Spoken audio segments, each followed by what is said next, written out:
that came out immediately, but I pushed that button. You usually have to wait.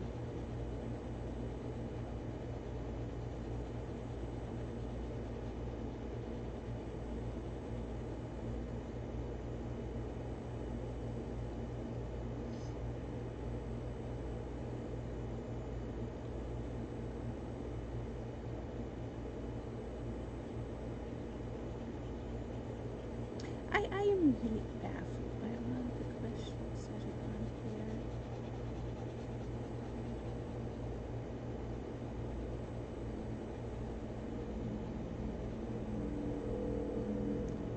What was the one that was just... I was like... This one. It says, I struggle with... You can see that, right? Yes, okay. I struggle with structuring B plots. Any breakdown summaries or templates, beat sheets that include B plots.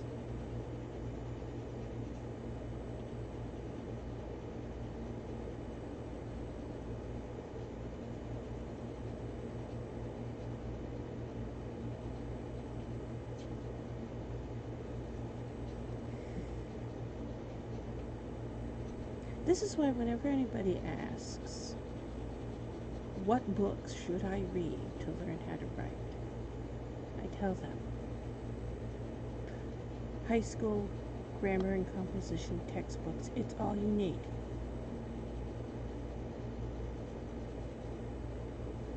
There's no such thing as a B.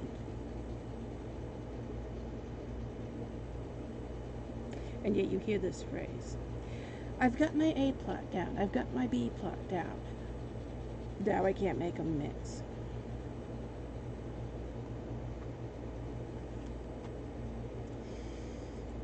If you are to search B plot,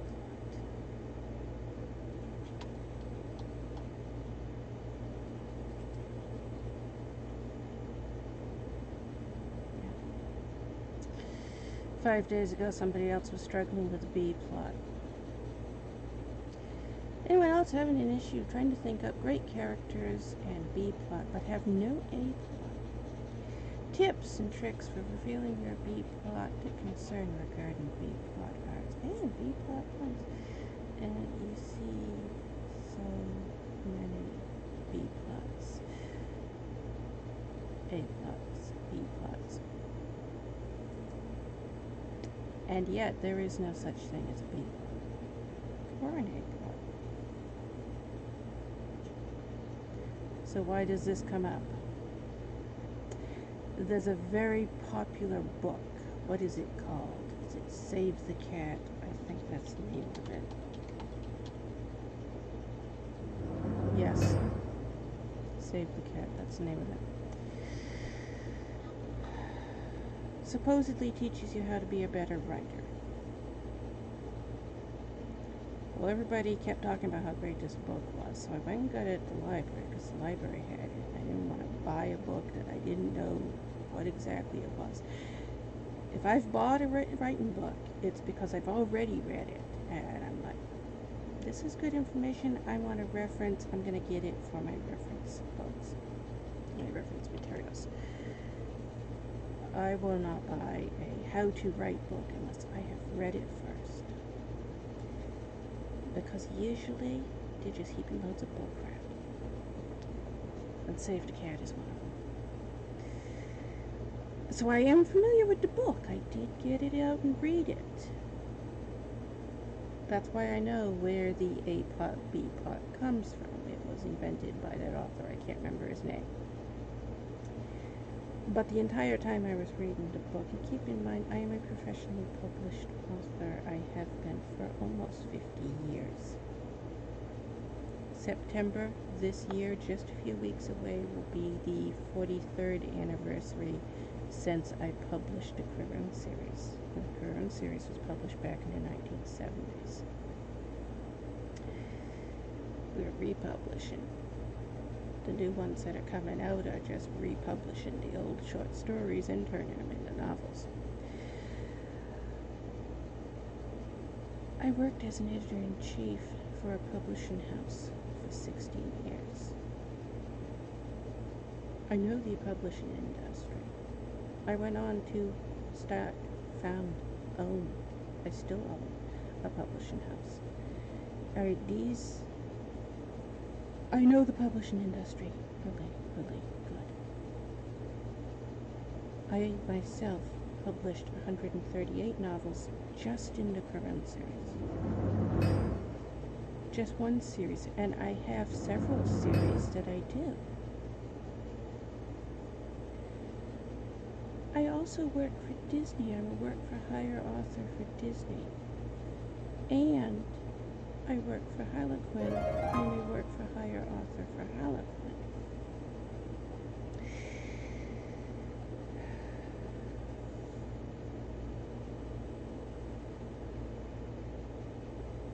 There's no such thing as a B plot or an A plot. They don't exist. It comes directly from this book, Save the Cat,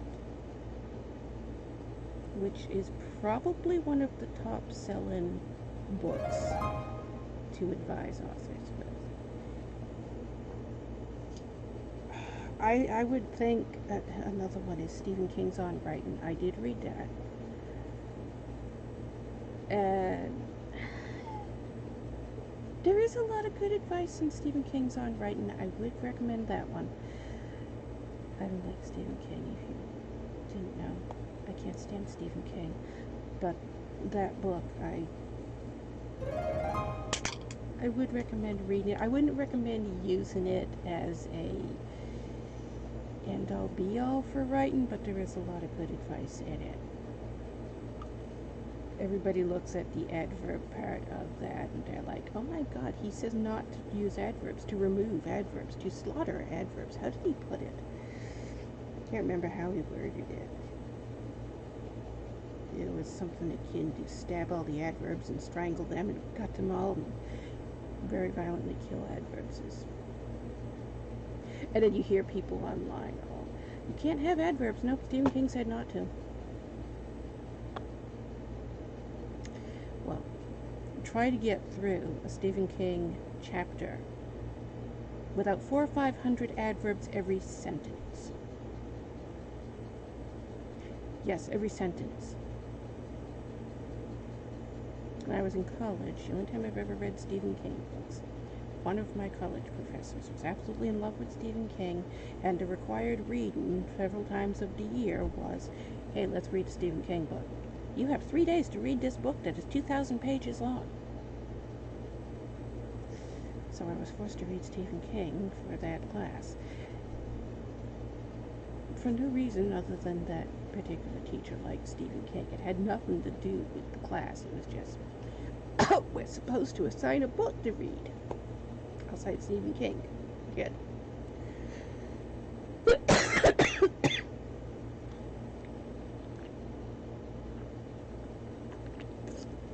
Let me point out, also, a lot of people go to National Novel Writing Month, NaNoWriMo, where you are told to write 50,000 words of a novel first draft. 50,000 words of your novel's first draft in 30 days. And everybody looks at that and they're like, oh, a novel is 50,000 words. That's not what it says. That is not what it says. 50,000 words of.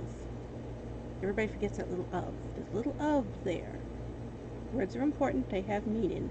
Of means 50,000 is a start. It's not the end goal.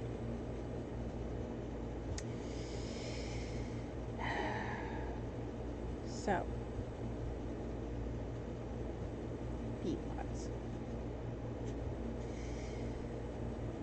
This book saved the cat. It's a book that's not written by an author. It's a book written by somebody theorizing. Well, someday maybe I might write, so let me look at how other people have written and analyze it. This is the structure that they wrote about. They must have meant this and that. Look at this. This is how they did this. Let me count the beats. Beat, beat, beat, beat. This is what they used. And yes, the beat system. Look it up. The beat sheet system. That's what he calls it. Let me count the beats. The guy that wrote that book, he works in the movie industry. He's not a writer. He's never written a novel. He says that several times while you're reading the book. I've never written a novel, but I know how to write novels. Over and over and over again, every chapter, he keeps saying it. He's not hiding the fact that he's never written a novel. He's not hiding the fact that he's not a published author. He's also not hiding the fact that he hates to read books. Well, I started reading this novel to analyze it, and you know what? I got bored as fuck. I've never read a novel before. Let me go watch the movie. And one of the ones he got bored with because it was too long was Alice in Wonderland. Alice in Wonderland is 37,000 words. Which is why I pointed out the NaNoWriMo thing a minute ago. There's a very popular short story, Rita Hayworth. A lot of people don't know it by that name. But Rita Hayworth is one of Stephen King's top books. Everybody loves that book. People who love Stephen King, they love that book. I read it and I was bored out of my mind. We were required to read it for this class that I was mentioning. I think Stephen King is a very boring writer. I do not like his... I don't like his... Oh, look. There's a poster of Rita Hayworth. Let me spend 50 pages describing what it looks like. It reminds me of Lord of the Rings. And if you've ever read one of my articles, you know what I think of that. That's one of those ones where everybody's always, you don't like Lord of the Rings? But it's elves and wizards. You love elves, you love wizards. Oh, I hate Lord of the Rings. There's a movie? The Lord of the Rings movie? I love the Lord of the Rings movie. The story in the Lord of the Rings movie? Great. Reading the novel itself?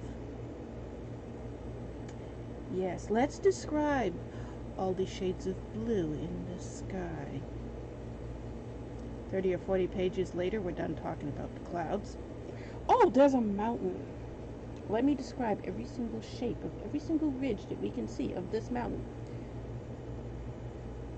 Another 50 pages later, we're still in chapter 1. Oh, look! There's a tavern. I'm gonna go get a drink. Okay. They're finally doing something. They've stopped looking at the last... Oh, no. No, now they're gonna sing.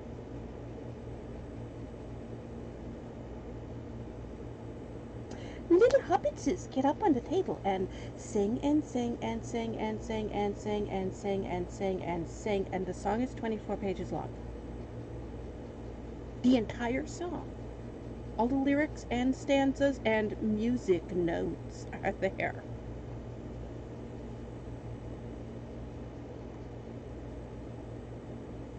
Finally, the hobbitses get off the table and get done singing. Oh, look, here's another hobbit.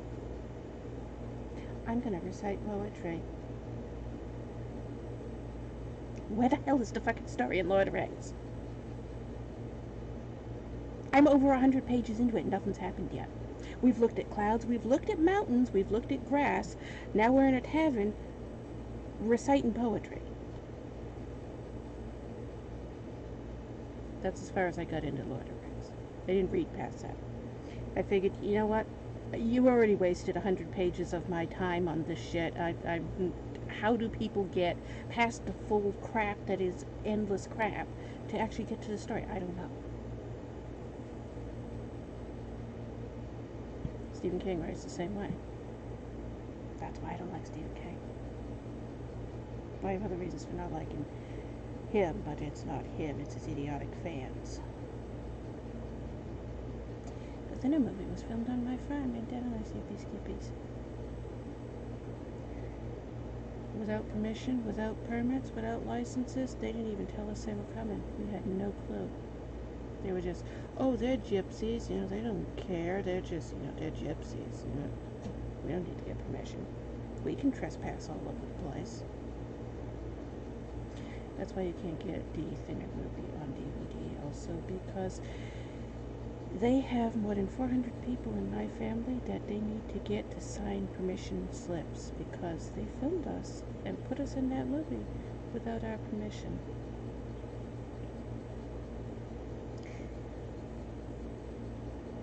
We never asked to be in that movie. We didn't want to be in that movie, and when we told them to get the fuck out of our yard, it took us 5 hours and the police to get them to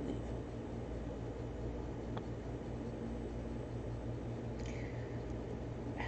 As near as we can tell, Stephen King didn't have anything to do with that, because back in the 80s, late 80s, early 90s, back in that, he didn't have anything to do with the movies. The movies were just, oh, there's that author over there. You go sit over there. We'll do this with your movie. So, I don't think he actually knew what they did.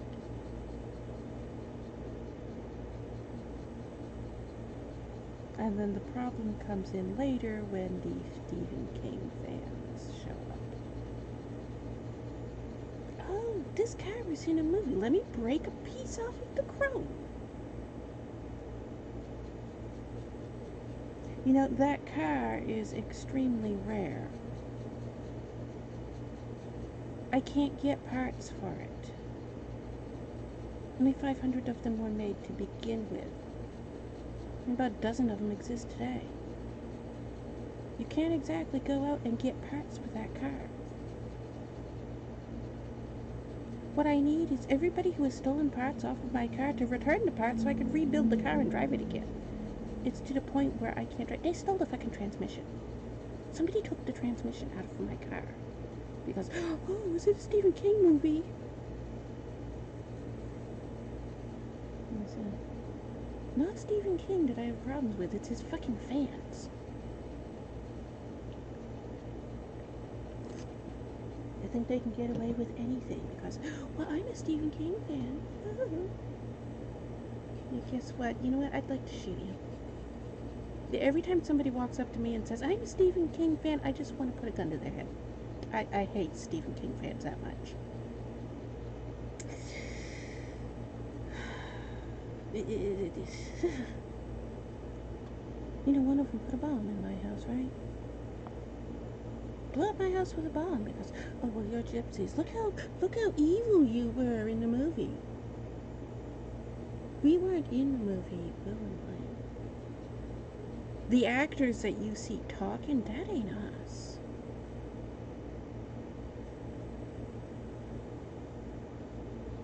I've never seen the movie either, so I don't know.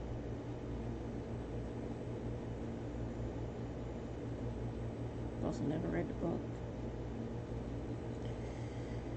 But again, this going back, Rita Hayworth is 75,000 words. More words than what National Novel Writing Month calls a novel.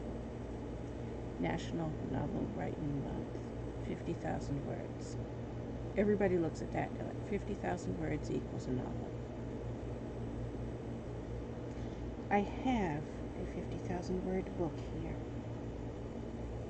Is it still right here, or did I move it? No, it is still right here. Okay. This is a Quaraun novel. You can see how many pages there are there. That is 303 pages. This is a 50,000 word book. Can you see the difference between 50,000 words and a novel?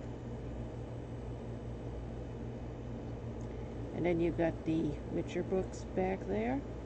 They're all 400 plus pages. They're the size of both of these twice.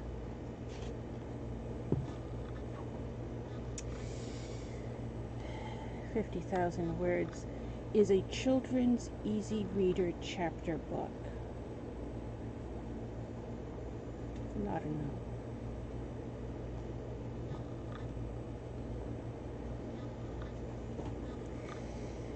Rita Hayworth, the Stephen King story that we were required to read, one of the ones that we were required to read. For the purposes of that class, the teacher wanted us read the book. Then you write an essay on the book.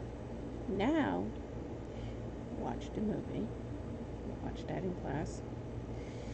Now write another essay comparing the book to the movie, but we've already turned in the first essay.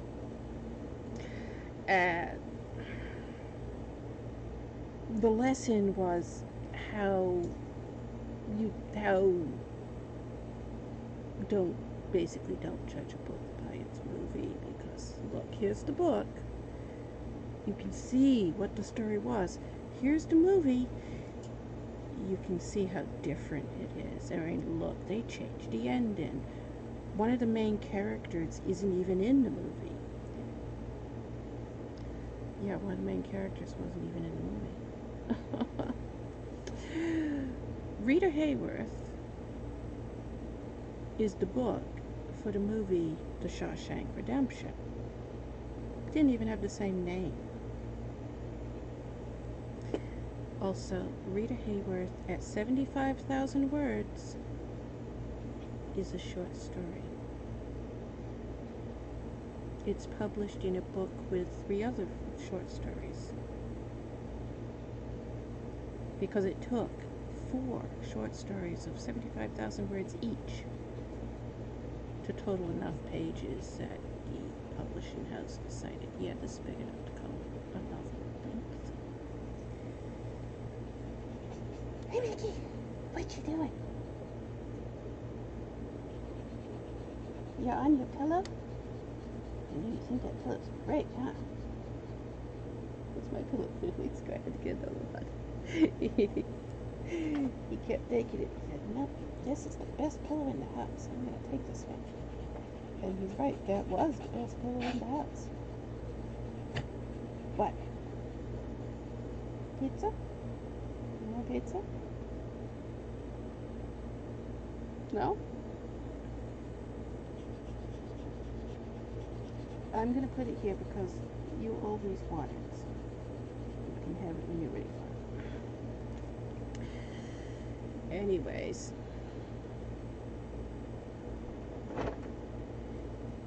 "75,000 Words" is a short story in the minds of publishing houses. You coming up? You can come up. Yeah, come on up.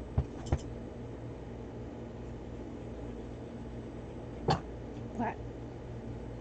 I know, you want to go. It's too hot. We keep trying to go out. We just came back in. We were out. We didn't even get to the end of the drive. He couldn't breathe. The humidity is horrible. If you're watching this at some point in the future on YouTube, this is the week of the massive heat wave that is all over the news, and people on the western side of the country are all dying because everybody's having heat stroke, and it broke several records for heat. Oregon, California. That's what week it is. It is June 29th, 2021, 7:36 p.m. That's what time it is right now. What day it is. What are you doing? Yesterday, it's not as hot today as it was yesterday. Yesterday's during the worst day here. It's still insanely hot, but it's not as hot as it was yesterday. Yesterday, Nikki. Yes.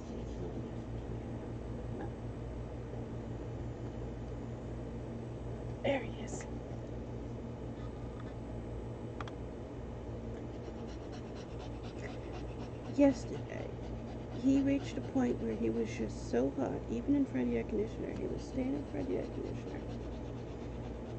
And he was so hot, he couldn't breathe at all. He was just, his tongue was turning purple.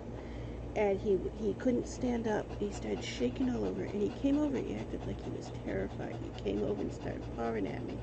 Like, there's something wrong with me, help me. And when I picked him up, he was boiling, just like somebody put him in an oven. He was roasted. You could feel the heat coming off of him. He was so overheated. And that was sitting in front of the air conditioner. And I was like, yeah, it's all this fur. You're so hot. So I went and I filled the bathtub with cold water. And I put him in it. And he just laid down and he sat there until he got nice and cool. He loved it. He thought that was good.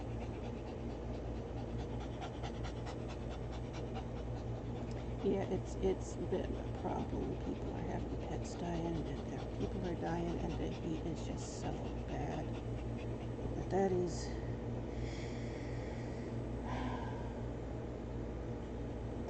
the week we are in. Massive heat wave.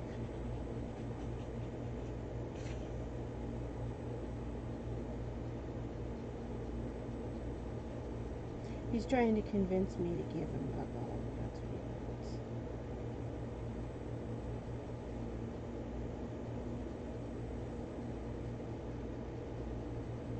Yeah, I think maybe we should put the bones in the freezer so they're cold.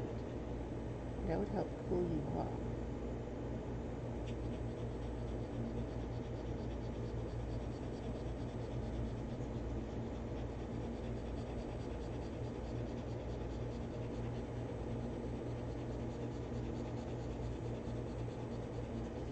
But yeah, there's a thermometer right there in front of the air conditioner. Yeah, you can see the air conditioner, and there's a fan beside the air conditioner. It's another fan up there that you can't see. It's up on the shelf. And the thermometer is right there. You can't see it. It's just out of view there. And the thermometer right there in front of the air conditioner is 79 degrees. It is incredibly way too hot. I just saw, who was it? Can you know who it was now? One of the YouTubers I was watching this morning, they were talking about the weather and how hot it was. And he was talking about how, he said, just a few days ago, I was freezing cold. It was 40 degrees.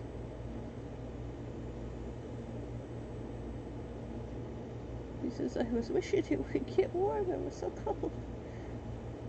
He made a big deal out of it. He kept going on and on about how cold 40 degrees was. And I said,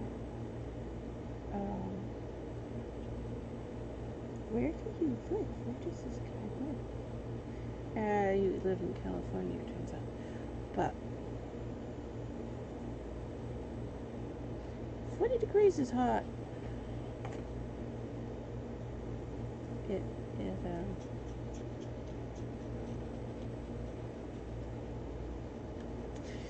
It don't get that hot very often around here, so that's why this temperature that we've got right now is so very hot, because this is way over what we would normally have.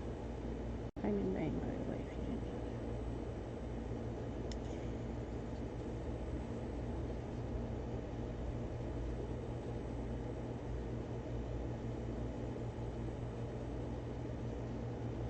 What was I saying? Bee plots. I was talking about these bee plots. We were getting ready to edit, and I was waiting for the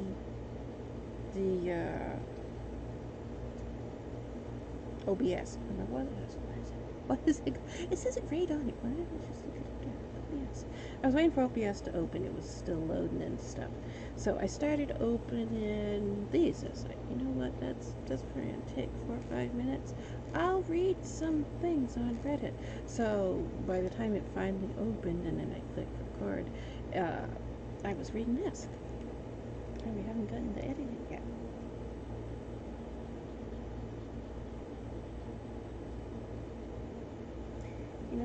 let me... Yeah, he's trying to get right up in there. He says, I need to be up in this. Why is it not? It's blowing the other direction. Wait a minute.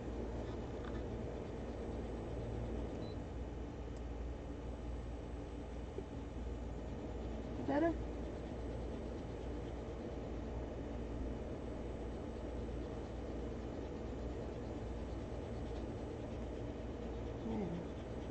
Yeah, I had it blowing the other direction because I was trying to get it to circulate the air.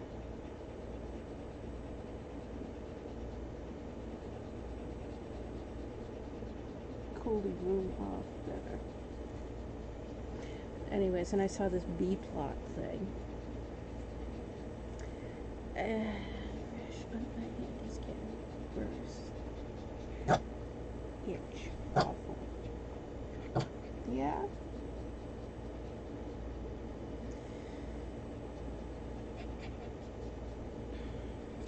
But this, it's referenced in the book.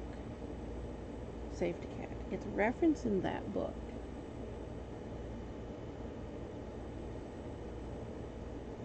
And that guy who wrote that book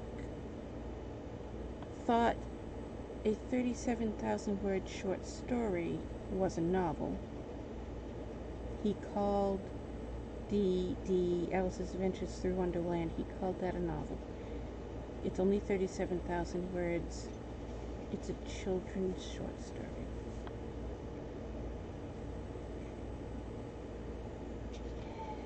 $37,000 words is around 40 pages. It's not much. And he said it was too long. It was too many words. He couldn't read it. So he went and watched the movie. And he made these templates, beat sheets, which is what they're talking about, based off the movie. It said, this is how you write a novel. I don't know which Alice in Wonderland movie he watched because there are dozens of them. And this is a fairly old book. So it was likely, I mean, this book was written around 1988. It's a fairly old book. It's not a new book. It's been republished several times, more editions of it, but the first publication of it was in the 80s. It's a really old book. And so it was probably the Disney cartoon, because that's the one. Most of the Alice in Wonderland movies were made in the last 10 years. There were only 3 Alice in Wonderland movies at the time the book was published.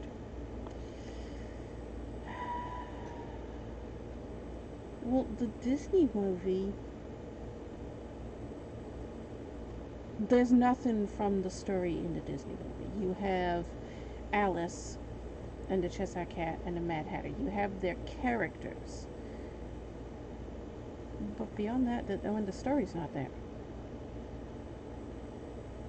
Most of the story, if you read Alice in Wonderland, a lot of people, they watched the Disney movie. One of them, there's now 3 or 4 of them now. I don't know how many there are. But any of them.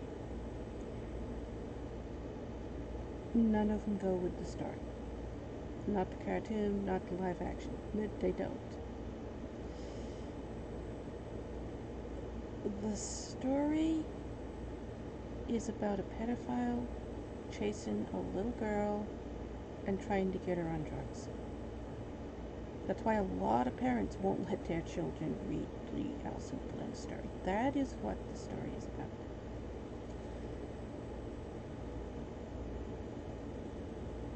Would you know that from the movie?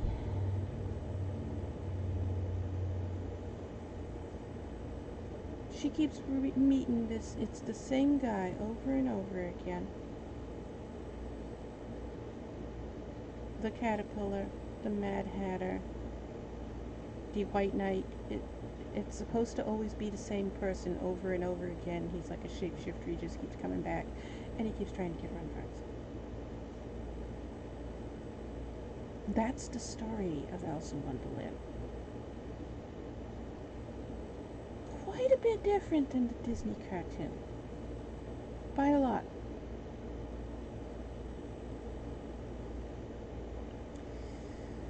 And the scary part of it is it was based on a true story.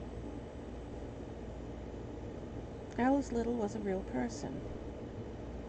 And Lewis Carroll was obsessed with her. He wanted to marry her. He was trying, she was 8 years old. He was trying to convince her parents to let him marry her. And they couldn't get away from it. You look up the story of how Alice in Wonderland got written, why he wrote it. He kept following them. They moved. They sold their house. They moved somewhere else. They moved to a new town. They moved to a new city. They kept moving. And he kept following them everywhere. They couldn't get away from this guy. He was stalking their 8-year-old daughter. When she was 10 years old is when he wrote Alice in Wonderland. When she was 10 years old, she got sick. I can't remember what she had. It might have been TB. She got sick. She ended up in the hospital. He went and contacted people at the hospital and convinced them that he was her uncle so that he could visit. And he made it so nobody else in her family could visit her in the hospital. He went and got something. He signed paperwork. He, scam artist, scammed the hospital. He moved into the room that she was in at the hospital and stayed with her and wrote that book while she was in the hospital dying. He wouldn't let her actual real family in the hospital to visit her.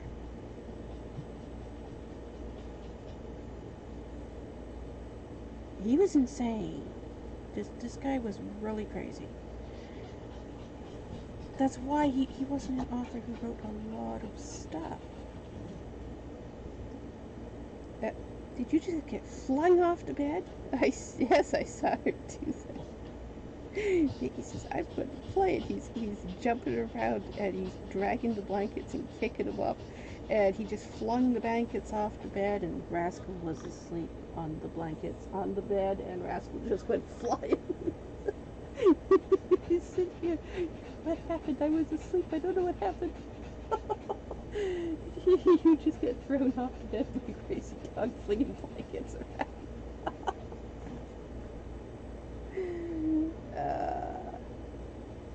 He loves flinging blankets. He flips them around with his front paws and he shakes them in his mouth. He goes, that's what he just did. Rascal was sitting on it and he flipped it up and pulled it out from under Rascal and flipped Rascal off the bed. Hi, Rascal. You sleepy cat. Crazy dog woke you up.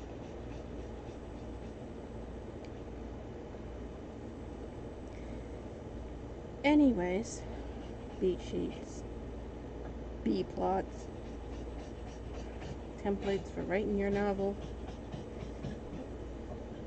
He made no secret about how he wrote this book. As you're reading the book, he talks about, and people don't pay attention to that. They're like, oh, he's telling me I need an A plot and I need a B plot, and he's telling me I need to have these steps like a roller coaster, and I need to go up and down and up and down and up and down. There's even a drawing in that book that shows a roller coaster, and it goes B plot, A plot, B plot, A plot, B plot, A plot. It's a hand-drawn thing that he drew in the thing. Like I said, I've read this book, so I know what they're talking about. I know what they're talking about. And it has all these lists of beat sheets where you write to a beat. Because of this book, I've had a lot of people who were fans of my work and wanted to write ask me, do you have beat sheets? So I wrote up, there's a beat sheet somewhere on my thing. You can see him now. He's over there digging stuff up. You being hyper? Want you, monkey? Monkey. There you go.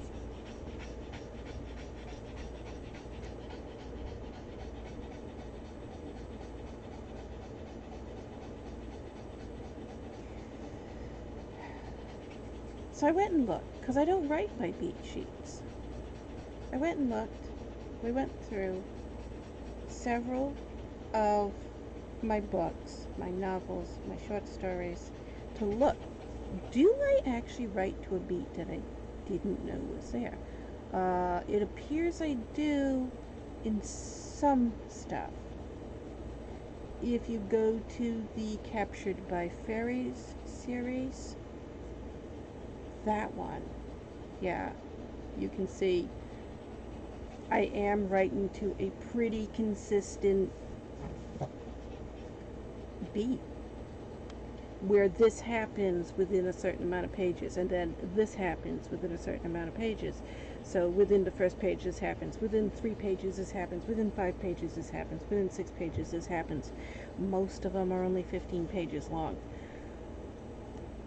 There is a pretty clear, identifiable, this happens, this happens, this happens, this happens, in every single volume of that series.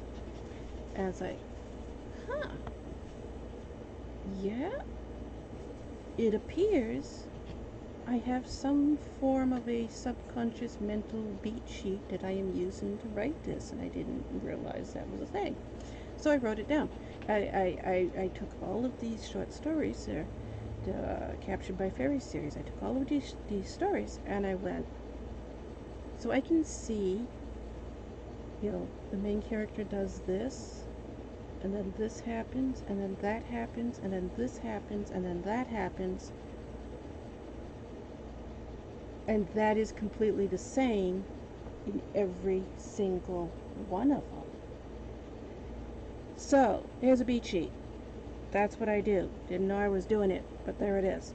So, there is a beat sheet on my website that talks about it, and I talk a lot about this book there because that's what they were asking. They want to know if you ever used this book. I never used it, never used beat sheets, but yeah, I know what book you're talking about because I did read it. And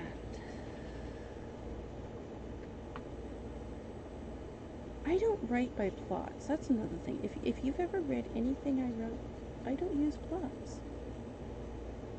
I think plots are what trip up a lot of people. A lot of authors get hung up on, I need a plot, I need a plot, I need a theme, I need a plot, I need a theme, I need a plot. And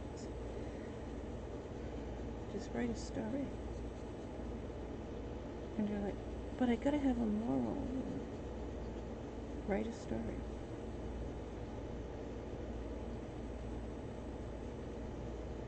It's like people get hung up on the technical part of the skeleton,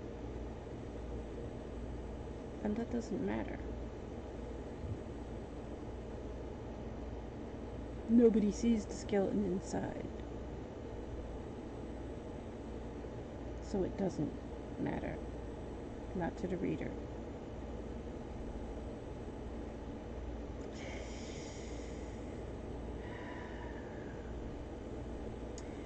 What's the B plot in Hamlet? Huck Finn, Blood Meridian.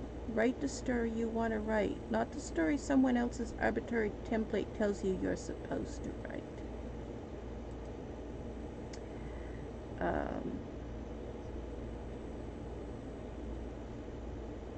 And it says here, as much as I've studied structure, I've never really grasped B plot concept. So I've never knowingly included one. Yeah. Oh, I mean, this is the thing. This place, Save the Cat beat sheet. Yeah, it is Save the Cat. Says right there. Is also the, yeah, I know. It's also known as the B story beat. It's ridiculous. It is absolutely, completely ridiculous.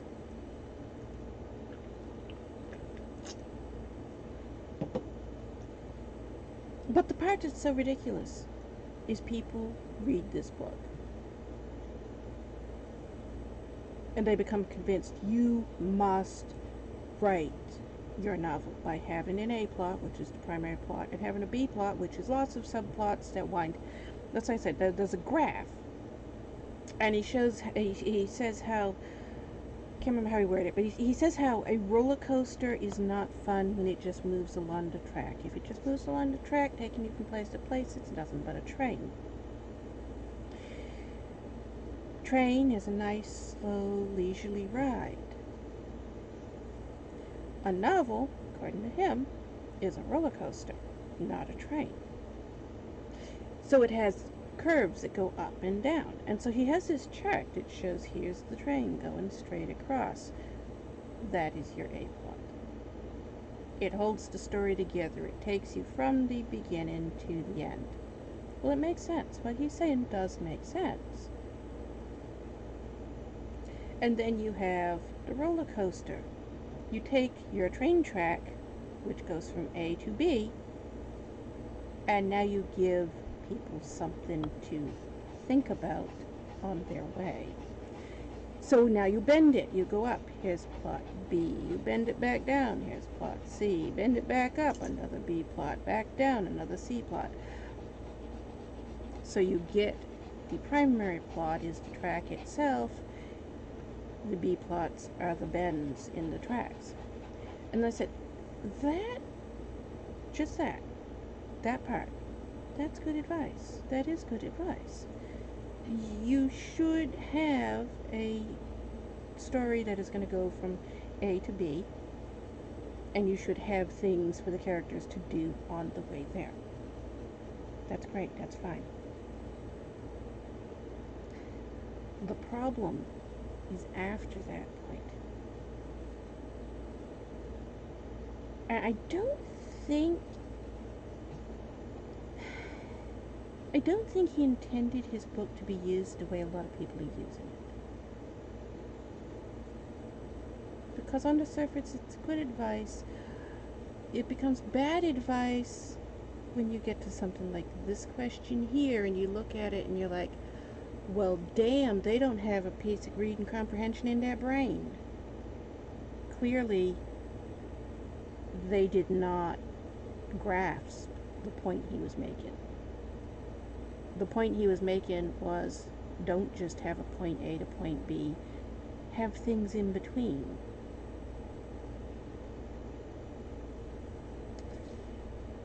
He then comes up with this, let me show you an example of what I mean. When the roller coaster example was a really good example, he didn't need another example. It's the second example that comes in as a problem. He makes up a chart, which he called a beat sheet.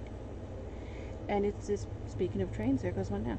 He makes this beat sheet, it's an outline. And he shows you, here's an example of what I mean, where here's the main character, and you introduce the main character in the first couple of pages, then before the 10th page, and he has the actual page numbers here. So before page 10, you introduce the motive. Before page this, you introduce that. Before page this, you introduce the villain.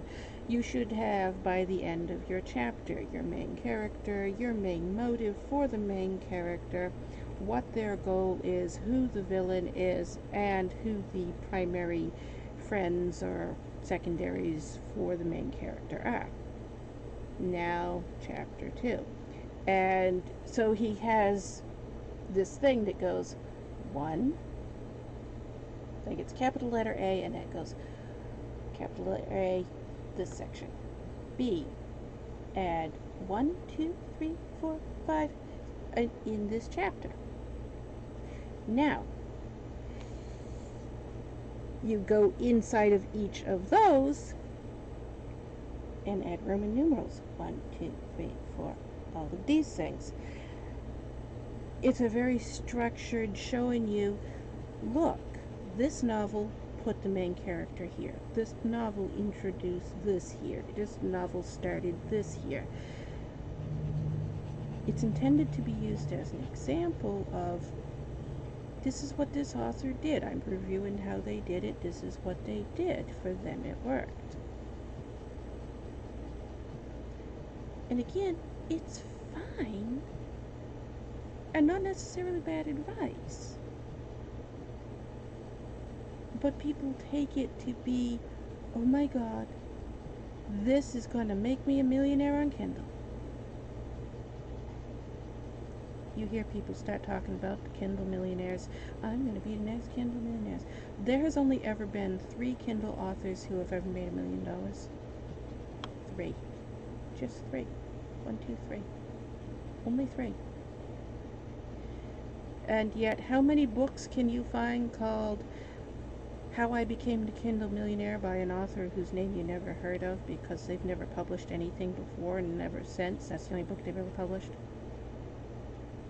There are literally thousands of those.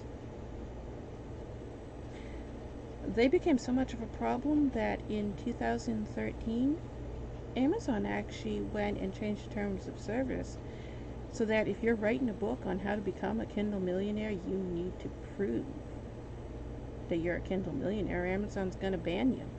They started banning them. They deleted all these books and banned all the authors that were writing them.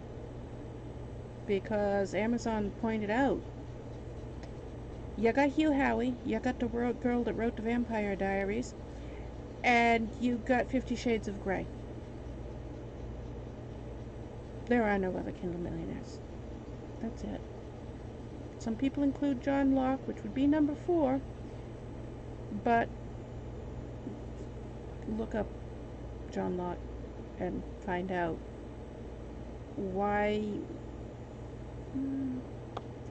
he didn't make his money off of off of Amazon Kindle. He made his money off of a reality TV show.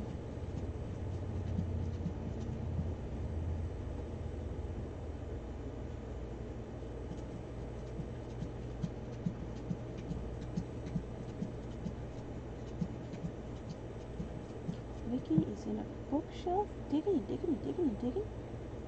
So I'm gonna dig a hole and dig my way underneath this bookshelf.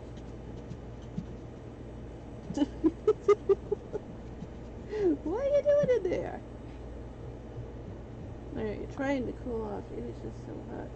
I might have to put him in the tub again. He's not overheated like he was yesterday, but he is hot. And he seems to not mind sitting in a tub of cold water. Just fill the tub up just in a minute. That distracted me. What was I saying?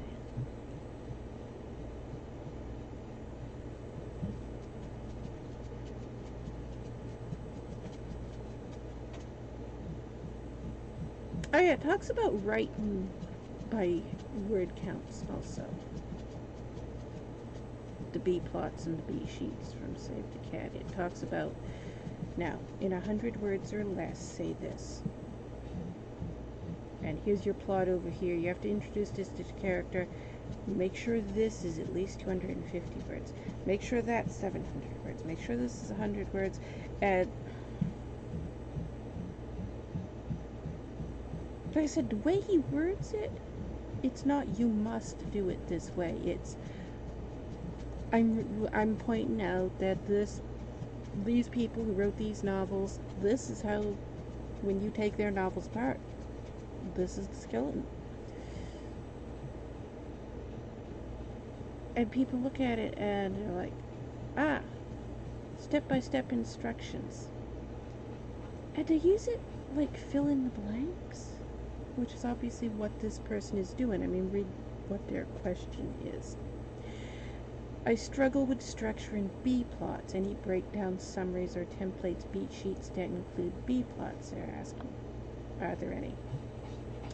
I am an unpublished writer working on my second novel. Reading through my previous work, I can see that I struggled with subplots especially. They don't seem well paced or well meshed with the main plot.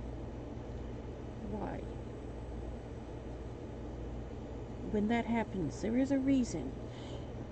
The reason is always the same. You filled in the blanks.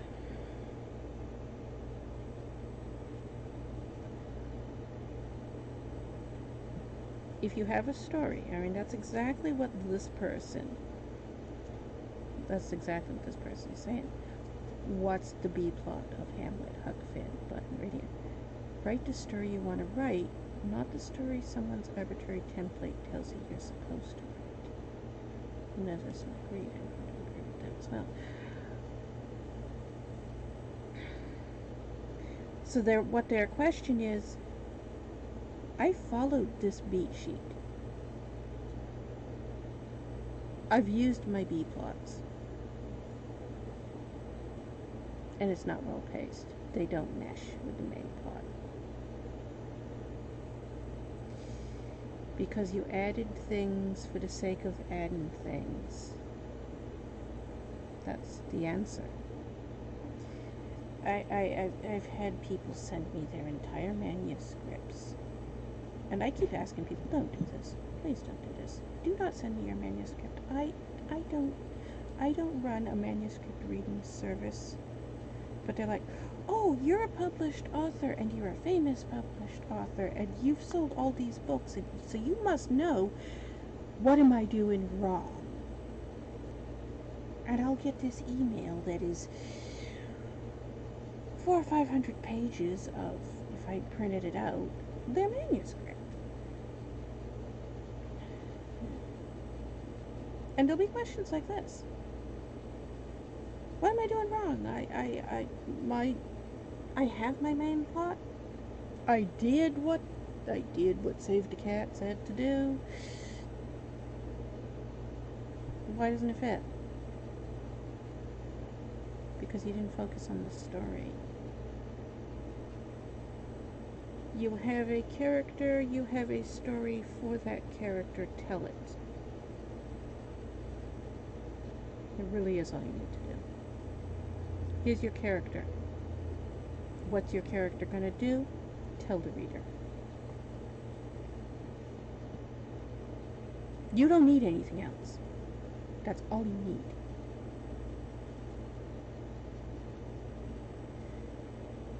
The problem is now, well, I'm going to tell the story of my character. But this guy over here says, on page 10, I must add a subplot that is at least 750 words. Okay. Well, here's this idea that has nothing to do with the story or the character. It's the only subplot I can think of. I'll stick it in here. Okay. Now I continue writing more about my character. Oh, wait, no. He says over here that on page 7, I need to add yet another subplot. Okay, I've got this idea over here. Let me stick that subplot in. Never do anything with it again because it doesn't connect to anything. Let me continue on with the story. That's the problem. When they say something like this, I've added these subplots, and they don't seem well placed. They don't mesh well with the main plot. It's because you added them simply because someone told you to. Write your story.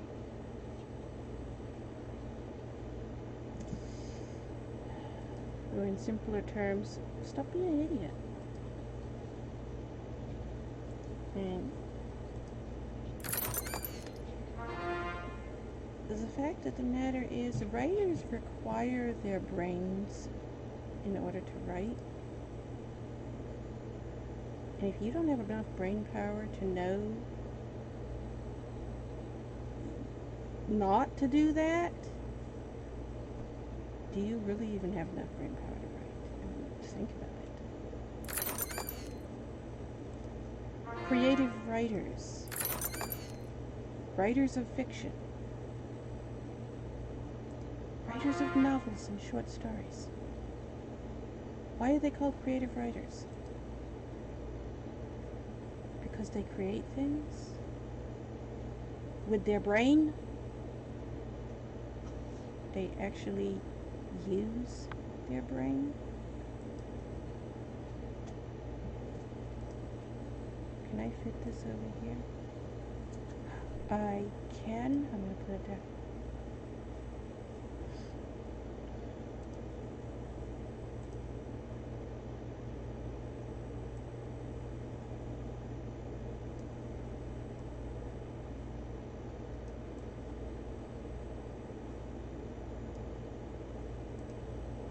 Probably should have put on that one. He doesn't have his name. Oh well.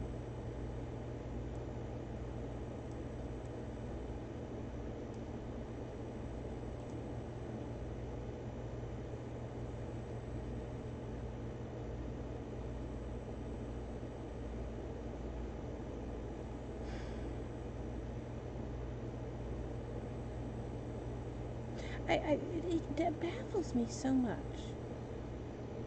Why can't people think for themselves? I mean, what that person is saying, when you get right down to it, they're saying, I'm a slave, stick a ring in my nose, and drag me around telling me what to do. I'm too stupid to think for myself. Put a ring in my nose and drag me around. Tell me how to do this.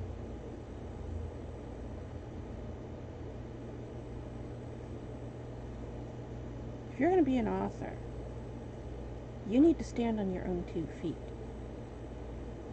and write your story. Don't be, oh, I don't know how to write. I'm so damn stupid. I can't write. Tell me how. If you can't figure out how to write, you shouldn't be writing. You really shouldn't.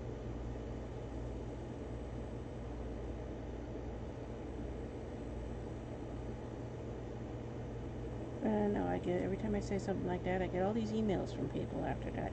You're so mean! Well, maybe you should try stop being stupid for once in your life.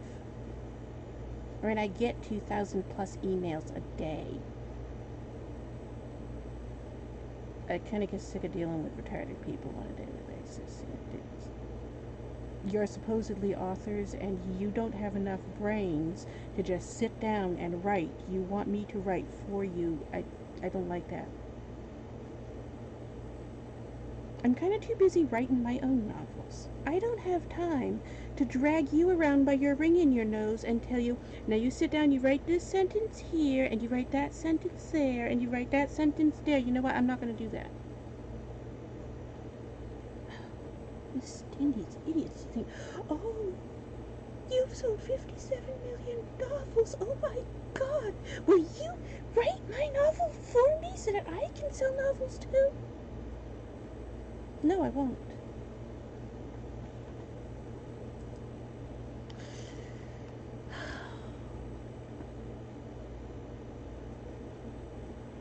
Where were we?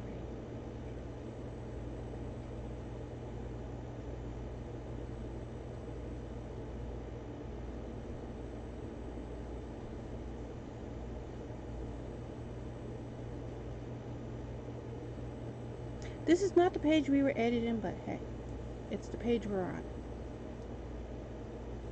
Let's edit it. Why not? We have to edit this entire thing anyways. It doesn't really matter. We are doing a... right now, I'm not focused. If you haven't seen the other episodes prior to this one, I'm not focused on plot holes and character structure and stuff at this point. This is Kelim and the Necromancer, which originally was 3 short stories, and I'm taking those 3 short stories and I'm combining them into a novel, and then that's the part we're doing right now. We have 3 different short stories, and there are scenes that overlap, like so. That's what I was just doing. There are scenes that overlap, like this right here. Can you see? You can't see that. There we go. See, so it is literally the same paragraph. It's the exact same paragraph twice. And the reason that happened is, like I said, this was 3 separate short stories that connected. It was a part 1, a part 2, and a part 3. Claws, Rask. It was a part 1, a part 2, and a part 3.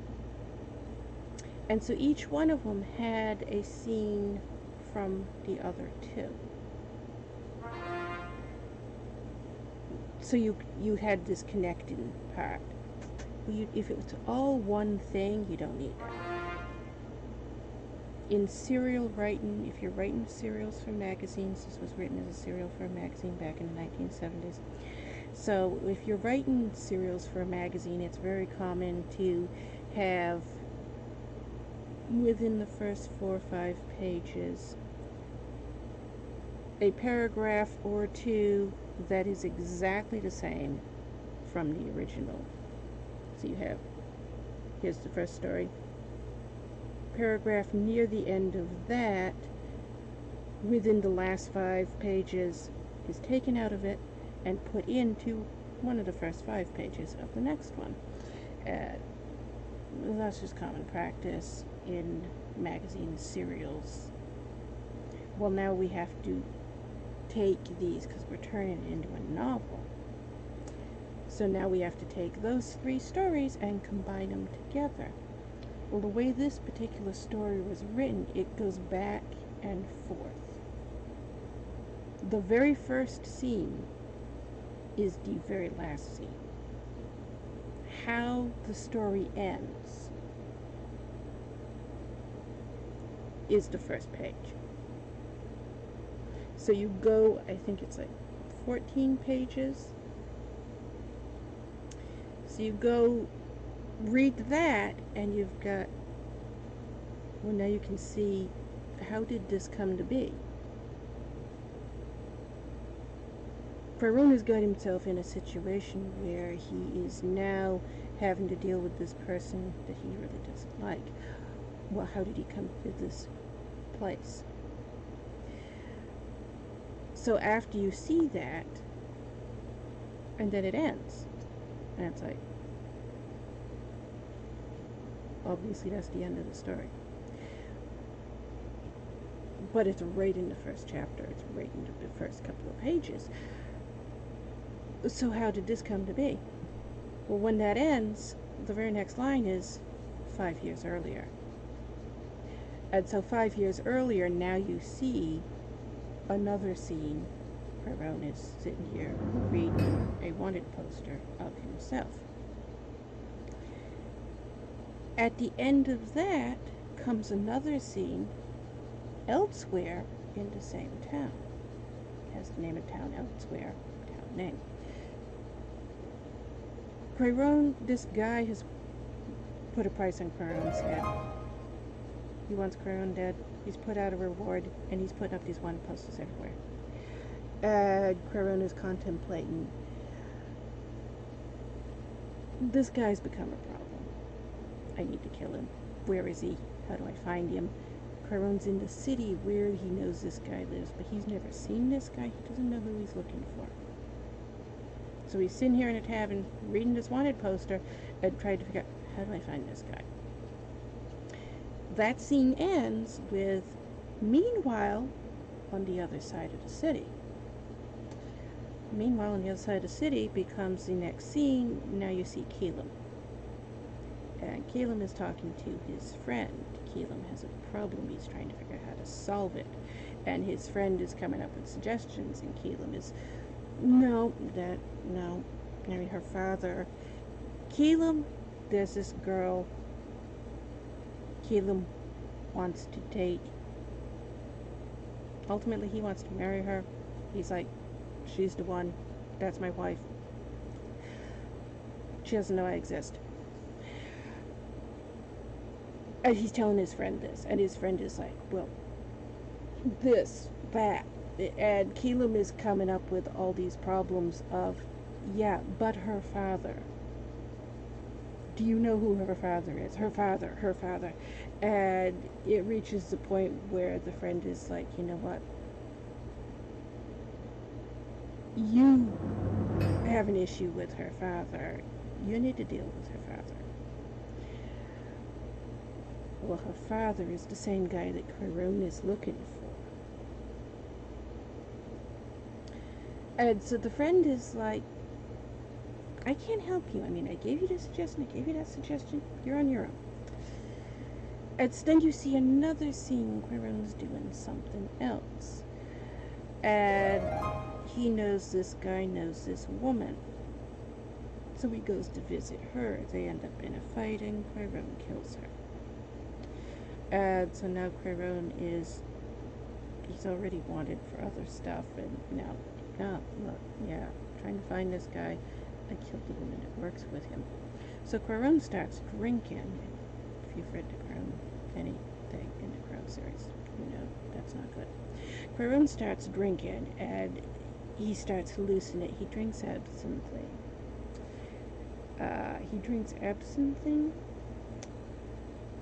And the sugar cubes that he puts in it, if you know what absinthe is, it is a green, bright green. It's known as green fairy wine.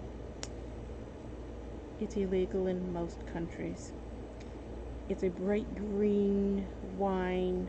Always has a fairy on the picture, on the labels.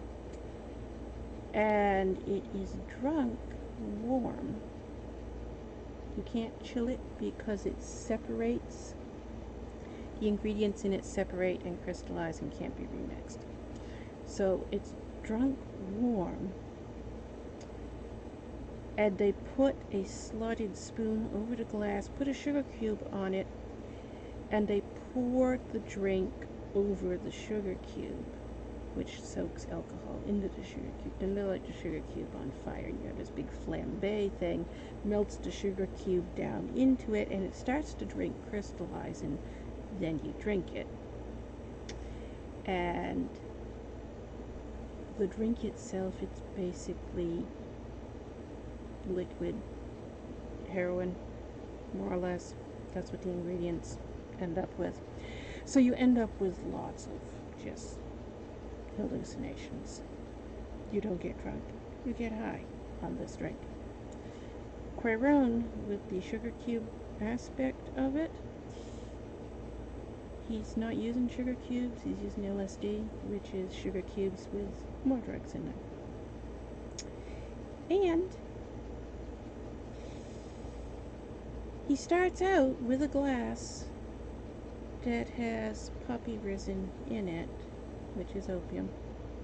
It's what opium was in the medieval times. It's how he's in the 1400s. This is how they made opium in the 1400s.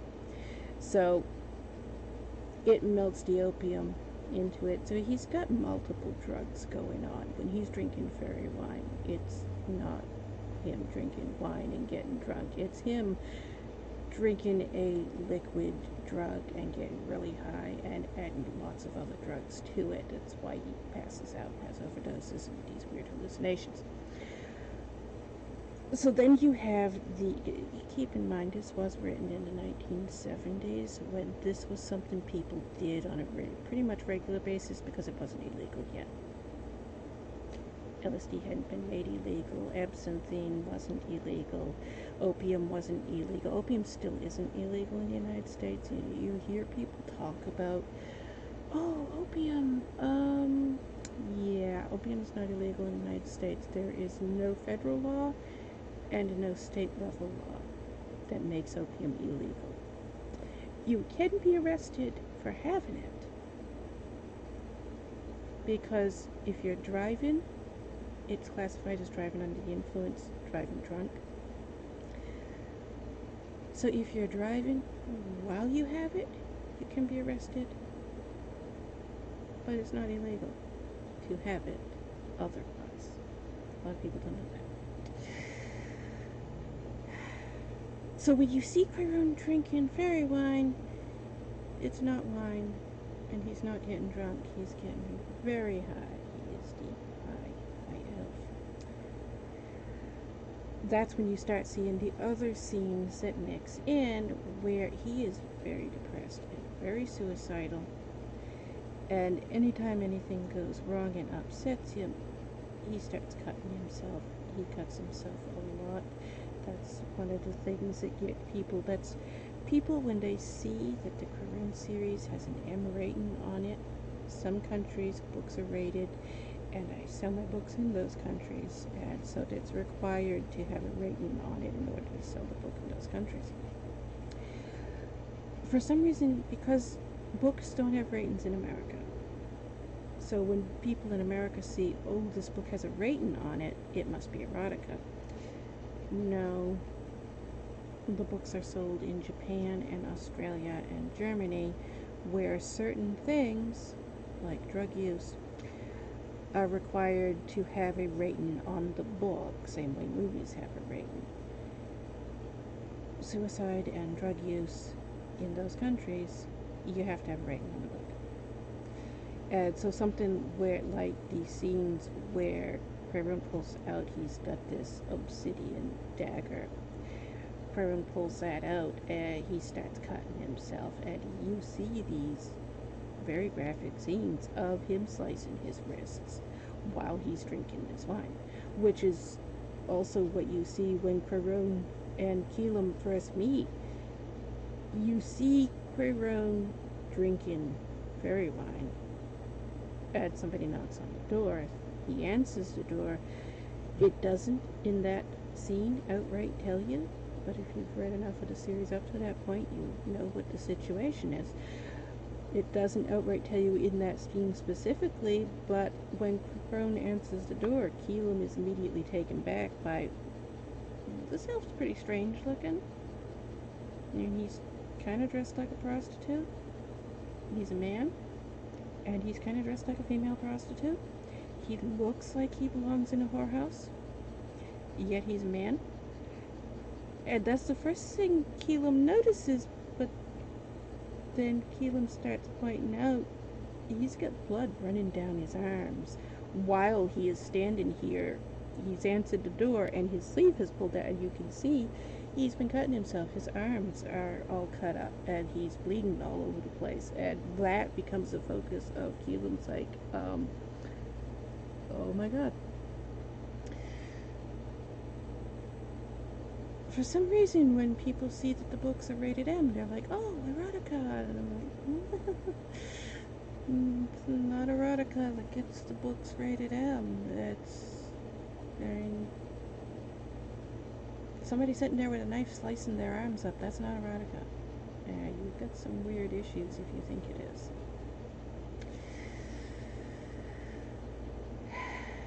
But it goes into a flashback where Quaraun's thinking about when Boomfuzzy was alive. Boomfuzzy is Quaraun's lover who committed suicide years ago. And so Quaraun's thinking about that, and then he's brought back and he's talking with Kelim again, and then something Kelim says reminds him of something else, so it's another flashback of, oh, way back then, many years ago, and it continues doing that back and forth. So you're seeing a progression of things a long time ago and how things now are reminding him of it. And also, it's one of those things where a lot of people look at these types of stories and they think, oh, the story of Kelim getting this wish is the main plot, and it's actually not the main plot. The story of Kelim getting this wish, that would be what would be that other person would consider a B plot. The B plots we were just talking about. That is something that is there, that is bringing Quaraun back into his mind, into the past. The whole story, all 138 novels, is Quaraun trying to come to terms with his lover's suicide. That's the whole thing. That's the main plot. The main plot is he is very depressed and suicidal because his lover has committed suicide, and he's trying to come to terms with that. And you see the rest of the stuff happening are the subplots, how he's interacting with these other people, when really he just wants to go kill himself and be with Boomfuzzy. Kelim's story doesn't resolve in a way that you would think normally a main plot would resolve, and that's because it's not the main plot. The main plot is the fact that Quaraun can't function when he's trying to talk. This is somebody who is, Quaraun is a wizard for hire. And Kelim is, you know what, I want this girl. She doesn't know I exist. I want you to get a love spell. I want you to cast a love spell. I want you to make her want me. So Quaraun's trying to deal with a client. Dealing with this guy is in love with this person, or he thinks he is. He's in love with this person. He wants them to notice him. Cast a love spell. Well, if you know the series, Quaraun cast a love spell on Boom Fuzzy. And it went really bad. It went very bad. Quaraun was in love with Boom Fuzzy. When they were still, and Boom Fuzzy was still alive, Quaraun was in love with Boom Fuzzy. Boom Fuzzy was with Gibbiden. That's the main story that goes through the whole thing. The fact that Quaraun was in love with Boom Fuzzy was in love with somebody else. Quaraun and Boom Fuzzy got along, and Quaraun loved Boom Fuzzy.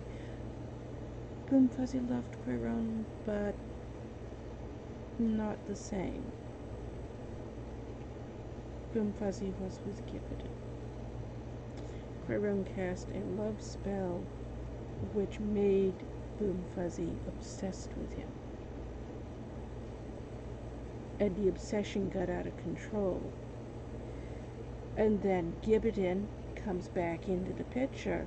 He was gone away to war. He comes back into the picture and he realizes what Quaraun has done.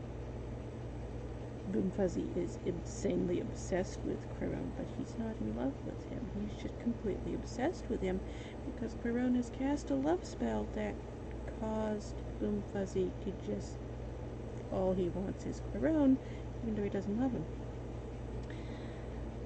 That starts Gibbiden and Quaraun fighting. Quaraun kills Gibbiden. And Boom Fuzzy witnesses this.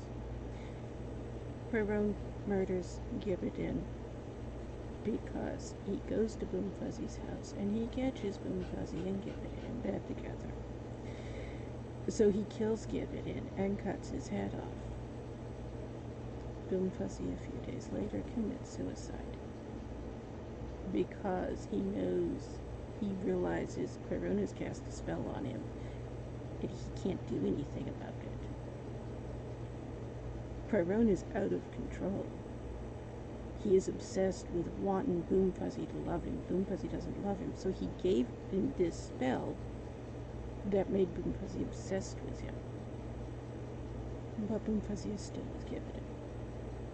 So now Quaraun has retaliated by killing Gibbiden, removing the other lover. Now he and Boom Fuzzy can be together, and Boom Fuzzy realizes there's no way out of this. This is the world's most powerful wizard. I am a wizard as well. I don't have enough power to get this spell off of me. So he commits suicide. And then it seems like the story has ended. This is the novel that's actually called Boom Fuzzy. It seems like the story has ended, except Quaraun spends 100 years. He takes Boom Fuzzy's body and he preserves it. And then he spends 100 years studying necromancy. And he resurrects Boom Fuzzy. And Boom Fuzzy immediately realizes, I can't get away from this guy. I killed myself to get away from this guy. And he resurrected me. So Boom Fuzzy becomes one of the Lich Lords that goes off and starts killing everybody. And he directly causes all this stuff that ends up happening that makes everybody now scared of this Lich. This Lich is causing chaos everywhere. He's going around killing massive Prejudice to obliterate entire cities. And he's telling people, yeah, this guy made me. Go blame him. That's what causes everybody to go after Quaraun. Quaraun's now a wanted criminal because he created this lich that is obliterating everything.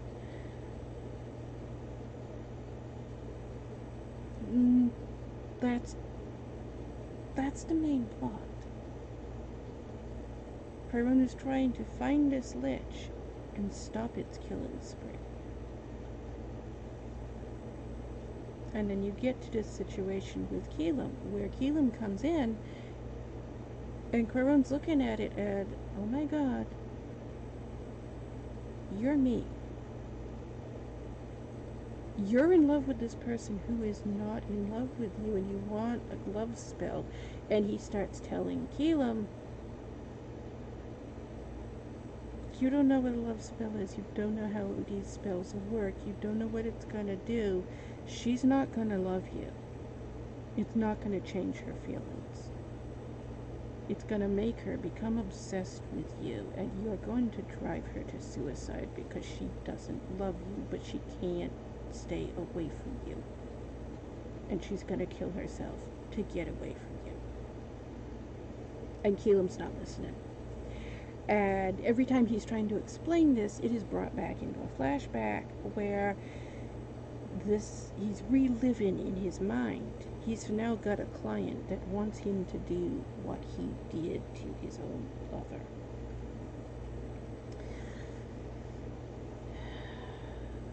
The whole plot becomes Quaraun going out of his way to absolutely destroy Kelim's life. To try to show Kelim, you don't want this. You really don't. You're going to end up like me. She's going to end up killing herself. She is never going to love you. If she doesn't love you now, a love spell can't make love happen. You can't change a person's feelings. You can only make them stay with you. Essentially, you make them your prisoner. And it's going to make them hate you. And Kelim won't listen. And because the original story was written as a serial magazine, pieces of each one was in the middle of the other one. So, now we have this, where we have taken the 3 stories and combined them. All the parts are now combined. And it gave us, what was it, 44,000 words total is what it gave us, so it wasn't enough to make a novel, so we have to add more to it. And I could publish it as it is. The novelized version of Kelim and Necromancer, I could publish it as it is. Just 44,000 words. However, I want it longer. When I wrote it originally, it was written as a short story, and I had more ideas for more things that I wanted in it, but I didn't do it. Now that we're turning it into a novel, now I can take those things that I had originally wanted in it and expand it to a novel with those things added to it. So,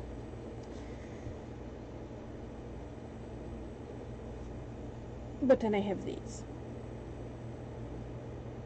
This paragraph is identical to this paragraph. So before we can go through and expand and rewrite, now that we've taken all the parts and combined them into one, I can rewrite the whole thing, expanding it into a novel version. But I have these parts that are repeats. This paragraph and this paragraph are the same. Then you go over here, this paragraph and this paragraph are the same. And they're slightly reworded. It's the same paragraph, reworded. So now I have to go, do I want to leave it this first version or this second version? I have to take each piece out and combine them into one paragraph and remove the duplicates and redo it.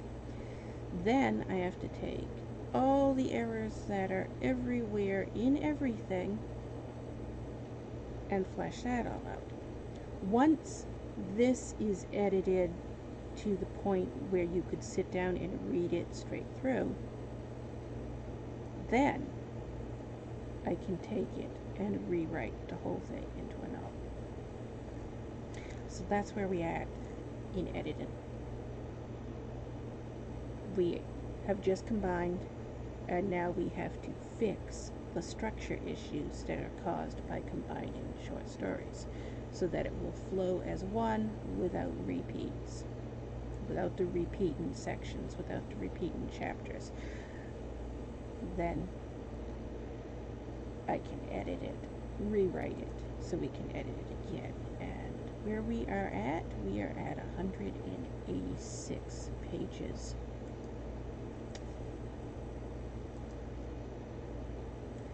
So,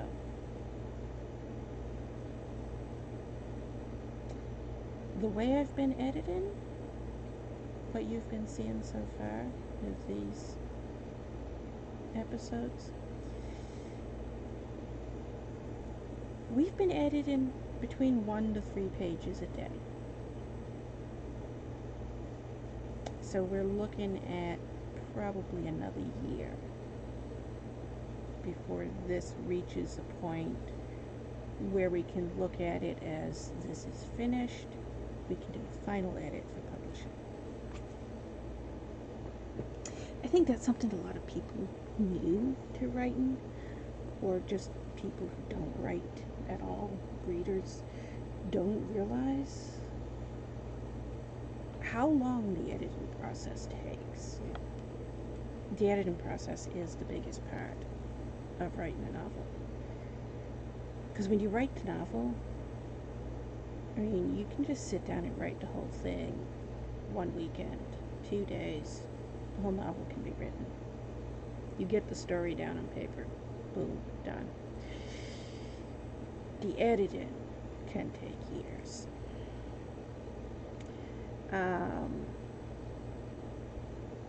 Is this way? No, no, that is not the same. Okay, copy this, paste it in. There we go. Also, I see people on that subreddit talk about the Hemingway app. A lot of people use it for parts of their editing process and stuff. This is one of the more common. The Hemingway app and the ProWriting Aid. Those are the two most popular. And then this other one I'm using is the Thesaurus Grammar Coach writing tool. I used to use Ginger and Grammarly, but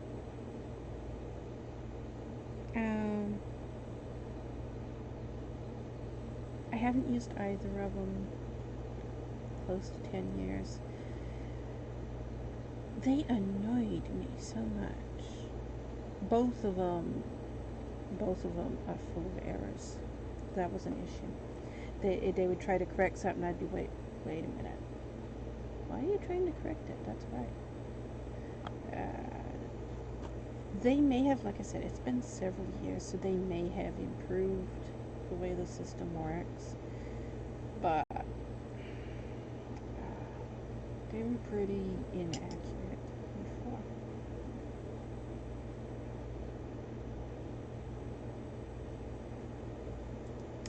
List is telling me that should be a period, right? Yes, it is. Okay. The thing with the Hemingway app is it doesn't come right out and tell you what to change. It says, this is hard to read. It doesn't say, this is hard to read, this comma should be a period. It just says, this is hard to read. So you have to look at it, which is why I like the Hemingway app. You have to look at it and try to figure out, why is it hard to read? Because it doesn't tell you. It simply says, it's hard to read. So it forces you to try to read it in your mind and be, oh, I see what I did wrong. And it actually helps you to improve your writing because you're not just, oh, that says I have to fix this, oh, I fix that, it says I fix this, I fix that. No, it tells you, this is wrong, you figure it out on your own. Kelim didn't think he had ever met an insane person before, so he wasn't sure what to expect from this man who was rumored to be insane.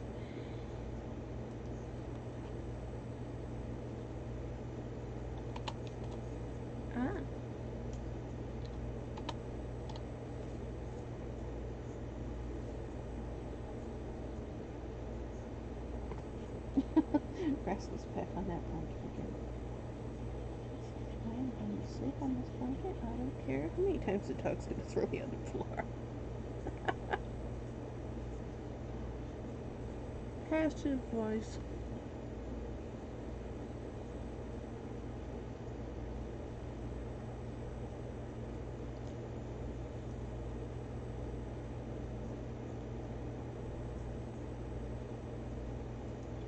If we remove who was, does that remove passive voice? It does.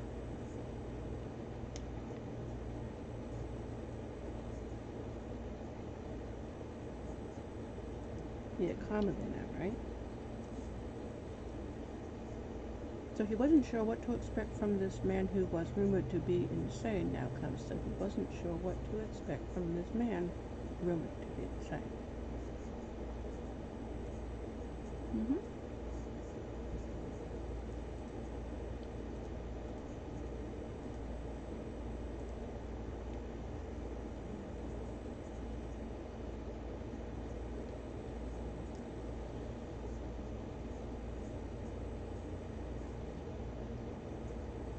And should I be doing this one before that one?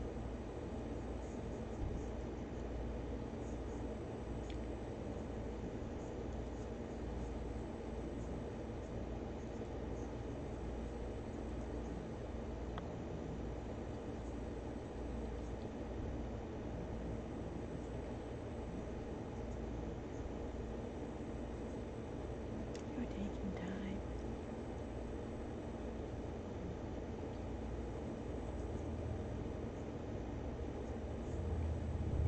Well, while you take time, let's go ahead and do this.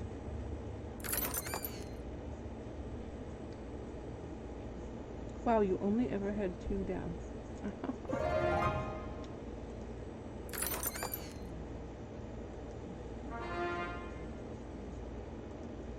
You got 15 seconds to put something down fast.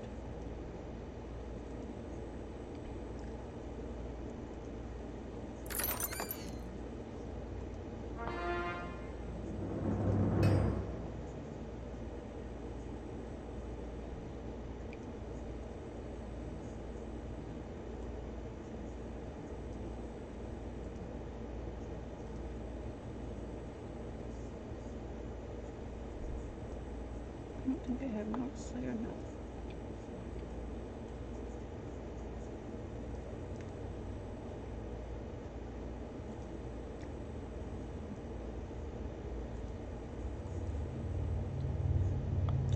We got a quest telling us to place healers on Templars. So we do that next.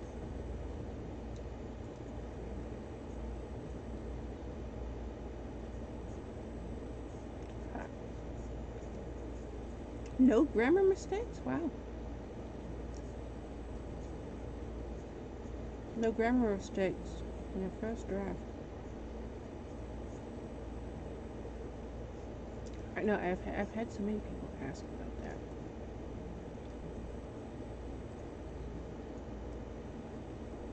Everybody has shitty first drafts. How come you don't? 50 years of I diagram 100 sentences a day. That's why.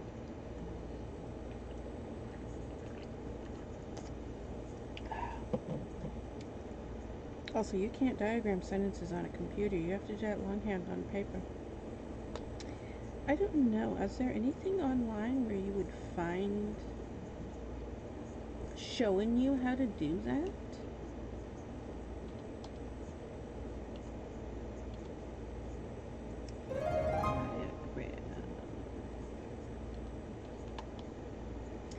Diagram sentences. Yes, it is what it looks like.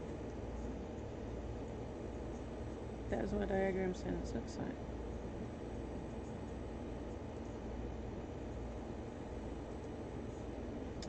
Compound complex sentence.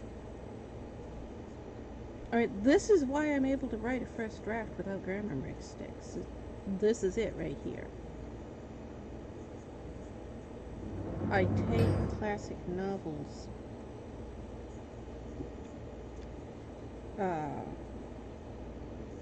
20,000 Leagues Under the Sea, Treasure Island, Christmas Carol, classic novels, and I diagrammed sentences out.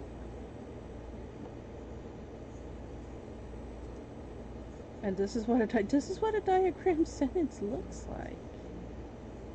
So I said, you can't do it on a computer. You got to do it on paper. If you know how to diagram sentences,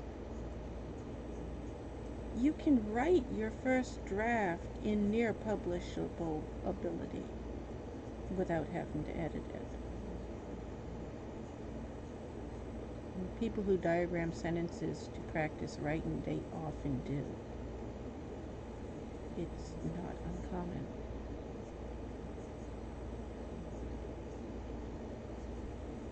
I didn't expect you would. But where are we? I don't know. I didn't expect you would. What's... I need to know the context of this before I edit it.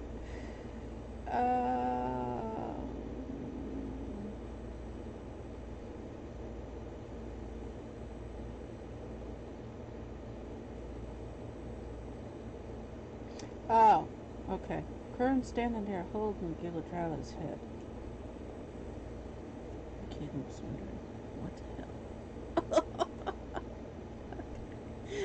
Let's see. I don't expect you would. Can you change that? Or not?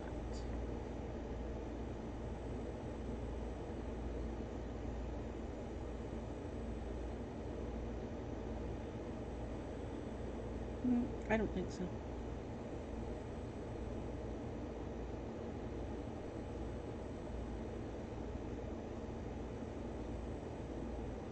Also, what is the question he's asking? I don't understand.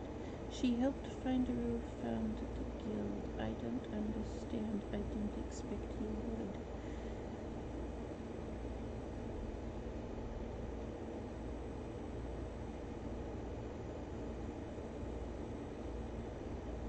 No rush.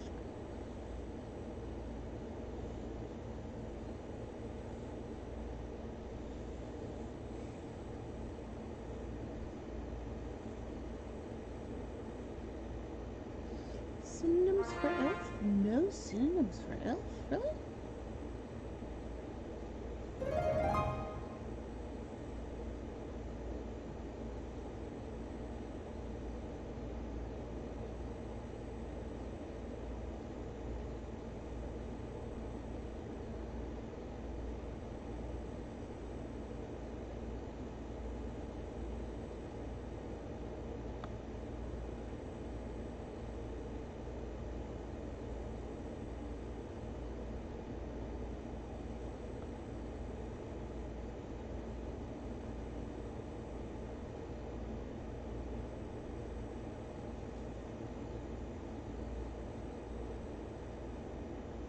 Did you deprive of existence her?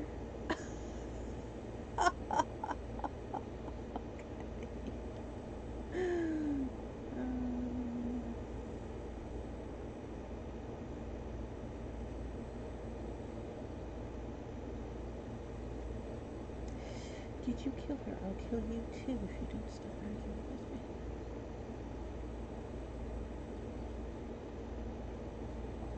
That's another thing that so many people. Kendra Silvermander has been so proficient at running around the internet telling everybody my books are erotica everywhere she can think of to go.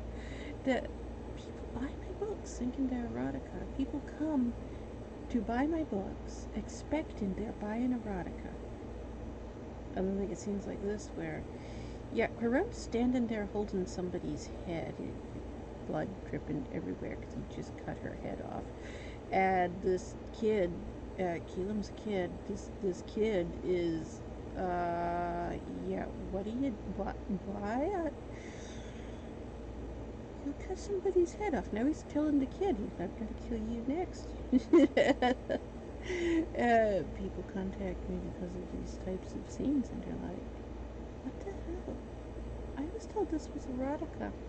Yeah, well, if you ever listened to anything I have ever said, my opinion is if you're calling my books erotica, you probably belong in prison.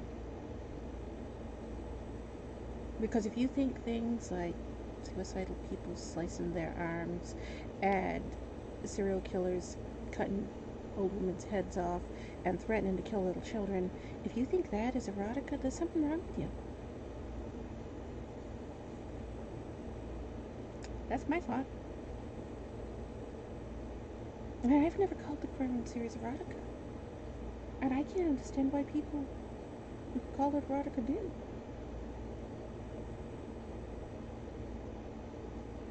I see you behind me, Feathers.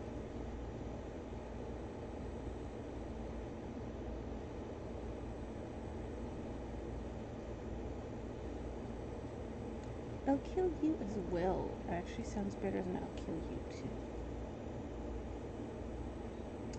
Keep in mind this is dialogue and it sounds better in terms of how Quaraun talks.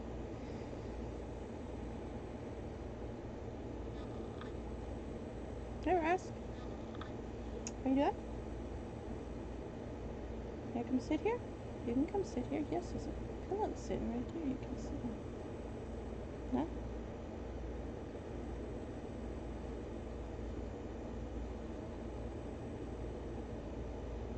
Where's your dog? Your dog's right there beside the chair.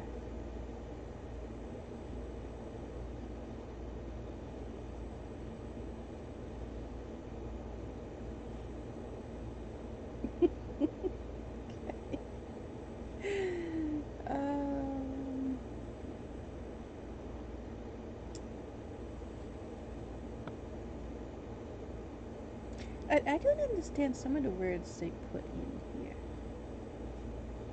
I'll kill you as well if you don't stop arguing with me. And alternatives are, I'll kill you as well if you don't stop embargo with me. If I'll kill you as well if you embargo stop arguing with me. I'll kill you as well if you restrictions stop arguing with me.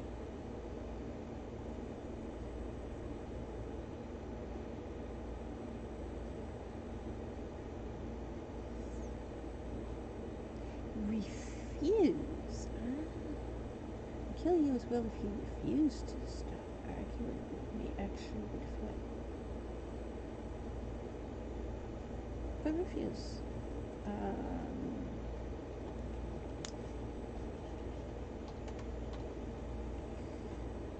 Godfather.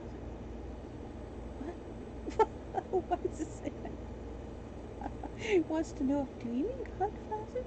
Why would I mean Godfather? I typed 2. What? I'll kill you as well if you refuse to stop arguing me. Fits better. Okay. I will kill you as well if you refuse to cease arguing with me. Sounds more like something Quaraun would say.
Oh, I gotta change it to squabbling. I'll kill you as well if you refuse to cease squabbling with me.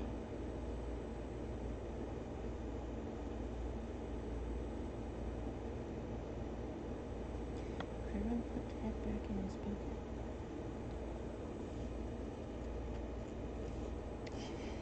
I think we could fix that to something better. Quaraun inserted the head back in his pocket.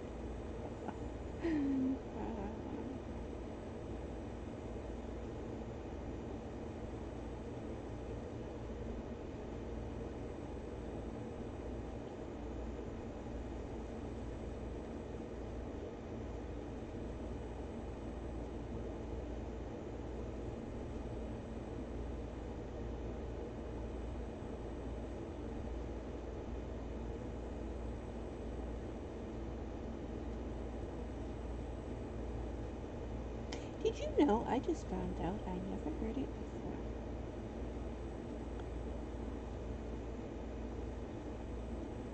I was looking up various things, and I saw, while doing so, one of the search results. Yeah, because Google sometimes decides, hey, this has nothing to do with what you're searching for. Let me throw that in search results. It was a statistic for the most dangerous things you could encounter on a beach.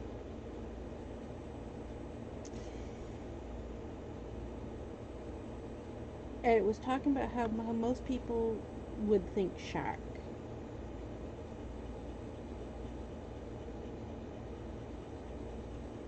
But then fewer than 5 people are killed by a shark worldwide every year.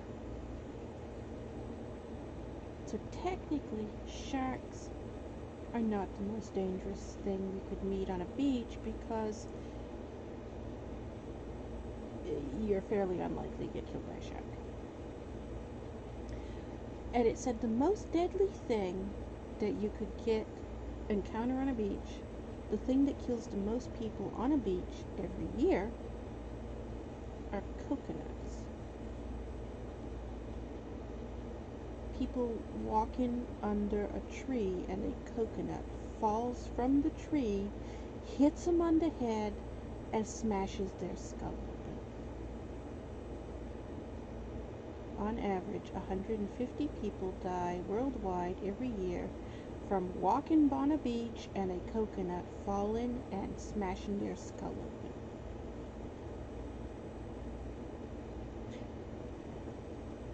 That's what when I saw that and it said head, change it to coconut. I never thought of, beaches around here don't have coconuts on them, so I don't even think of coconuts growing on beaches.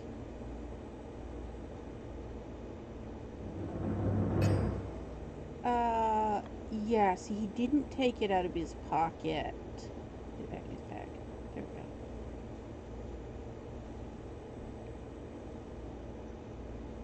Pocket is the wrong word. That was the wrong word. Quaraun put the head back in his pocket. Put just feels wrong.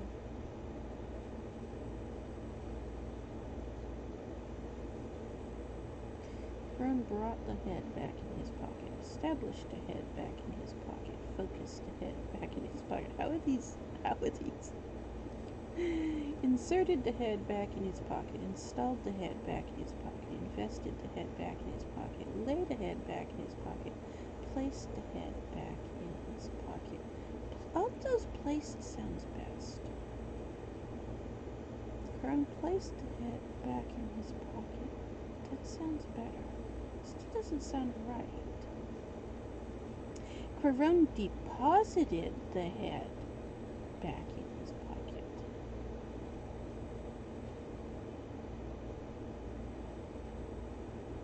Place sounds better. We'll leave it place for now.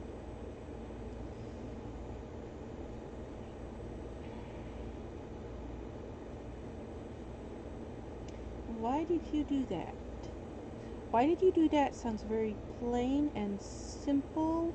And Kelim talks plain and simple. That's Kelim's dialogue.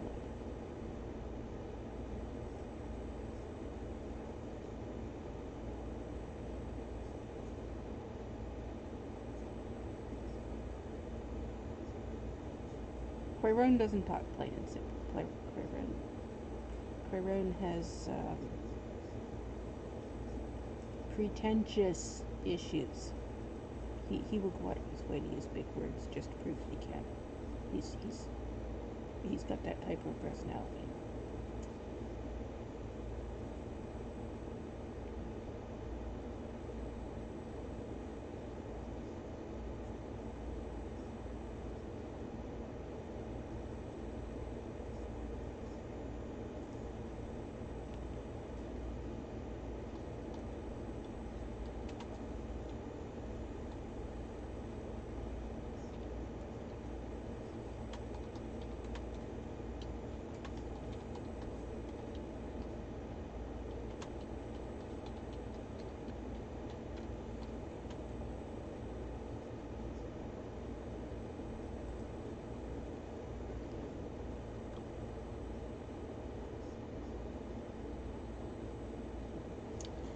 Seethed, very angry, boiled. I don't know, the elf sees sarcastically. I can't say these words, I type it. I don't know, the elf boiled sarcastically, the elf bristled sarcastically, the elf flared sarcastically, the elf fumed sarcastically, the elf simmered sarcastically, the elf smoldered sarcastically, the elf burned sarcastically, the elf fermented sarcastically.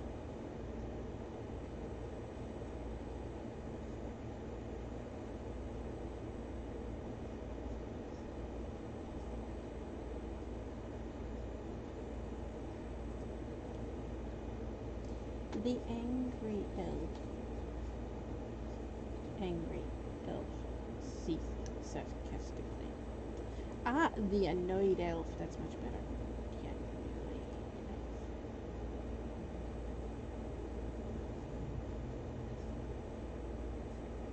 Is there a better word for sarcastically? No? Really? Perchance.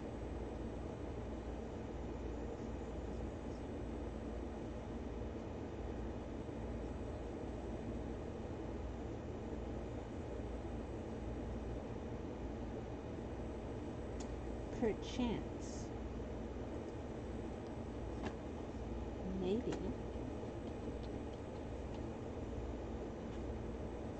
It might possibly, because this is Quaraun talking.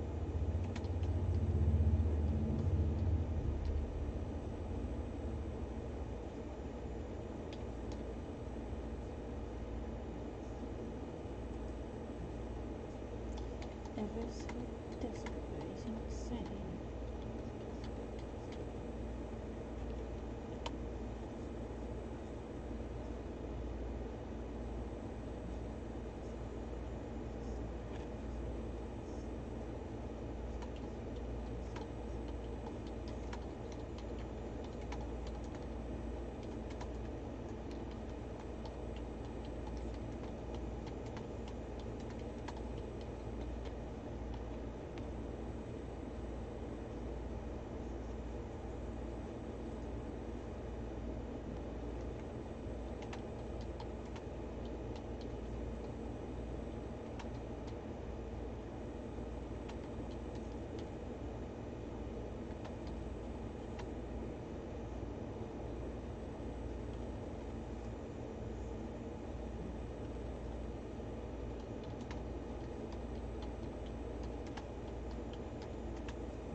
Okay, much longer.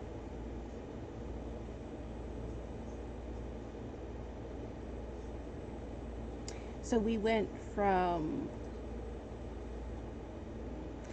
I don't know, maybe it has something to do with the fact of my being insane, or maybe it's because I'm a necromancer, or maybe it's because she helped find Daru, kill Boom Fuzzy, or maybe it's none of your fucking goddamn business. You came here for help with wishes, not to interrogate me on my habits. We've changed it too. Oh, I don't know, the annoyed elf ceased sarcastically. Perchance, maybe, it might possibly have something to do with the fact of my being ever so desperately insane. That's misspelled.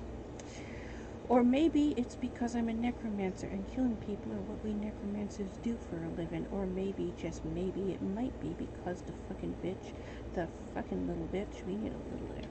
He would say little. The fucking little bitch helped find Daru, kill Boom Fuzzy. Or maybe it's none of your fucking goddamn business. You came here for help with wishes, not to interrogate me on my habits. Okay, that's much better. Quaraun monologues, so wherever we can add, he monologues and he uses ly adverbs. The closer we can get his dialogue to sounding like he's Darkwing Duck, the better.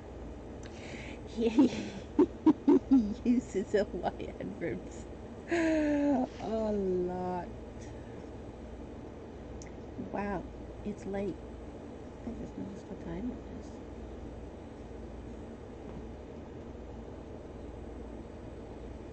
Vicky's not there anymore.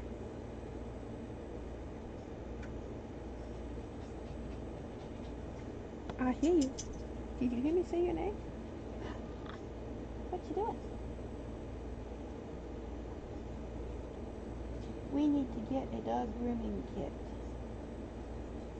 Actually, it's short haired, so we didn't have one for her. And I don't know what happened to the one I had for her.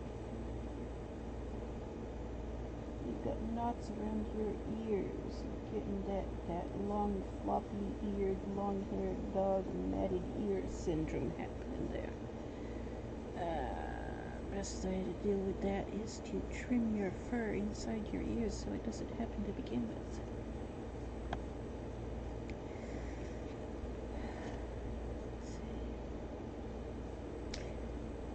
Maybe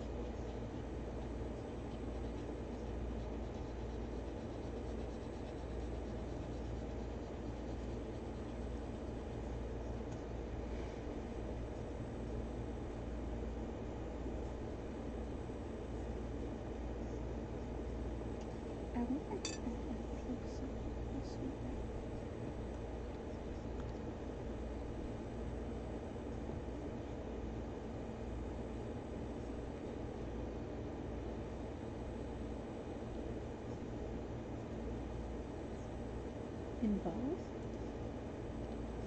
Maybe it might possibly involve something to do. Yes, involve sounds much better. Not necessarily sounds better. It sounds more like what Quaraun would say.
Ever and so forth. Desperately.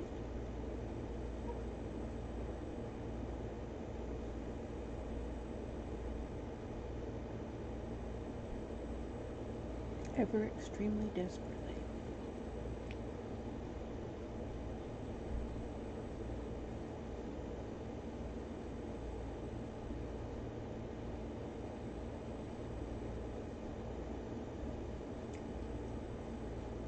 Ever just so desperately.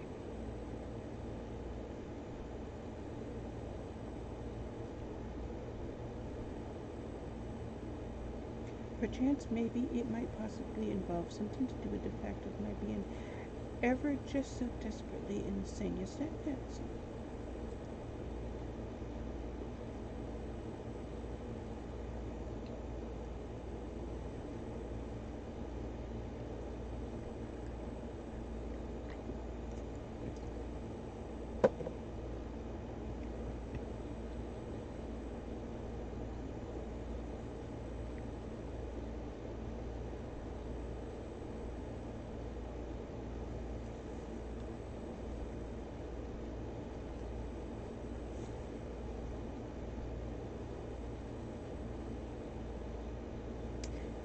Or as it may be,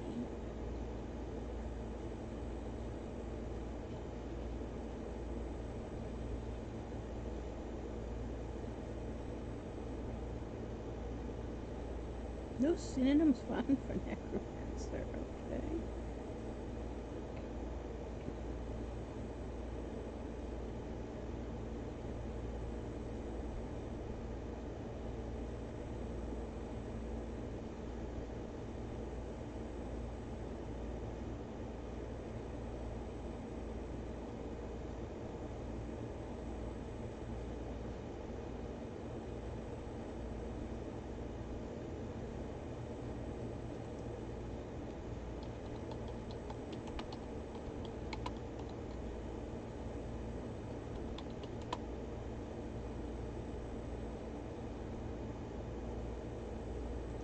And slaughtered people.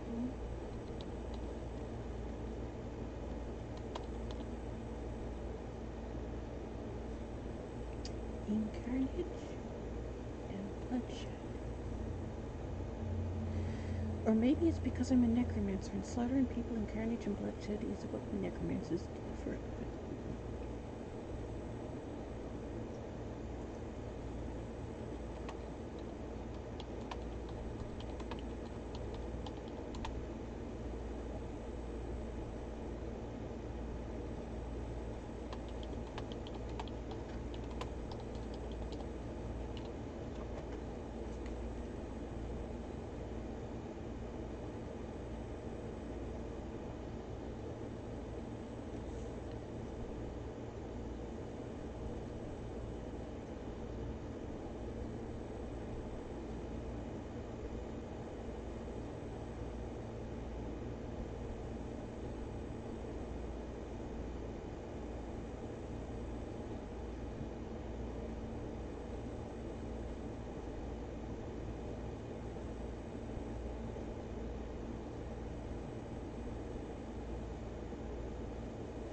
There's no cinnamon for fucking.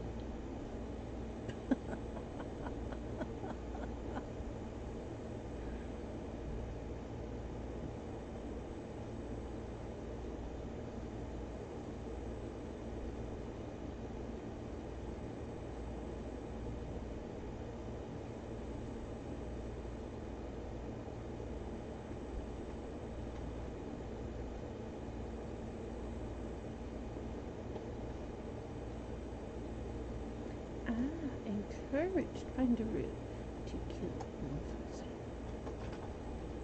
That sounds better, given the circumstances.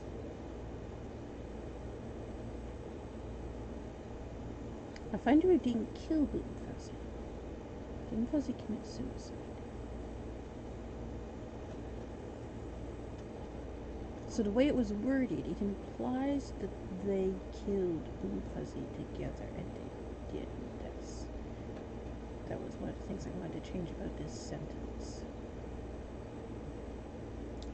Encouraged Thunderoo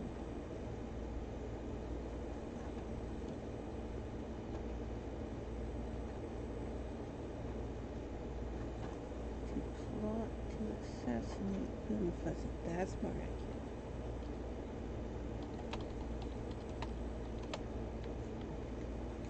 Because that's what they were doing. They were plotting to assassinate him. Boom Fuzzy, by the way, if you don't know, he was a king.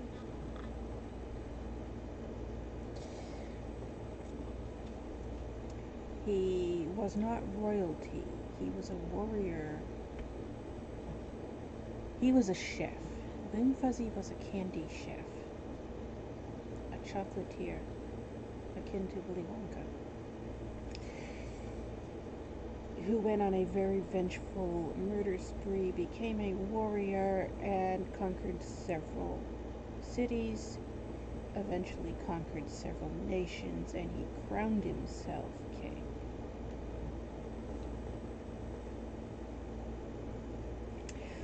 Basically, he was a gangster thug. He was very good at making candy.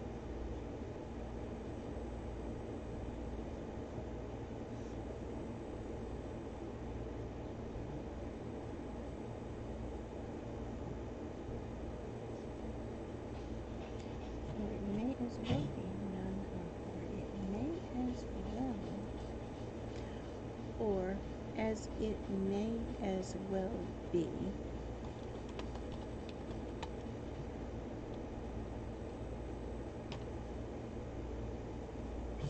Or as it may as well be, it's none of your business.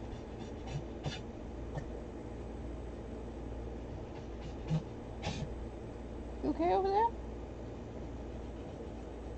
You hot? I see you. Yes, come here.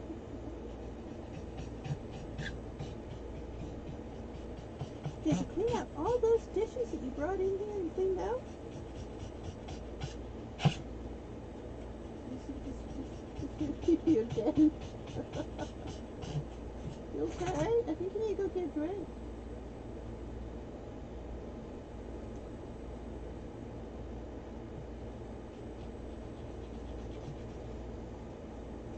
How about, since I've got my water right here,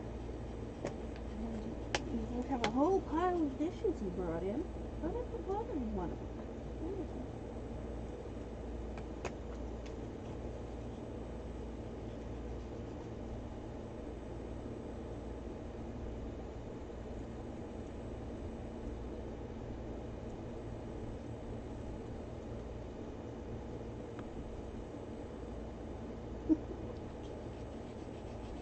You back?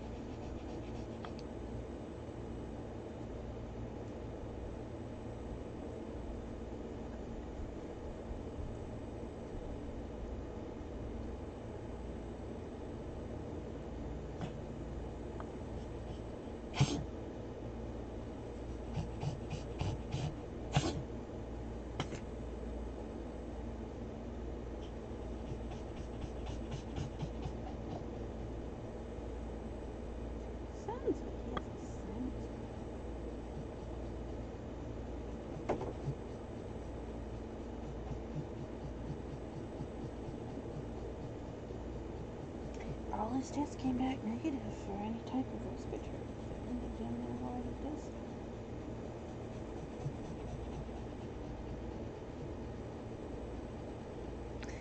Alright, what were we saying?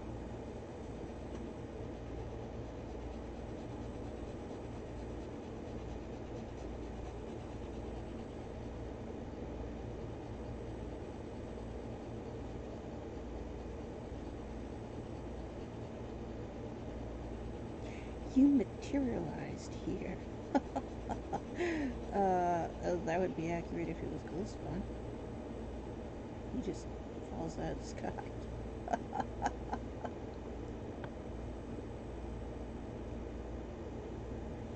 You came hither. Hitherto.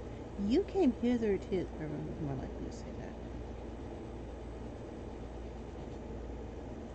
You came hither to me for help.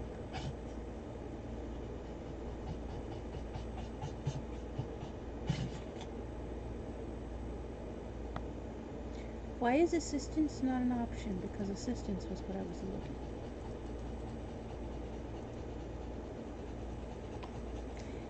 Who came hither to me for assistance with wishes.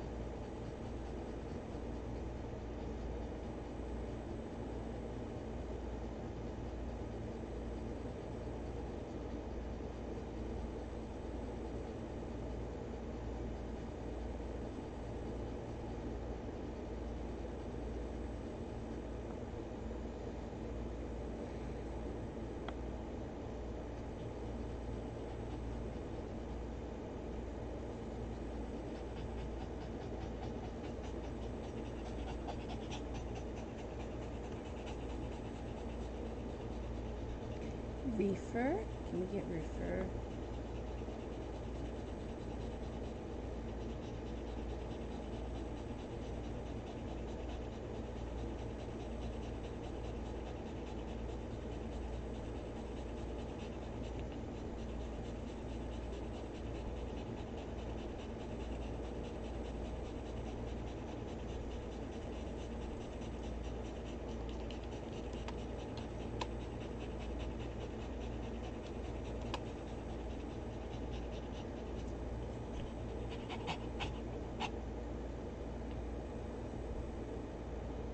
Tion?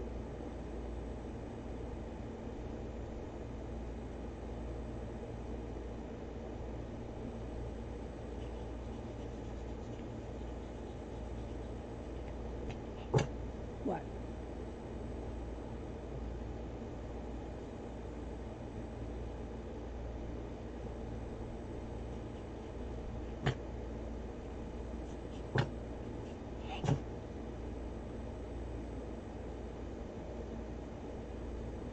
Most biggest. That's bad grammar. What? You asking for?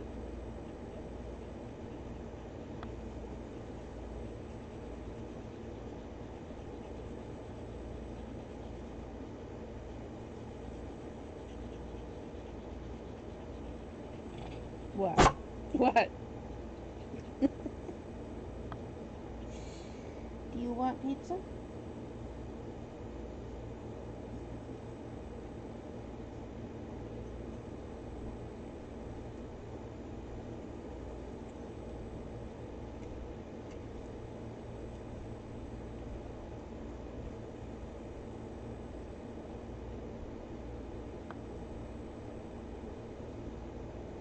Now that his hair's growing back because they shaved him at the shelter. So he had a lot shorter hair when we got him.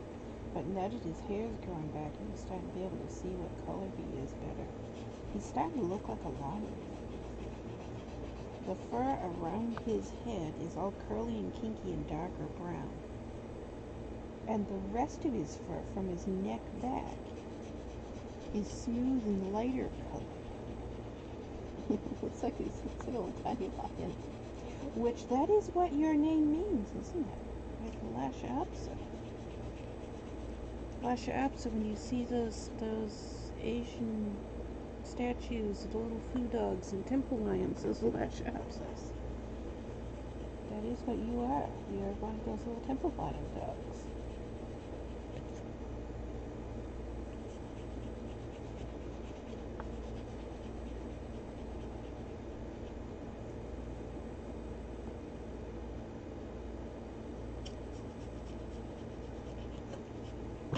Yeah, you're very talkative, little dog. Yeah. You want more pizza? Just telling me it's time for another piece? Yeah, I have yours already cut up. It knew eventually he was going to come over and want it, so I'd already cut it all up before. What do we have? All kinds of god names here? Okay.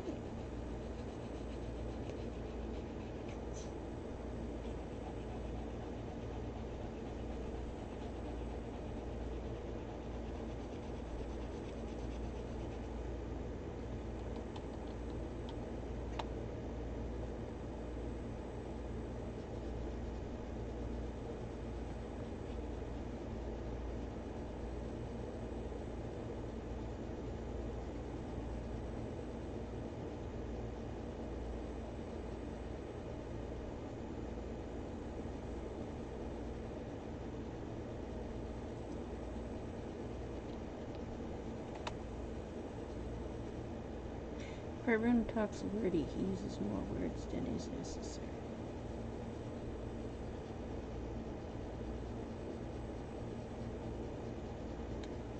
Aren't even aware, I think, is more what he would say. Aren't even aware. Is aware there? No.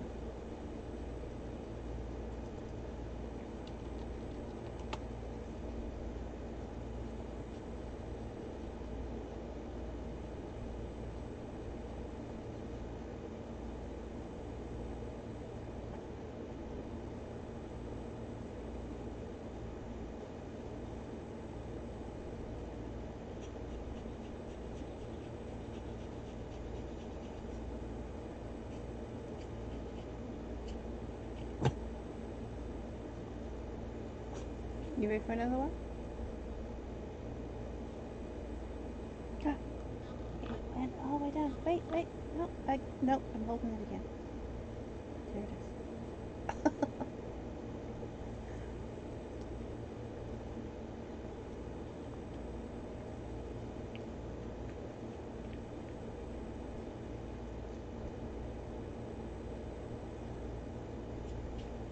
Because of the way I dress.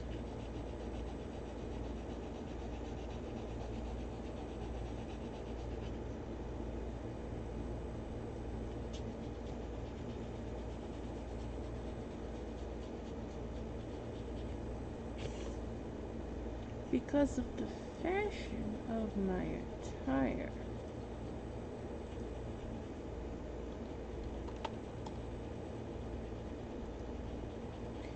They call me insane because of the fashion of my attire.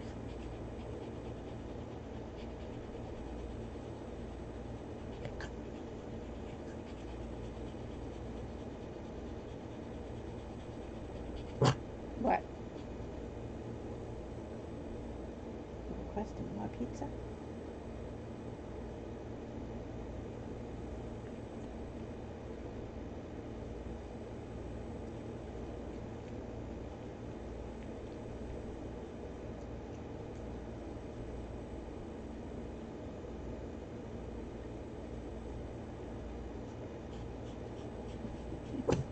Yeah.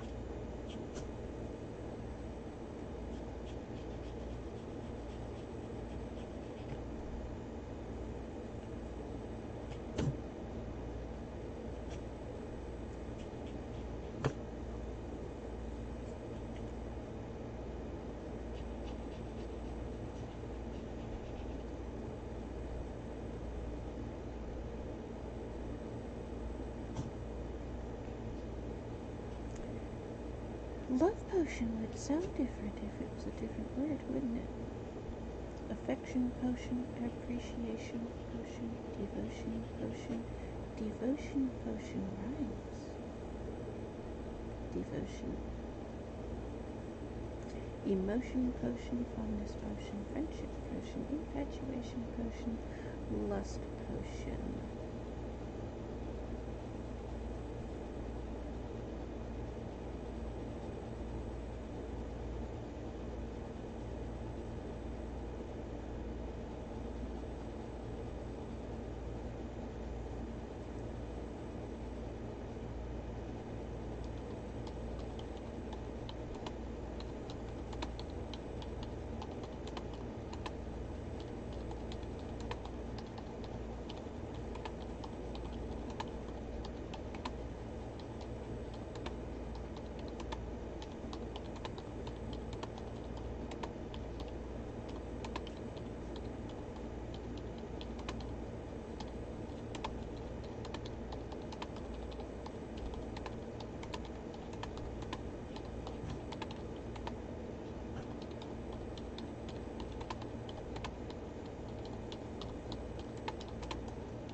a thing. Is it still running? Where are you?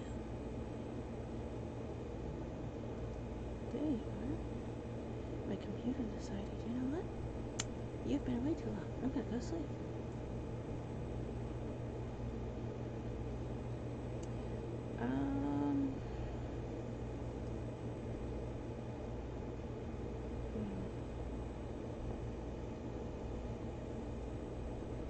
Yeah, I had a bunch of stuff I had to put away. And these, this is Nicky's eyewash pads, trace soap pads, grip pad from container, squeeze excess liquid into the eye. Helps remove debris and keeps eyes clean. Remove pad from container and squeeze excess liquid into the eye. Use pad to remove debris. Use 3 to 4 times daily as needed. Boric acid.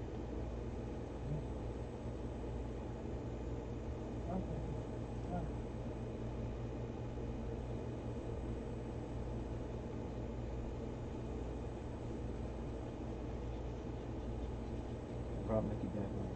Okay.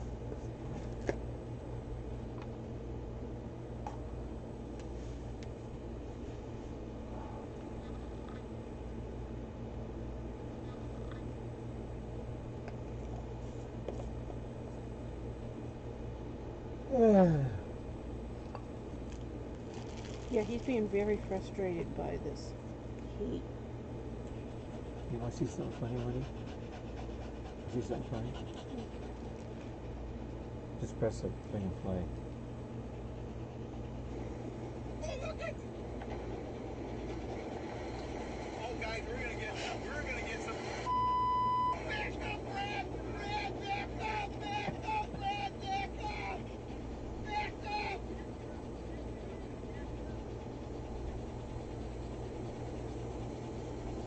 Back up! Brad! Oh!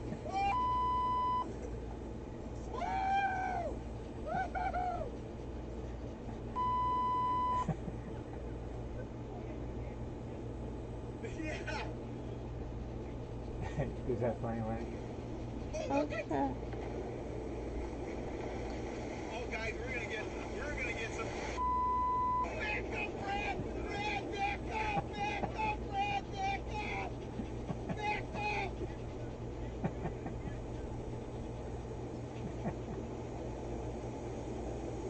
Does it say where that is? Lake Superior.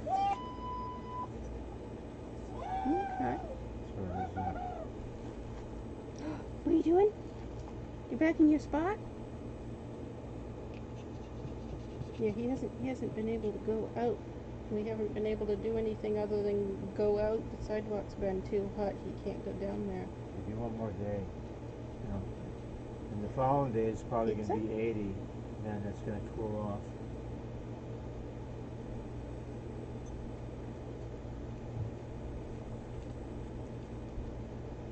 It's like these things like that.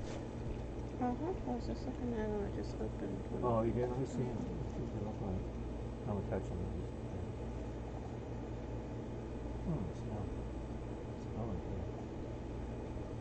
Get your eye on it. What is that? You think they smell good? It's boric acid. Oh, is that what? That's what it says in the ingredients. Yeah, Is that for good for the eyes and stuff? Apparently, it. Oh. The instructions say, remove pad from container, squeeze excess liquid into the eye, use pad to remove debris. Use 3 to 4 times daily as needed to remove debris and keep eyes clean. Yeah, he has small dog eye issues. Yeah, I think that's good for him because it's liquidy, you know, and the stuff in there, it doesn't, it's not, you know what I mean? Yeah. Washes it out a little bit. You might like that. Did you cut something around his head? Hair? No, he hasn't had any haircut. Okay, what's he doing? I think he's burying a pizza. The Is that it? Yeah, I think he's, yeah, just get, yeah, he's burying it.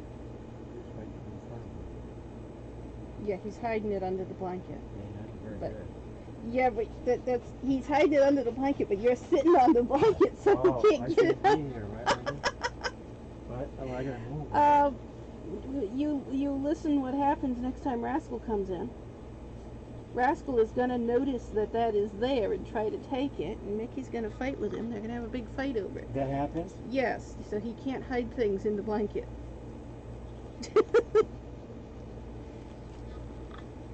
He does like Buddy. Buddy used to do that too.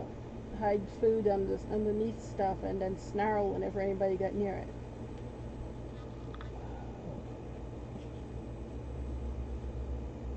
I've never seen a female dog do that. That appears to be exclusively a male dog thing.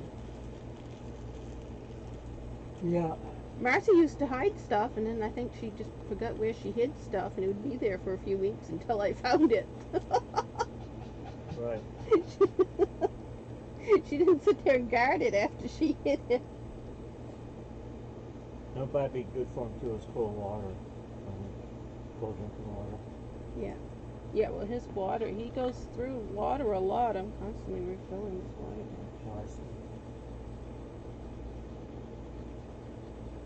Yeah, that's tough for him, not having tough time outside. That's tough. Yeah, well, he gets so excited to go out, and he can't go out. He wants to go out, and he gets out there, and then he can't do anything, and he comes drooped back in all depressed because he wanted to go out.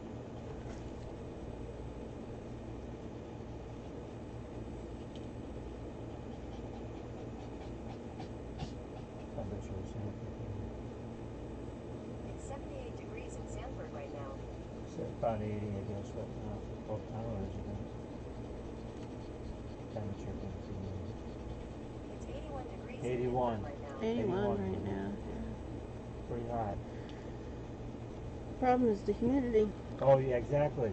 Because Humidity, it's been 80 degrees before in the last few weeks, and it wasn't like this. It's the right, humidity is They the mentioned issue. that. They mentioned that's called the heat index goes up when you have high humidity. Yeah. It feels hotter. Right, that's the problem. I see 11 cory cats right there in the front.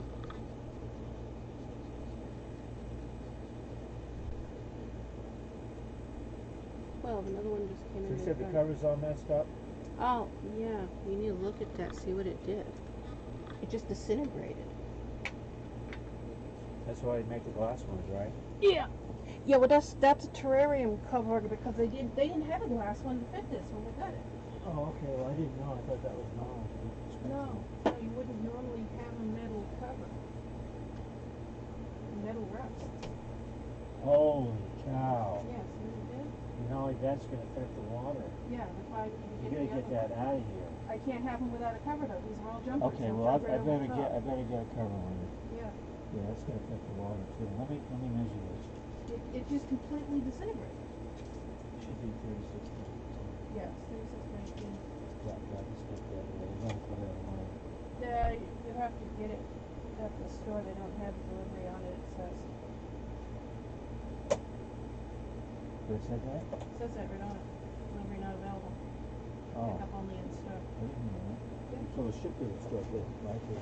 No, pick up only in store. Delivery not available. That's Where is it at? Which store is it at? Petco's what you said. Echo? Oh, Petco, yeah, the one out in South Portland. Okay. Same place got it. Yeah.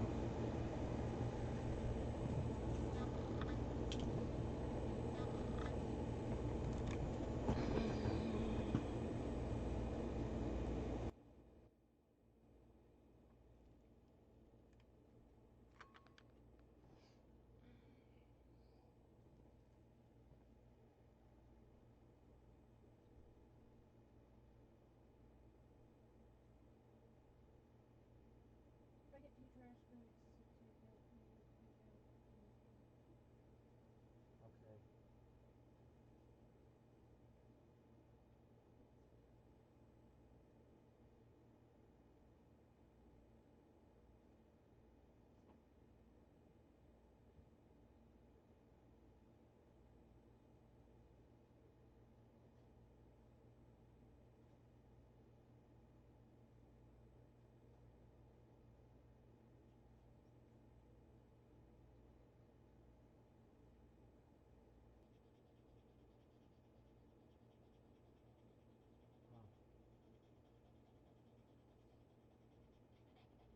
A lot of the problem is the fact that Kit has diarrhea, and there's no way to clean it off the rug.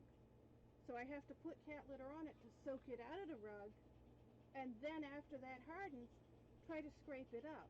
Oh, That was the only way I could do it. I see. But this stuff makes a big difference, right? Yeah, this doesn't require the Oh, extra yeah, cat you litter have or that. the cleaning of the rug. I just roll it up and put it in the trash. That's a I lot don't have to easier. wash the rug or anything. A lot easier. So yeah, it's much easier. Whose idea was that? Genius. Yours. Genius Benny, right? All right. Mickey likes sitting here. I think partly because he gets to sit here right beside me. Right. He's almost at level with the chair, but he's got his own spot beside me, so he doesn't have to sit in the chair with cool. me. It's really cool. Yeah, and he's right in line with the air What are you conditioner. doing there, buddy? How are you, buddy? You come over here. He does. You touched him. He's gonna come over and see How you you. doing? How you doing? What are you doing there? Oh, I didn't put the rugs in there. That was the whole thing I went over there What for. are you doing I there? did everything Huh? else.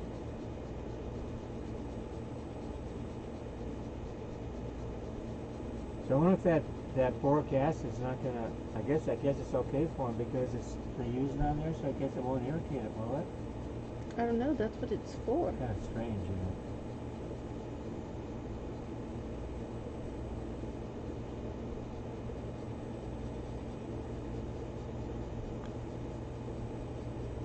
You can go over and see Wendy.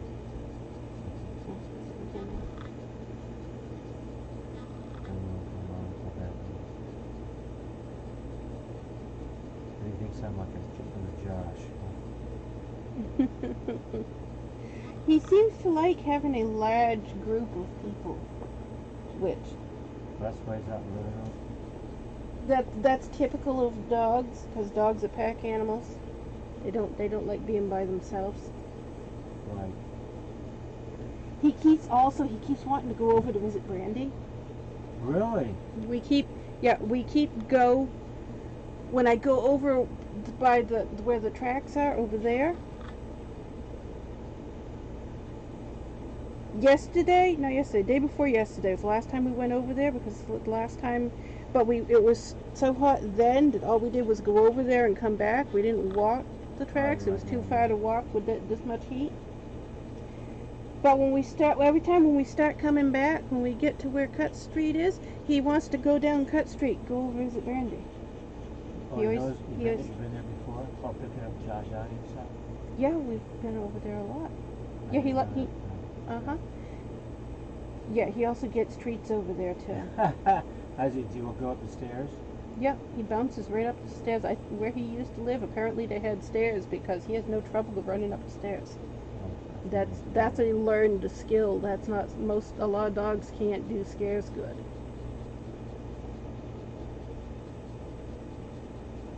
Marcy never figured out stairs. Marcy was never able to use stairs. She'd be carried up the stairs to the apartment. Okay. Even living with stairs, she never figured out how to use them.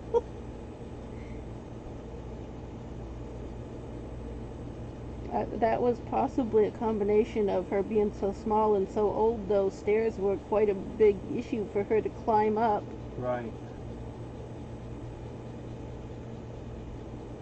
By one more day of heat, Wendy, you'll be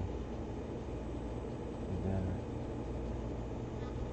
They said that on the news. This is what surprised me on the news. They did a chart. It was Channel 13 is a better news station. I think they got more. Anyway, the guy is saying from 1970 to now, there's been like this way. The line's been like this. And what this represents is how the temperature at night's getting hotter and hotter. Yeah, the heat just steadily going up. Yeah. There's National Geographic did one a few years ago, and it showed it was like the entire globe. It was one of those globe maps where they folded out the globe so it had the points. Yeah. And it was showing it like every 10 years from 1900 until whatever year that was. I think it was in the 90s when that and it was showing how it was just it showed the polar caps, where they were and how they've been decreasing and how much more they started decreasing in the past few decades. Oh, no. and then it was showing the equator and how the heat range of the equator was really skinny, but it's progressively gotten wider over the Oh, years, no. where areas that they're getting equator temperatures further and further away from the equator. It's terrible. The Earth is just progressively getting hotter. Yeah, and it accelerates too. That's the thing. There's more ice melts, and it just accelerates. They say that it's going to be a foot of ocean water in 20 years or something like that. I don't know. Terrible.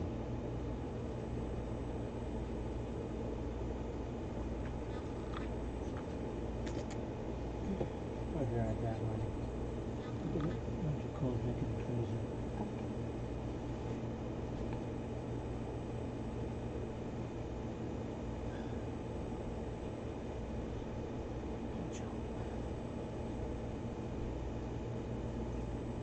What's he doing? He's coming with you. Is he? Yeah.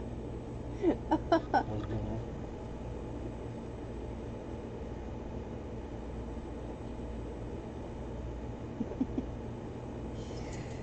I didn't do the work of the day.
Yeah, it was too hot to go any further. Hi, Mickey. Hi, Mickey. That was the end of the direct range of the air conditioner.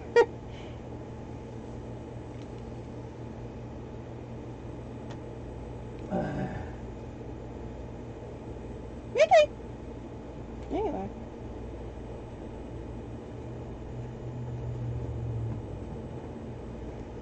He likes this spot. He claimed that spot. You see, that's the old pillow? This is the new one you just got? Oh. It's the same pillow? Uh, That's the pillow I always use on the bed. Because it's the more comfortable pillow for sleeping on. And Yeah. it's made out of a cooling thing. The fabric that it's made out of, it keeps you cooler. that works? Yeah. Work It like whisks the heat away from you. Which I think is the other reason he likes that pillow. But it used to, I put it over here when I'm over here because I use it to lean on. It's got a squishy stuff inside of it. It's extra squishy. So I use it to lean on when I'm over here. But then when I go to bed, I take it over there on the bed. And he kept going over and taking it. It was on the bed, and he kept taking it off the bed and bringing it over to sit on. That's why I needed another one, because he had claimed that he wanted that pillow. He determined that was the best pillow, so that's the one he wanted, and that is the best pillow.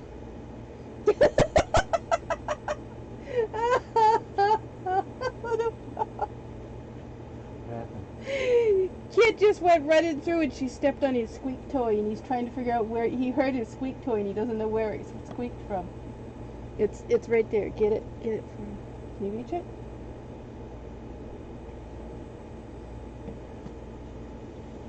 It's that blue thing there.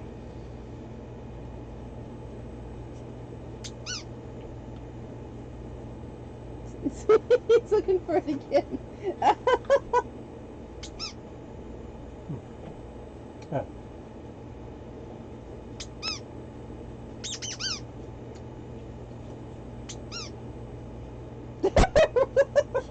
Rascal says, I hear squeak, I have to come. There it is.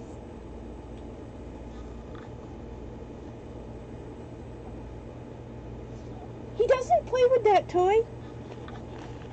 But he takes it and hides it if anybody squeaks it.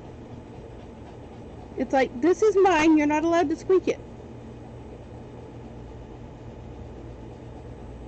When he wants to play, he'll take all the squeak toys out and he'll squeak every single one of them. And then he'll take the monkey, and the monkey's the only one he ever plays with.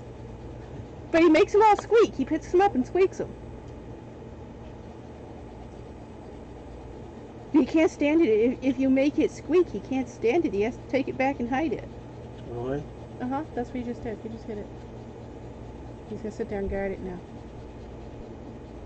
So it's funny what goes on in his brain, huh? Yeah.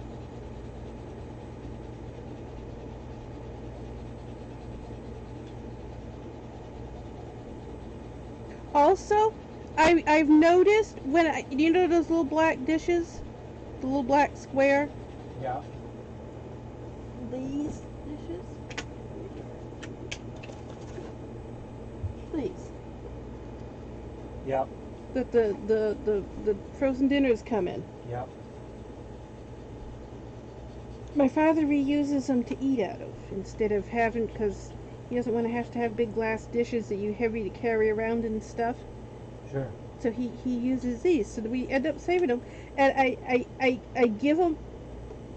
I put the canned cat food, easier than having cat food dishes. So each one gets a can. So I'll come out with 3 of them. They each get their own can in one of these. So there should, in the morning, when I get up and take these dishes after they're done with them out to the kitchen, there should be 3.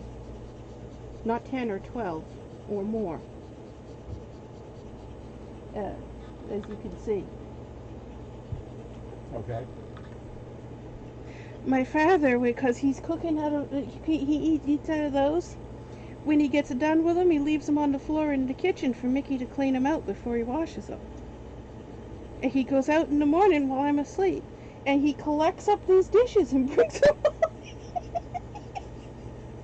He lays here and he laps them out. He has piles of dishes all over the place over here because he hoards them all up over here. This is his spot. That he's claimed this whole spot here. This pillow and the beanbag chair. And see, he puts all his toys and the dishes and stuff over there. But he carries these around. I've seen him do it. He carries them around.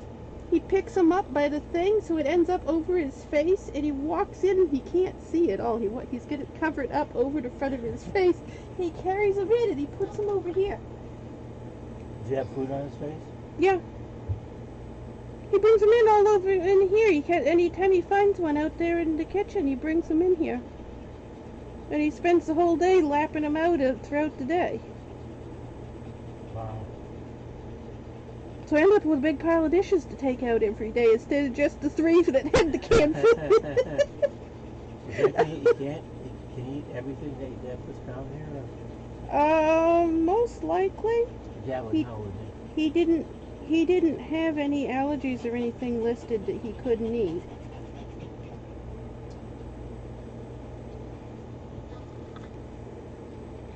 Pizza?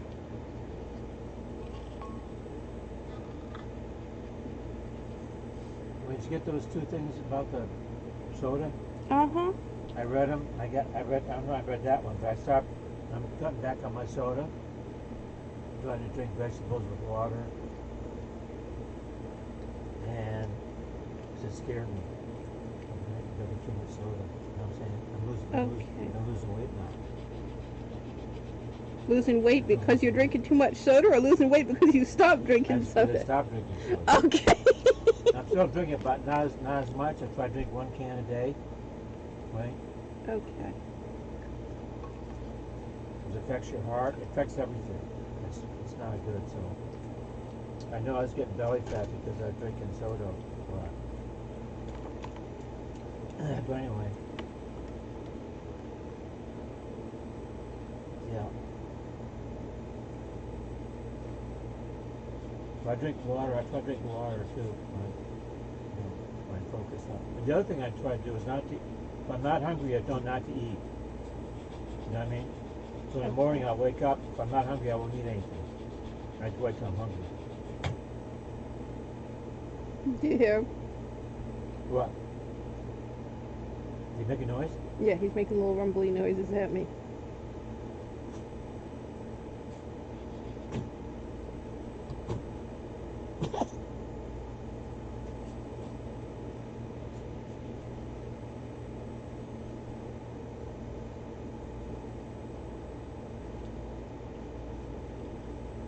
Kind of chomps it in a jerky way, don't it?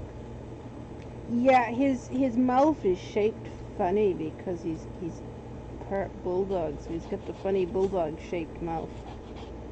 He seems to have trouble getting food around his tongue.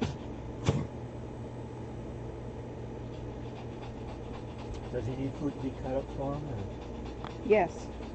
Okay. Yep. That's why I've got a pizza that's already all cut up in little tiny small pieces. Oh, I see. Yeah. Yeah, he does have trouble if it's too big. Okay. I just wondered about that. Yeah, I've noticed he if something's too big, he has a hard time with it because he's missing most of his teeth. Oh, too. is he? So he needs his own too? Yeah, that's a notation that was in his file, is the fact that he's missing most of his teeth. Oh, that's too bad, yeah. He's also at some point had a broken jaw because it says his jaw's yeah, got yeah. fractures.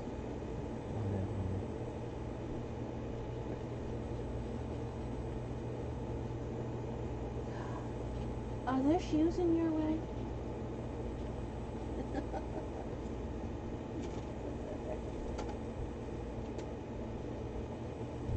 So did you take him out in the back? Is that what you do from the back line? Uh-huh. I always go out the back door. You're the one that is scared to use the back door. I get him all confused and not knowing which way. So you use the back door all the time. I always go out the back door. I tell you that every single time. And did you always go out the front door anyway? I get messed up. I know. But you don't really walk very far now because it's too hot, is that? You can't last couple of days. There's the little tiny, see him? In the corner? He's slowly going up the edge. Oh, yeah. That's tiny. Is that a new one? Or? No, that's the smallest one. He's eating the algae off the corner there. Oh, that's the koi cat? Yeah. Oh, wow.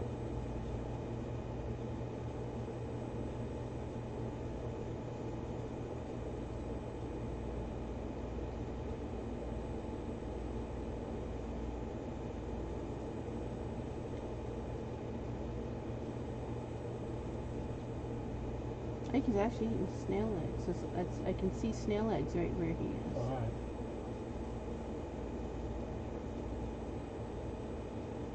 Yeah, it's the one you don't see very often. The smallest one's the one don't come in the front very often.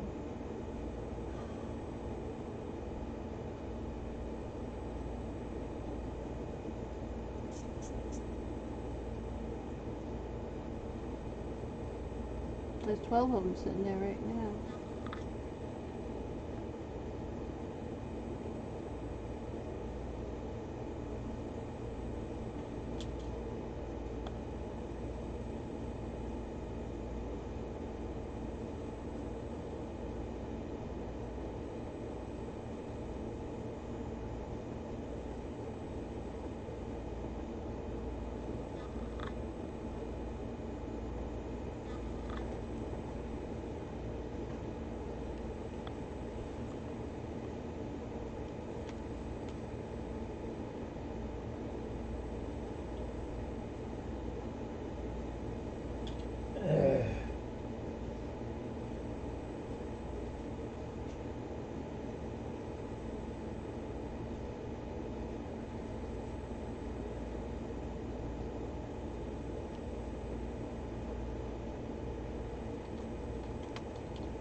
Have you seen this at Petco? Yeah, they have them in near where the tanks are.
Slow down.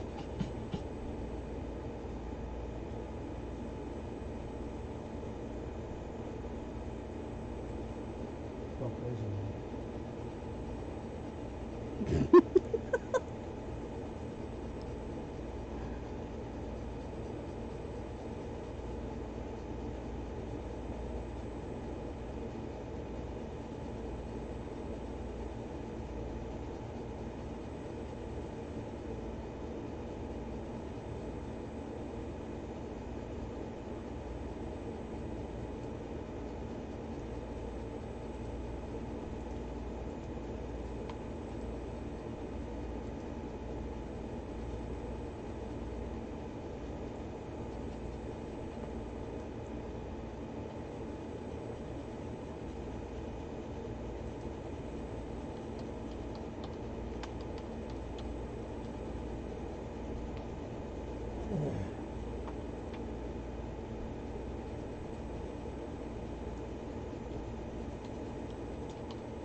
That's saving me a lot. Those little patterns really saved me a lot of everything.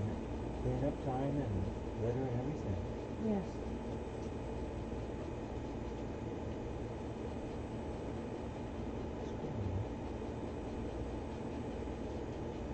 Nothing like making stuff easier.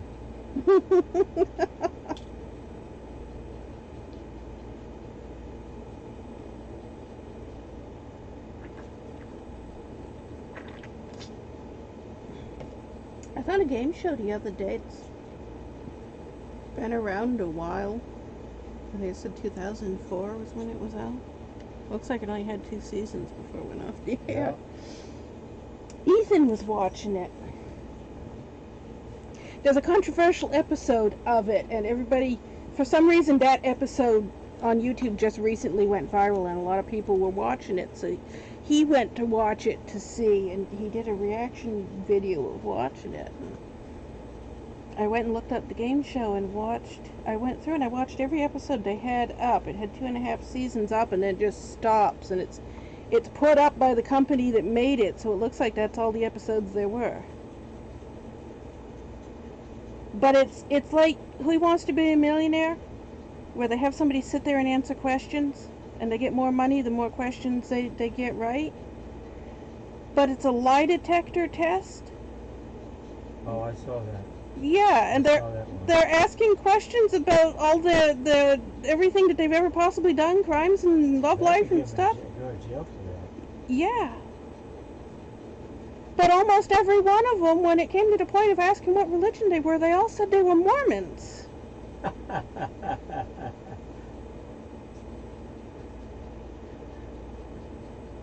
Two of them were prostitutes and said they were Mormons. One of them has a chart of more than 100 women that he's had sex with in the past year, said he was a Mormon. All these people, they said they were Mormons. How the hell? Well, I don't know where they are. Apparently they're out somewhere where there's a high rate of Mormons, Utah or something. That's unusual to have that many contestants all say they were Mormon. Probably out west somewhere. The show that I saw that was like that, it was not very long at all. Yeah, it had 2.5 Like seasons from what I saw. Truth something that was over. It's a little bit too personal because they ask you all these personal questions. Yeah, a couple of them. Like you want to hear it. They had a thing after, and they were asking what happened to them after, and they were interviewing a lot of them. I think that's why it just suddenly got back on, because they were interviewing the people, the where are they now thing. Right. And I was talking to one of them, her husband left her.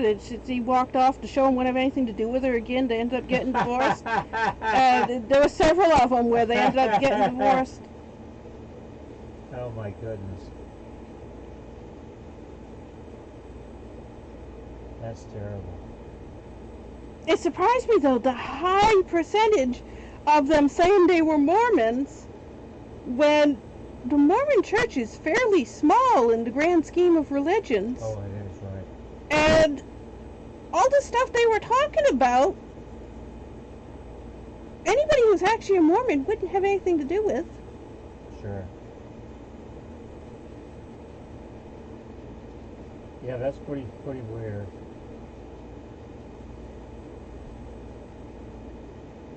One of them said she was Jewish, and another one said she was Catholic. I noticed the one that said she was Catholic, she acted like she didn't want to be there. I got the impression her family wanted her there. Okay. She extremely acted like she did not want to be on that show. Right. You could tell it looked like it was her mother and her sister that it was their idea. They don't want to get ratted out. That's the problem. They don't want to get. Little one's out in the front again. No, he just went back and back.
Some of these home protection things are unscented. This one has a scent to it. I just noticed that some of them are different. Yeah. It says it's a lavender scent. What's that supposed to mean? Lavender's an herb. Huh? Lavender is an herb. I know, is that dogs don't mind that, or animals don't mind that? Lavender scent is an odor neutralizer. Oh, That's what actually causes the odor to go away. oh, I see. If it's actual real lavender as opposed to just lavender scented, the oil of lavender it has a chemical reaction to odors. It actually takes the odors Okay. away. That's why a lot of cleaning products are lavender. But a lot of them are also lavender scent and not actually lavender oil. And that does make a difference. One, it smells like you've used the stuff, and so you have the fragrance covering up the smell, and the other one actually is the stuff and it removes the smell. Oh, it's all, yeah, I get it. So one's fake, one's real, right? Yeah. Okay, got that one.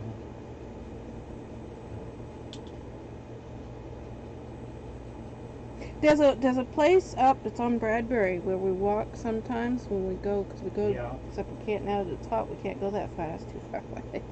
But one of the houses, when you walk by, it's got like a little bit, like maybe 6 or 7 inches of dirt between the building and the sidewalk. And it's all lavender. Oh. Just little lavender plants there. And when we go by it at night, it looks like there are lavender plants there. But when you go by in the daytime, they're all fake plastic plants that are stuck in the ground. At night, they look like real plants. And when you go by, you see it in the daytime, it's all plastic plants stuck in the ground. Yeah, I see what you're saying. That's funny.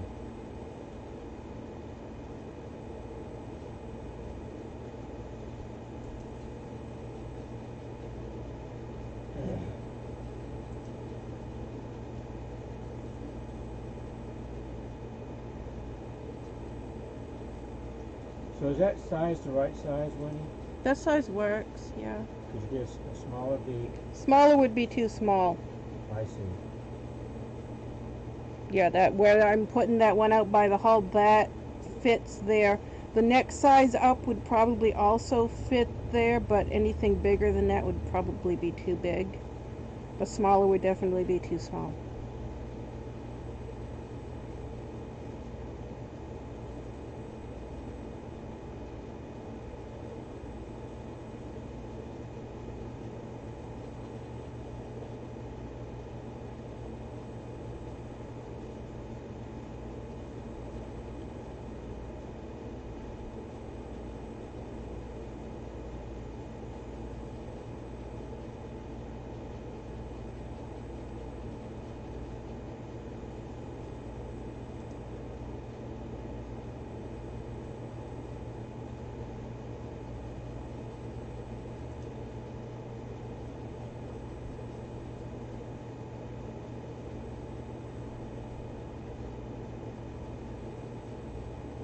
They have one called Mountain Fresh Scent.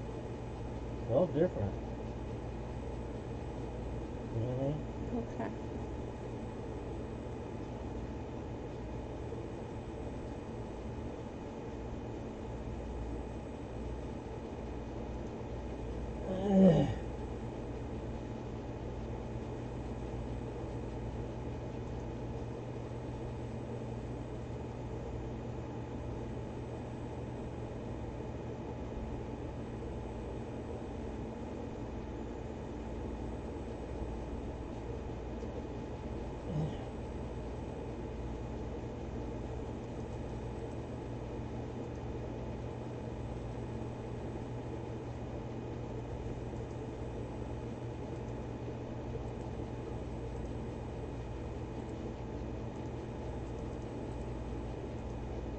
Oh, they got it.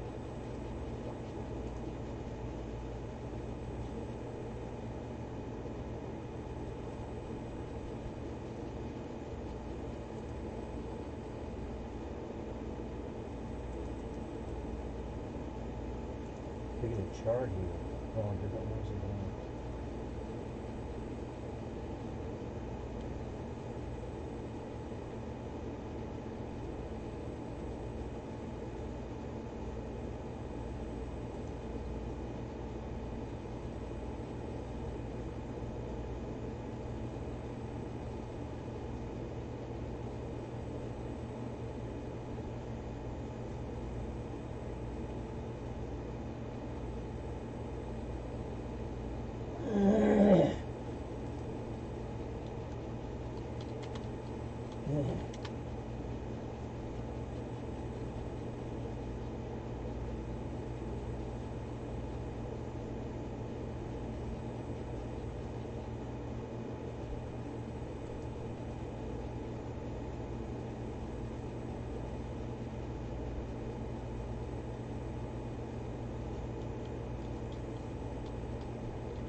Russ.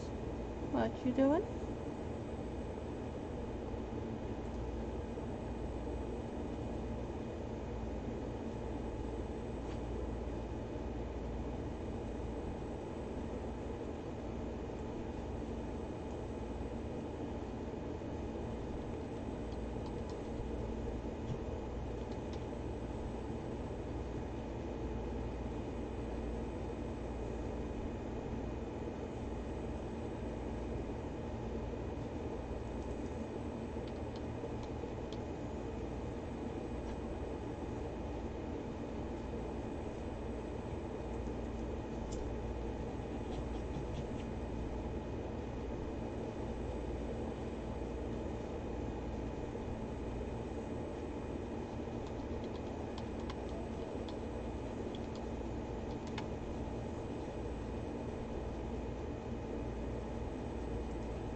What?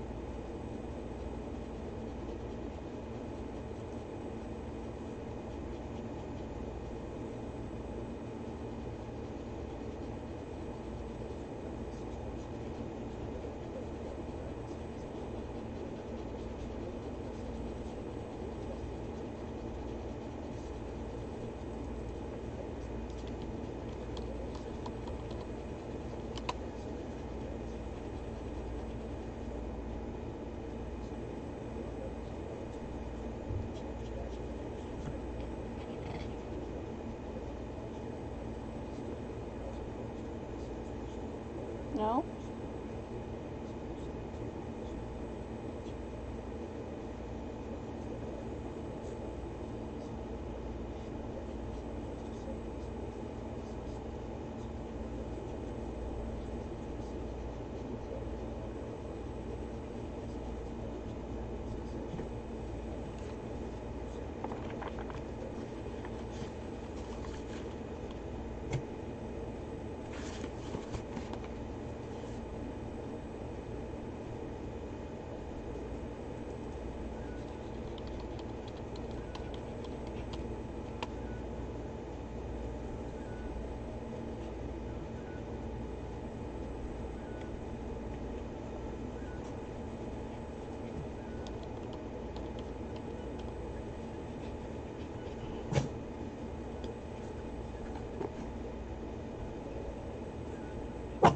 What?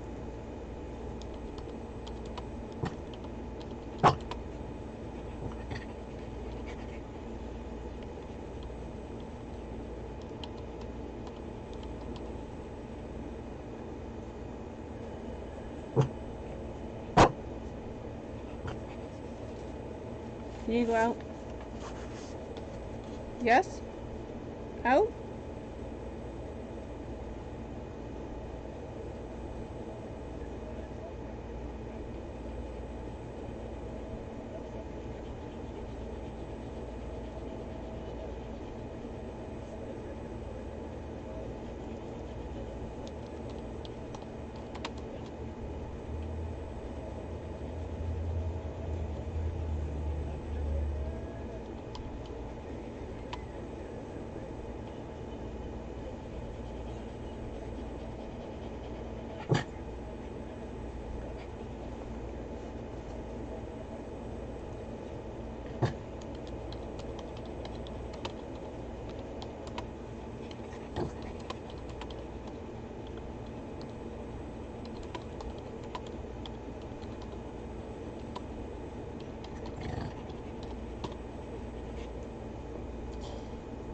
Can you go out?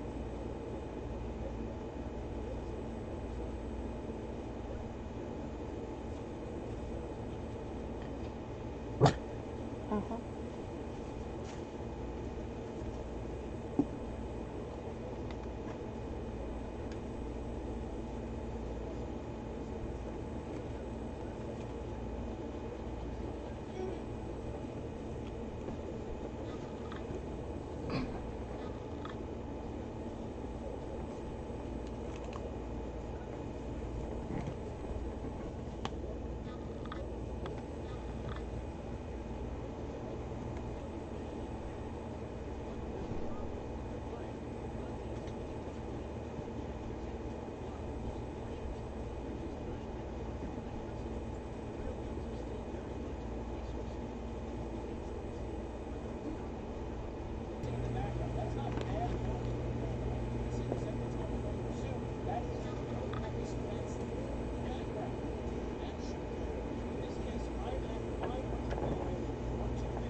Hi, Rask.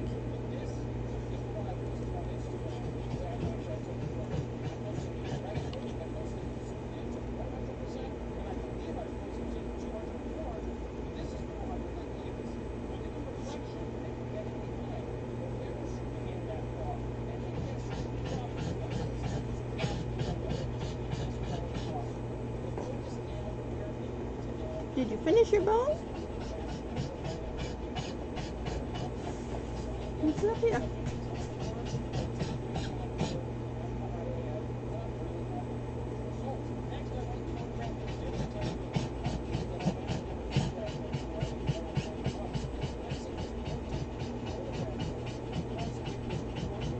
It's awesome, man. He's hot.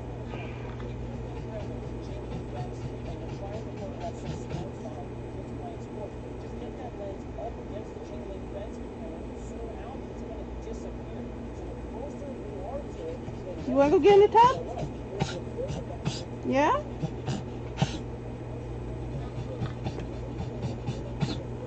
No, she ain't hot.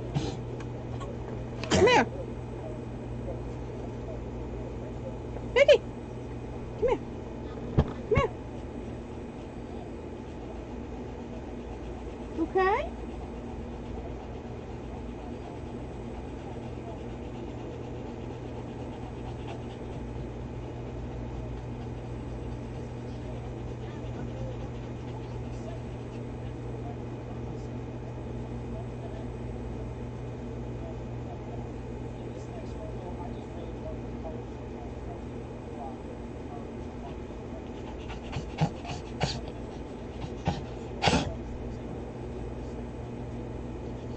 You need a drink and you're just refusing to go over there and get a drink out of your dish?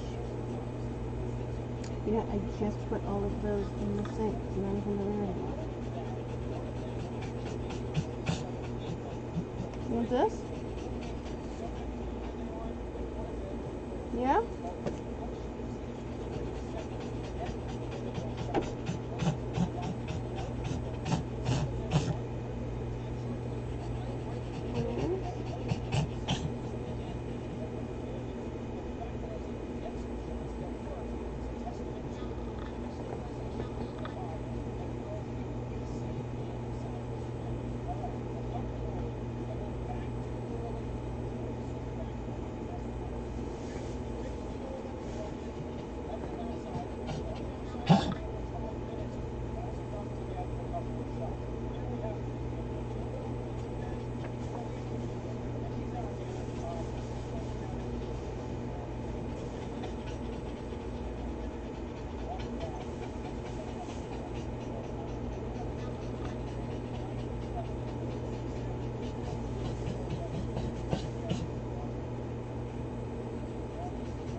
see Mickey and Rascal? Huh? Mickey and Rascal? So I see him? Uh-huh. Yep. They're sitting there together. Oh.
Breathing pretty hard.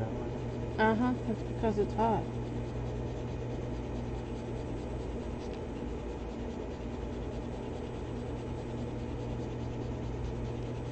You notice the heat quite a bit when you go out?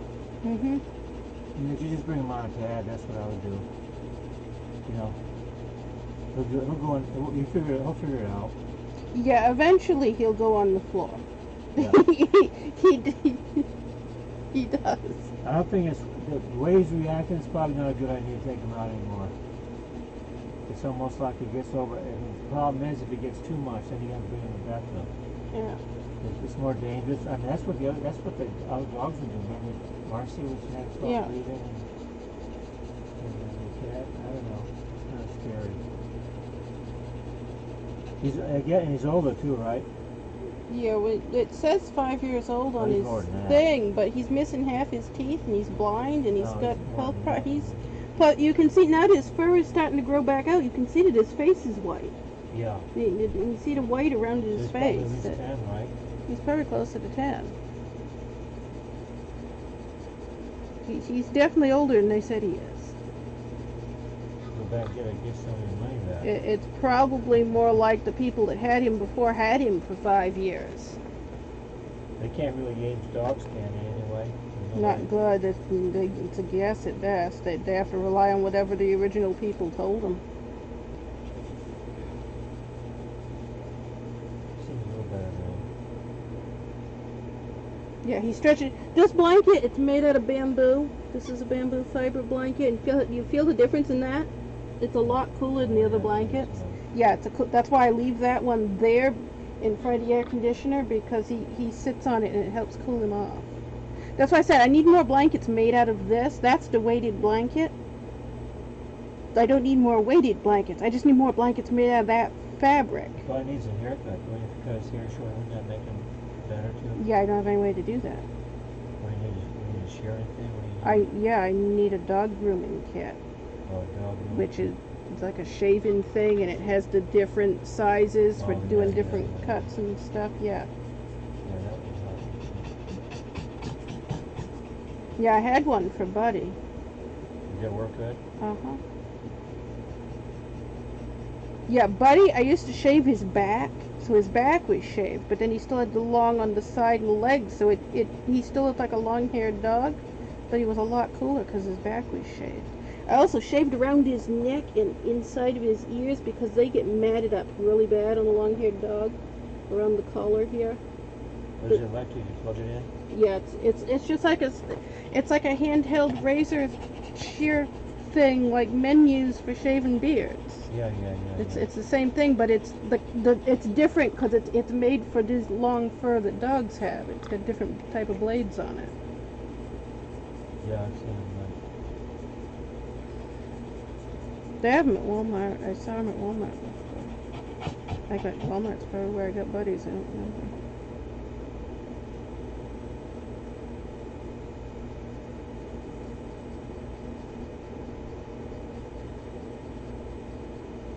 Marcy didn't need one. I never got one for Marcy.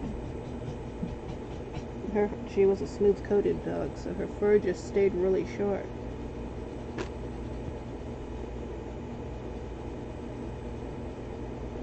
He's classified as a non-shedding breed, which means he has this double layer. He's got like a silky layer, but then underneath is like a shorter, fluffier, woolly layer, and he doesn't shed. It just keeps getting longer and longer. A Lasha Apso, eventually, it'll be like Rapunzel just dragging on the ground all the time. Their fur just continually gets longer, like people hair. It doesn't shed. Well, it does warm them up. Yeah. Yeah, he's basically wearing a 6-inch long fur coat. Plus, it's a woolly one, like a sheep. Massey had that smooth, silky fur, so she didn't have that layer of wool. He's got the double coat that has a layer of wool and a silky. Okay. Same as Brandy. Brandy's hair like that. If you look at Brandy and Billy next to each other, you can see the difference because Billy only has the silky. He doesn't have the underlayer. And Brandy's fur is just like Nikki's. It's got the double coat.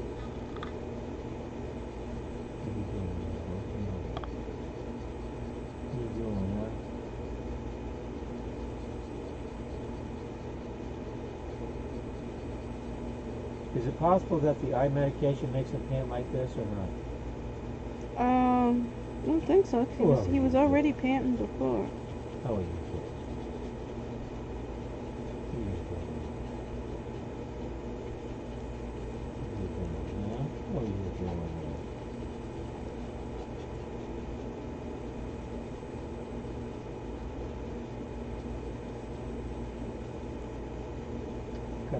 Cut all his hairs on his head. Yeah, where it's getting matted. That's why I said it needs to be trimmed under his ears and around his neck because those mats are making him hotted. Especially in the summertime, he needs to cut off.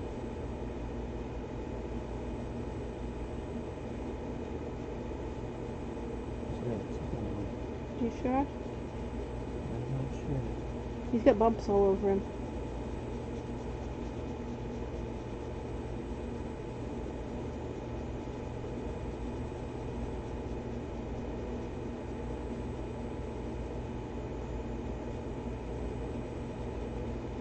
What it is. A rock or something, someplace I'd say. Okay. Yeah, he's a very bumpy dog. He's got one on his ear and one on his cheek and a couple on his head and some on his back. He's got like little work bumps on him. That's common. That's another thing that indicates an old dog. You don't usually see lumps like that all over a younger dog. That's considered an old dog thing.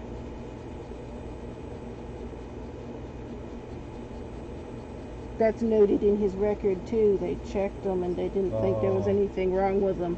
Right. The fact that he's got bumps all over him and they checked them all. Yeah, the one on his, the rest of them they kind of almost like pimple looking under the skin. The one on his face is different. It's like that thing I had on my hand. Yeah. It has a note that they suspected that was cancer, but it came back negative. That was one of the tests that he's Which one? done. There's Walmart. Look at those.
Yep, most of these are not for dogs.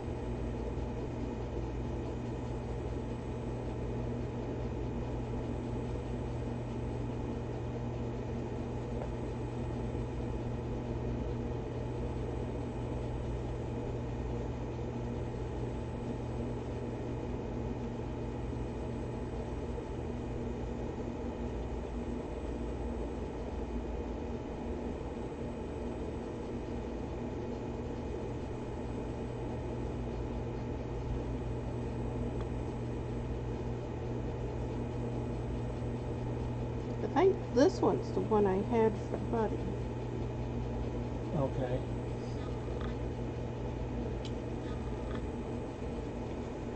You want to try that one? Yeah.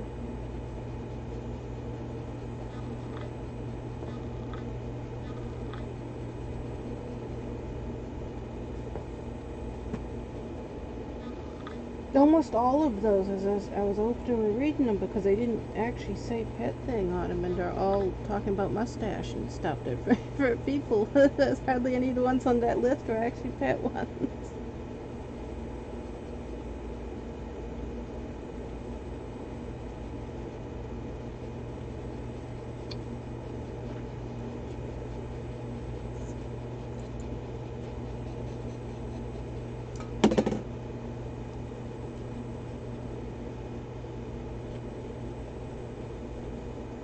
He's like sitting there in front of the air conditioner.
probably heading out a little bit, yes.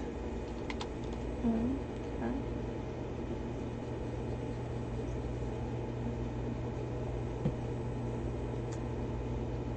Didn't have any vitamin drink at Walmart. Do you know where it is? But I looked where it was before. So Okay, where it was before was a thing on the end because it was Yeah. Memorial Day weekend and they had an excess on the end of the aisle. Okay. Usually, you have to go you know where the milk and eggs and stuff are?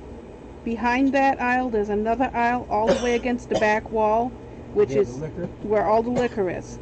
Yeah, I went there. You go down there, and that last aisle, they have all the vitamin-flavored energy water stalls down there. Because apparently people mix vodka with them. They use them as mixers for vodka, that's why they're down there with the vodka out. Is it with the other drinks you used to get on that by the wall down Yeah. there? Yeah. Well, I was down there, but there's a guy loading stuff, a black guy loading stuff. I couldn't get in there. Did you hear what you said? I know I should. Okay. I'm afraid he was going to give me something that's going to happen, so I didn't know how to. Then I get paranoid. You know? I know. You saw a black guy put stocking stuff on the shelves and you couldn't go down there. Had anybody else been stocking stuff on the shelves, you wouldn't have noticed. No, I usually don't go down there when they're doing that. I don't want to leave them alone. They're busy, so I wouldn't have gone anyway. He was right in the middle of the thing, and so I went to both ends. I couldn't walk through him because he had his stuff everywhere. I couldn't walk through him. He looked at me. I looked at him. I went on the other end. Little and curry kinda- cat just came in the front. In the corner again, down at the bottom. Oh, yeah? Yes, that's Molly is. Oh, yeah, tiny. Yeah. Getting bigger, though. It's getting bigger, yeah. So he looked at me. Then when I first went over there are two other black people. They're all conversing. Looked like they're in a drug deal or something. So I was a little reluctant to go. You know normal people don't use the words in Huh? normal people don't use the words you use in everyday language. You know that, right? I didn't know what. Do you hear what the unusual word you said What was that? Conversing. Oh, really? Nobody uses that word? That's not a normal word. Huh. 73% of the American population speaks at a third grade level, and that is definitely not a third grade word. Oh, I don't speak like that. I speak more intelligently. Okay. Yeah, there's a word for how you speak. What is it? I can't think of it. Pretentiously. That's it. Pretentious? What the heck does that mean? Pretentious. It means somebody who is a know-it-all and likes to use big words for no other reason than to prove that they can use big words just to not true. confuse people. Yes, it is. I don't do that. Yes, I you never do. ever think about doing that. Like what? Name me a big word I use. You are constantly using big words because I'm constantly looking up what you're saying because half the time you're sitting there yapping and I don't know what you're saying.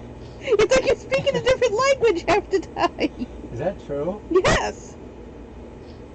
I thought you knew all the words I said. No. I hardly ever know what you're saying. You don't use words that normal people use. You're very difficult to talk to. Wendy, I thought with all your English and writing and stuff, you would know everything. I deliberately forced myself to write at a third grade level because the average reader reads at a third grade level. When I am writing nonfiction and I'm writing all my nonfiction stuff, then I use the bigger words, yes. When I'm writing fiction, the only person who talks like you is Quaraun. Well, I mean, can you say a word that I talked about? Name a word that I looked up that you looked up that I said that you remember. I don't remember. That's the problem. I don't remember them. Oh, you don't? How come No. I remember them? I don't know. I'm supposed to have Alzheimer's. Yeah, you've had Alzheimer's for the last 37 years. Most people, if they have Alzheimer's, they die within 2 years. It's pretty deadly. Oh, so I don't have them. No, I don't think so. I still got the big words right. Mickey, you okay? He's gone. Where'd he go? Did he go out there? He went out in the other room, but I hear him coughing. Oh, I ain't good. I'll take care of it. I better head out too, I guess. Why don't you go first? Yeah. There you are. What are you doing? You all right, Nikki?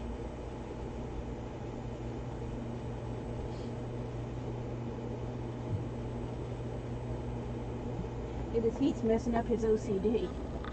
He has specific things he has to do at specific times. I see. He can't go outside.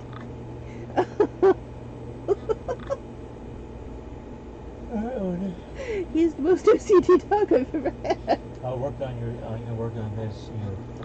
That? It's all right. Nice dog. He's older though, right? Yeah, older. no, he's definitely older than they said he was. And it's probably harder for him. His health is probably going down too, right? It's Yeah, harder for him. you can see. Look at this white face Yeah, he's got. that's Now all, his long yeah. hair's growing back out. He could have a problem with his lungs too. Is that true? Yeah, they tested him for lung problems and everything came back negative, but it has a notation for future vets to keep an eye on it. But that is in his records that they I don't know how they're going to fix that. they Is it suspected he drug or had some something? type of chronic respiratory issue. Oh yeah, well, That's- white pants. and Yeah, things that's like in this. his chart. I don't know what he's supposed to do about that. Yeah, it says he has extensive medical records and it's got the address for his next vet to send for the records. Oh, where do you know? Let's say where they came from. Yeah, in Sockopee. The vet in Sockopee has Sockopee what? the Sockopee Veterinarian Hospital has his records. Where's that at? Way upstate. Oh, really? Yeah, it's up Oh, Sockopee, Maine? Sockopee, Maine. Yeah, Oh, it's okay. up. It's in Cornish area over near New Hampshire, Sockopee, Maine. Sockopee Valley.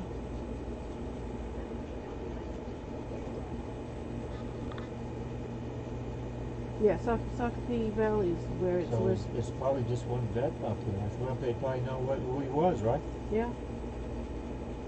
Makes sense.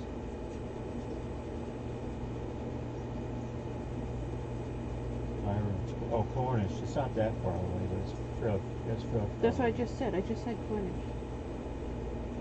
Did you not hear what I said? No, I don't know. I don't remember you saying that. I said, yeah, I said up Well, near Cornish I don't know on the anything New about Hampshire Cornish. side. I don't register because I'm not familiar with Cornish. Yeah. 725. Cornish is where the 25. Seymours live. Really? That's After- far away. when they moved, yeah, that's where. Did they moved they're from Cape Elizabeth? Yeah, I didn't know yeah. When they moved and they ended up in the Cornish ward, up there. He was the first branch president. that. Really? Yeah, he went from being state president to branch president. That's like a demotion, I think. Sockopee, Maine veterinarian. Sockopee Valley. Sockopee Veterinary Clinic, is that it? Sockopee Valley. Sockopee Valley what? Veterinary Clinic? I think so. Yeah, Sockopee Valley. I don't know if there's any more than that. Sockopee Valley Veterinary Clinic, Maine. We don't have a different one. Okay.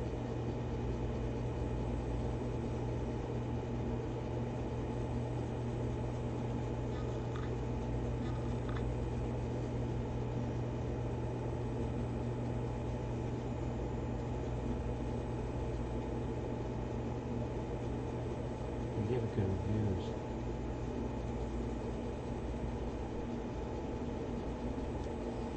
We probably know a lot about the dog.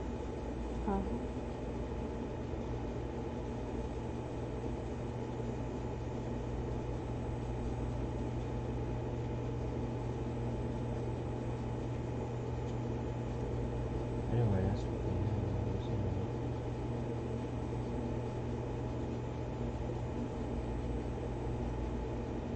Yes, in Cornish, basically. Seymours both died now, haven't they? What? Didn't the Seymours both die? I didn't know that. I thought she died and then he died like a few years after. Really? I didn't know that, Wendy. Really? I don't know if that's who I'm thinking of or not. I thought it was them. They're not that, they weren't that old, were they? No, he had all kinds of health problems, so. He was old when they I remember him constantly, he had surgery several times. Yeah, he's messed up. I thought my mother told me that a while back, that she died. I can't remember what happened. And it was like a few months later she told me then he died. Wow. But it was like 3 or 4 years ago. I can't remember. I thought it was them.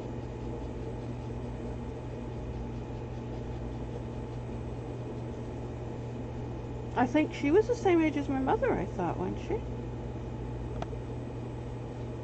Well, Neither, I can't remember. they was married a few times with him. They were, yeah, they'd both been married like 5 times each. Really? Yeah, they had a lot of kids, like David and Lucy. Different.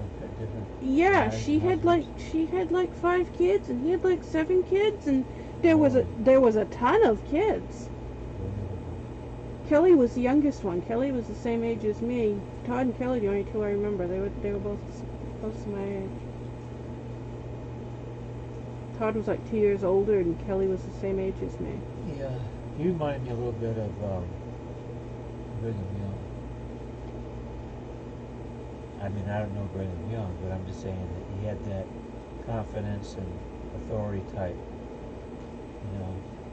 He did, yeah. He had that. You walk in and everybody knew he was in charge. You know what He I'm saying? walked like somebody that acted like he was in charge. Right. He stomped around like he always like he felt was like- gonna squash you if you did. That's what I'm saying. He gave that impression. But then he was a nice person.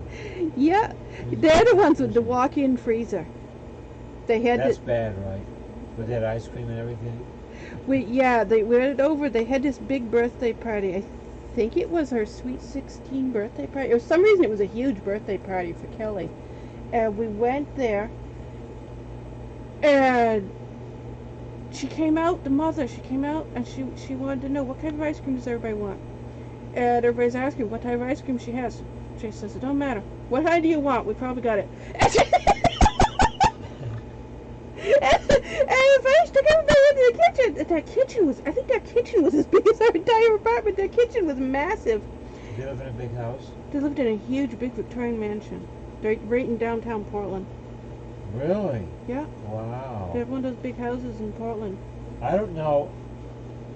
But when we went in, it's like the Victorian mansion up in that area, up the promenade, all those big houses. They lived in one of those. Yeah. Unbelievable.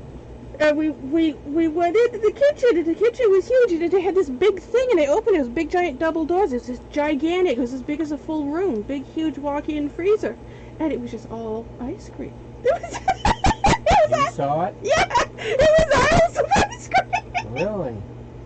Was it the big round things or just a small All the small carton? things. They had like every possible flavor you could Holy think of. cow. Wasn't Yeah. it, weren't they eat ice cream a lot? They eat ice cream a lot, yeah, but she worked at food pantry, and she made all kinds of the Catholic Charities food pantry thing in Portland. She was that's why they had that huge kitchen. They had the kitchen custom built, and it Oh. had all these long tables, and she just cooked hundreds of pies every week. Oh, wow. She loved making pies. Yeah. We'd gone in there several times, because when they used to do things with the young women who did volunteer activity work, they'd send us all in there because she had the kitchen to do it. They would go in and make stuff and cook stuff, and that's all she did all the time. She just spent all day long cooking and cooking and cooking, and then taking it all over to the food pantry. She fed all the homeless people and stuff. It was like a full-time career for her. That she had this massive kitchen custom built just for We've got a it. lot of homeless people now. Yeah, there's a lot of Up in the Deering area, they had Channel 13 News. They're more investigative channel. It seems like they always got stories that I never hear on these other stations.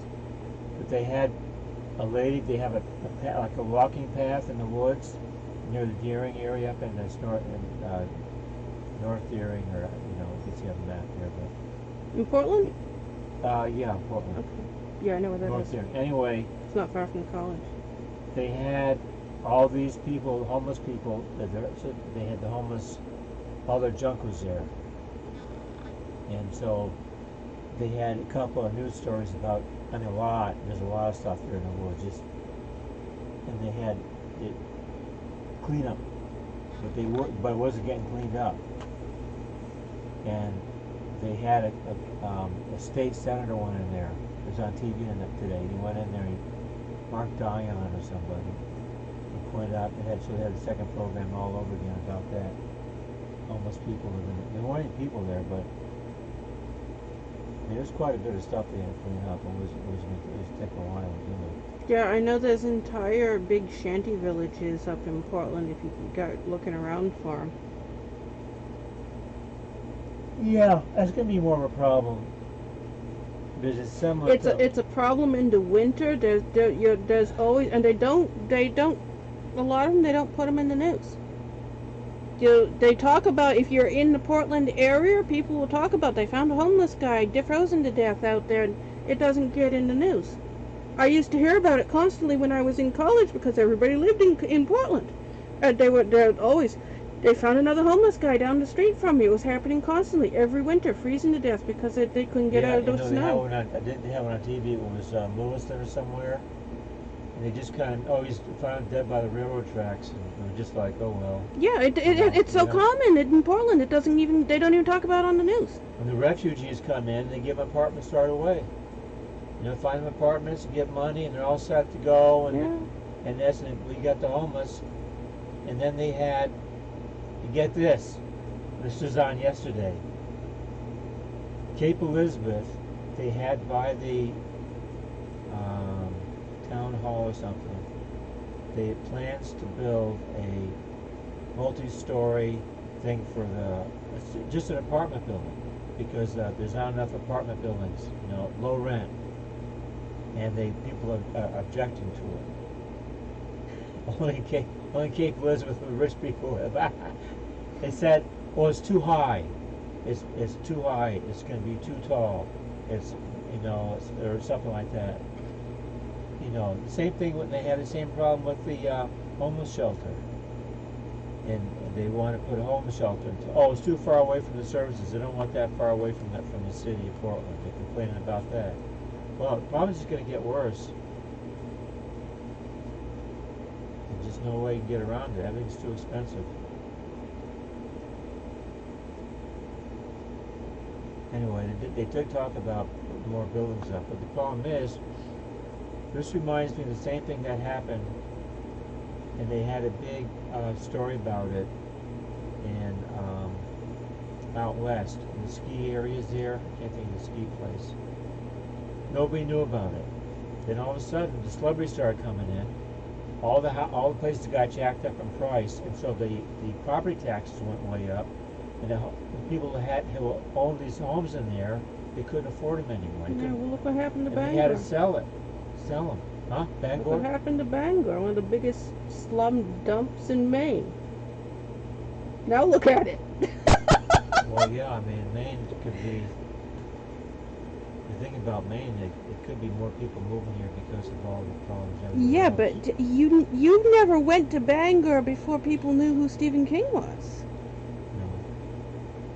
It was Hicksville, just nothing. There was nothing there. All those stores and that big college and all that, none of that was there 10 years ago. None of it. The University of Maine was there. That was Quaraun. Oh, no, in Bangor. Oh, in Bangor. All that stuff that was there. When we went up there, drove through with Marcy just a couple of years ago. Right. That wasn't there 10 years ago. Right. I mean, the malls and everything. Yeah.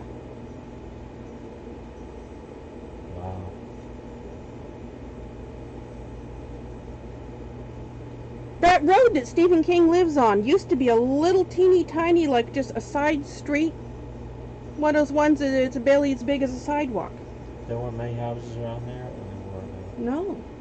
There was nothing there. There was a mill there, and it was like Biddeford, but it was basically like Lisbon Falls, where the mill had shut down 50, 60 years ago, so the whole place was abandoned. There was nothing there. Wow. Yeah. That's why Stephen King bought that house.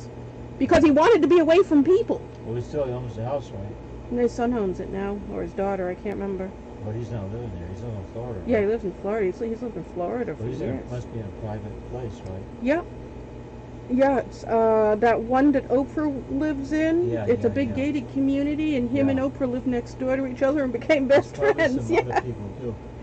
Yeah, that's what it is. Tiger Woods down there too. I can't remember. That's what it is. It's a gated community Well, thing thing for is, it's really almost famous like- celebrities, and it's got all kinds of. I've seen just pictures of it up on the internet, and it's got like these police guards. It looks like a military thing. It's all a fence all around it to keep people You out. know what's and funny? It's like being in a prison. Yeah, Become that's a what it looks like. celebrity It looks and like then a you're in military prison base. You can't go out because everybody recognizes you. That's awful. Yeah, Stephen King had this big thing. There was an interview with him where he was talking about why he left Bangor and why he doesn't live in Maine anymore, and half of his People- fans don't know it. Because people went up there to see him. Is that why? Yeah, people were constantly going up to his house, and they would just he would come home from work because he didn't make enough money from writing to actually not have to work. He would come home from work, and people would have broken into his house and be in his house waiting for him. That's awful. He'd have to call the police. There's more of my fans in here drinking my food in my kitchen. His fans are insane. He has the worst fan base of anybody. I don't. Other people don't have to deal with the shit he has to deal with. Is that because of the kind of books he wrote? And It's the movies mostly. It's not fans of the books. Oh, it's the movies. It's the fans of the movies. That's the other thing. He hates most of the movies. The Lawnmower Man. There's an interview where I think it was Dave Letterman. It was one of those. Maybe Jay Leno. I can't remember which one it was. And they asked him what he thought about that movie. Was the one that had just come out. He hated it. He said there is nothing in that movie that I wrote. And he started going on. The Lawnmower Man that he wrote, the book that he wrote, is about a man who gets abducted by aliens, and they turn him into a human lawnmower, and he runs around the city eating grass. That is what he wrote. And he started talking about the movie and how it was nothing like that at all. The story was different. The characters were different. Well, how did he he said the only thing that was the same was the name. How did he get it signed off so they could make it? How did he do They that? were supposed to make a movie of his book, and they ended up using the name and hiring somebody else to completely rewrite it, and ended up with only the name, and he was Did he furious. sue him on that? Yeah, he did sue him. He sued him over that.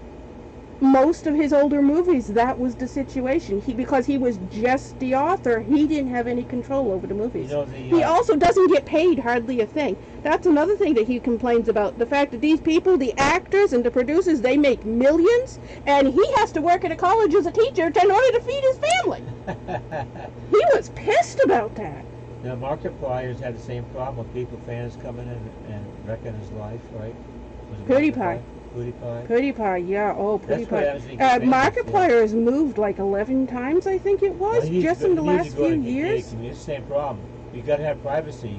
Now they have to pay for that. Yeah, well, where he lives now is, I don't know where he's got his place on videos all the time. He said he might as well. People are showing up anyways. He said, noted, if you do show up, I'm going to have you arrested. He said, the police will be right here to Really? arrest you. Oh, yeah. Oh my goodness. He can't stand it.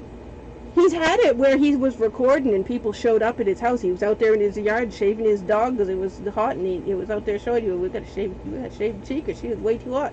He's shaving his dog and people are jumping over the fence trying to get into his yard, and he was having a fit over it. It's awful.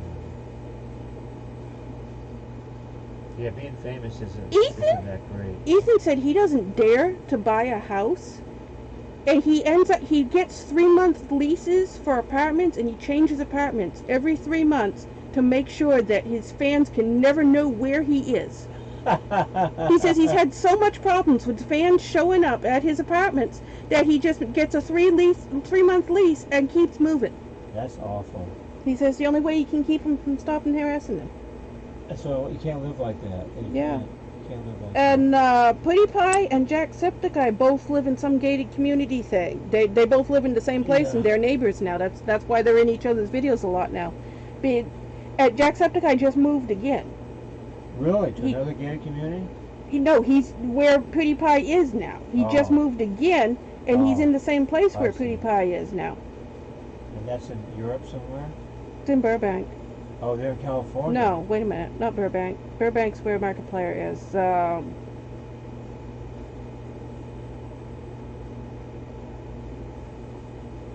He's in the United States? No, it's in England. I can't remember the name Oh, of it. it's in England? Yeah, Markiplier's in Burbank. He's right near Disney.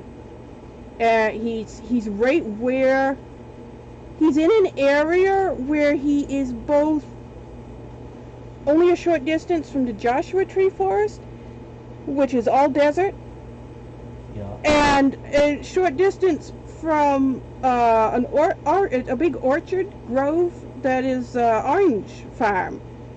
He's right where the land starts to go into desert, and there's a big national park. He films a lot of his videos in the national park that's there. I see. Whatever that park is, it's there in that area. Okay. Yeah, it's tough when you're famous like that. Tough. They're right in the area where the heat's really bad right now too. Oh yeah. That whole section Yes. we're getting the Well, worst. I'd be heading out, I guess. I'm getting tired now. I'm getting tired. It's Oh, almost, okay. it's almost 1 o'clock. It's almost 1 o'clock. It is almost 1 o'clock. Yep, heading out. Warm out. Oh, okay. Okay, I'll go out here and then I'll go out in the back and do stuff when I leave. Oh yeah, there's two. Do you want me just walk in the back, Wendy? Just stay here? Want me to do that? Now I gotta go out and refill drinks. I ran my drinks here are empty, so I have to. Wendy, are you drinking too much soda? I am drinking a lot more right now because of the heat. You should be drinking water, that's what I'm saying. More water. This is water, and this is water, and this is water. No, but I'm saying, no, it's just sugar. If you add up all the sugar grams, that's what you need to look at. How many grams of sugar are you taking in? I don't care about the water part. It's You just grams said of drinking. sugar. You just said drinking water. I forget that. These three are bottled water. Yeah, but Only these two are soda. All of Right. these, and these two are the bulk of what I'm drinking. I'm just saying that the totality of the sugar. Forget I said water. I think this one doesn't have sugar in it, does it? I don't know. Well, we've gone through this before. I know we've gone through this before. I think it has sugar in it. No, this one has no sugar. Oh, it has that aspartame. That's the fake sugar. That's what that is. I think vitamin water does have sugar. Vitamin water does, yeah. But Yeah, vitamin water does. if you read the articles, the totality of the grams, I think you're way over that. And that's just not, I don't know. It's just, This is what helps my hip. I know you're telling me that. I know And with the high humidity, my hip is a lot worse. So my consumption of Okay. Red Bull goes up with yeah, the I humidity. understand that. Well, that's okay. That's medicine. Yes, I have an actual prescription for that. I'm supposed to drink 2 of those a day. Oh, really? Yes. Prescription. Okay. That's what she said. That's what she called it. All right.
Oh, look, right there.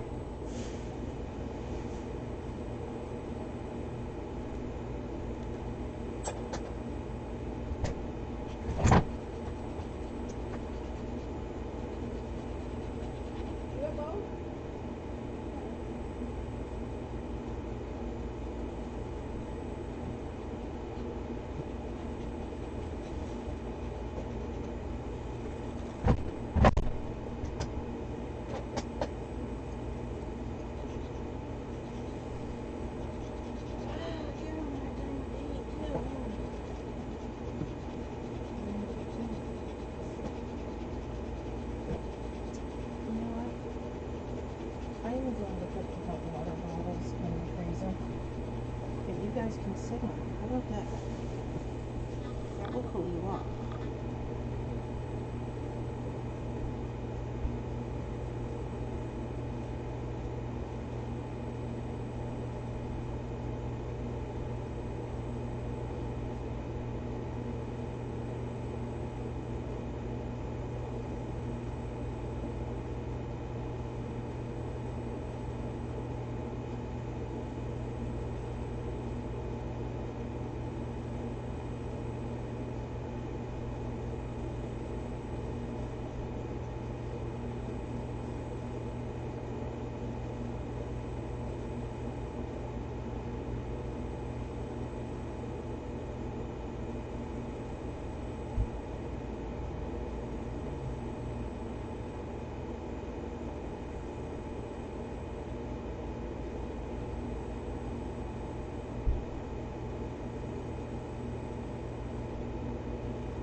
Let's get my drink.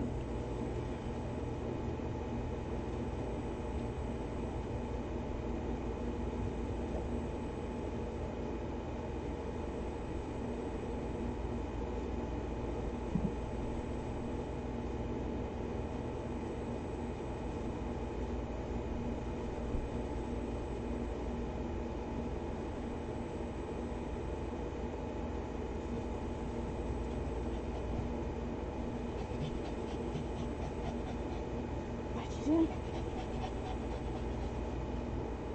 Want this one?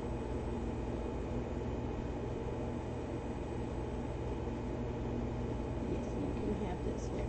Take it right up here. There you go.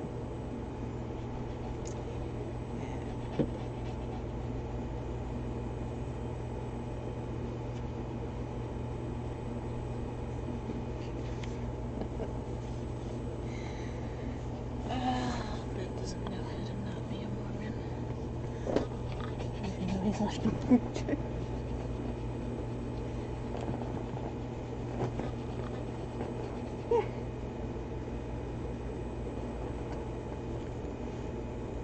Yeah, that cooled you off.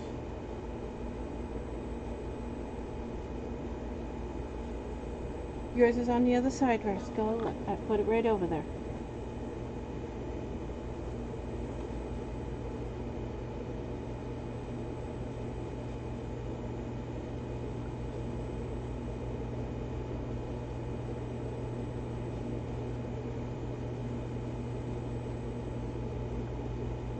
You liked it, huh? We'll have to do this more often. I made a dog popsicle. It's frozen. He's laughing his way through it. I mixed his canned dog food with water to make it more liquid, and then I put it in the freezer and froze it. It can cool off by licking that down.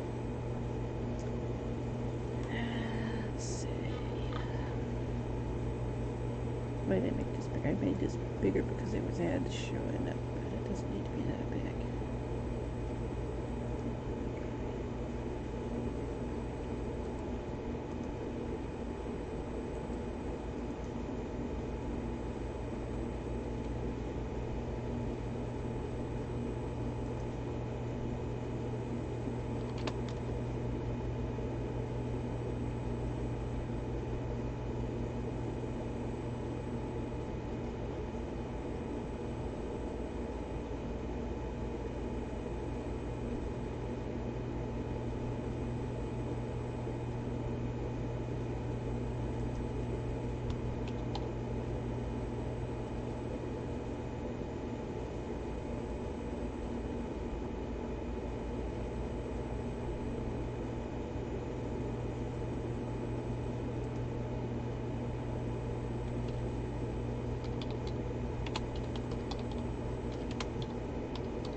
Yes, I know it's a complex word.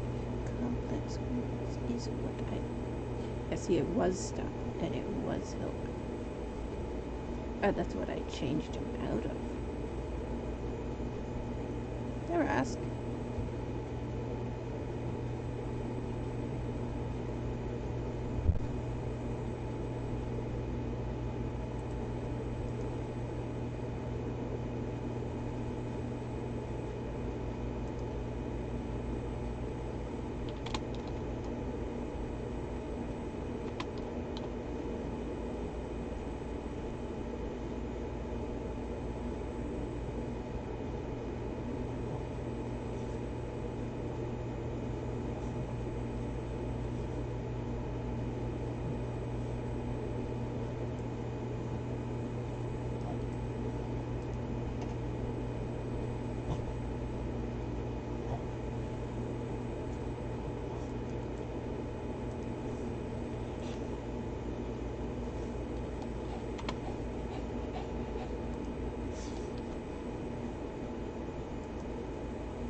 Rascal.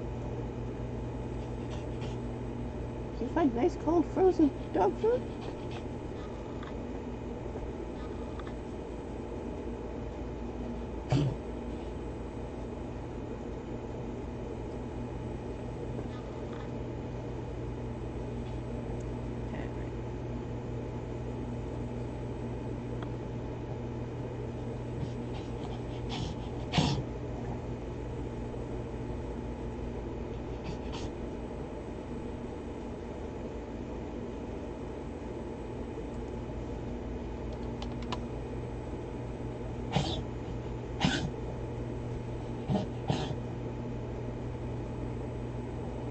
Another thing is he keeps calling King Colmea Boom Fuzzy. And other characters know him as King Colmea, not Boom Fuzzy. So they don't, most characters aren't aware when Quaraun says Boom Fuzzy that he means King Colmea. Because he was the only one that called him Boom Fuzzy.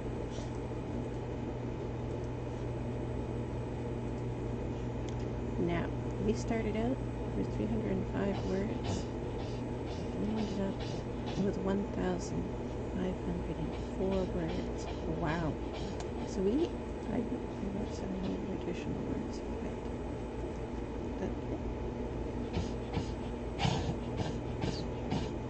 You okay? I know, he's awful, huh?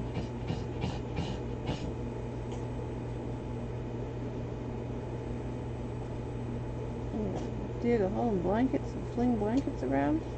Okay. Isn't that gonna make you hotter though? All that jumping around you're doing? Yeah?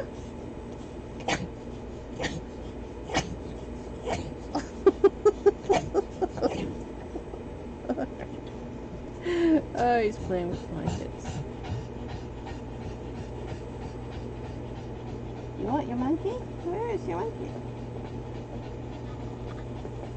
Where's your rope? There's your monkey.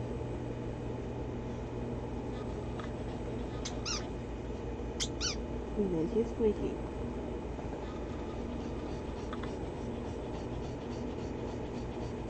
See what you have to play, huh?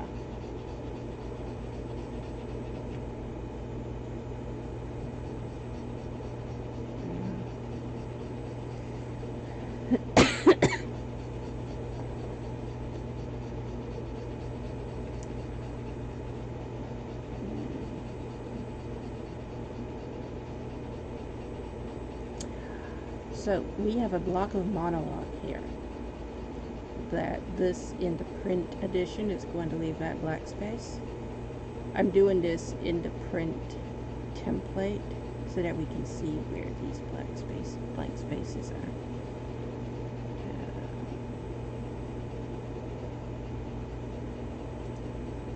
So we need to add more words. I see this is a common question where people are like, my character is monologuing and the entire chapter is just them talking and it's one big block of text and it prints funny and how do I fix this? Well, if you're talking to another character, just have the other character interrupt them. Boom. Easy fix.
You want one of these? No?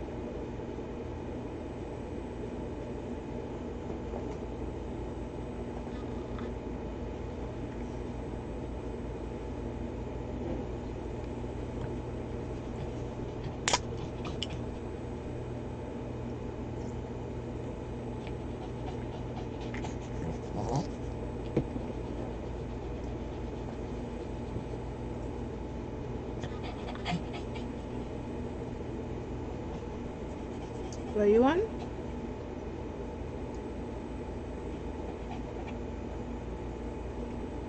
I'm sitting there burping.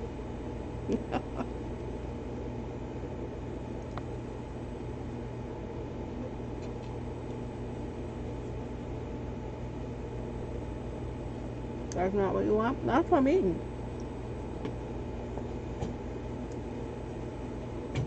Yeah?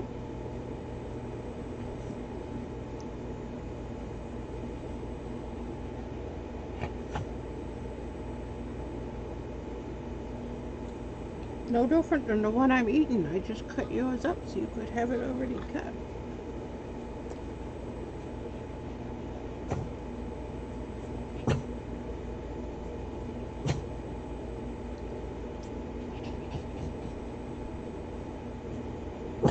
But you told me you want to go out again. Is that what you're done? We've tried out several times already. Yeah. Yeah, that's the door. I can see that.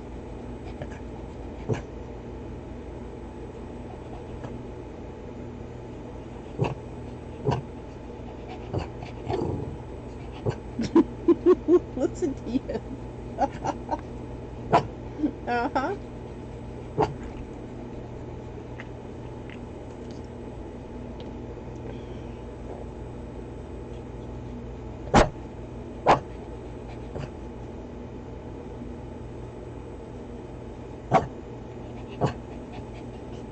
You coming up?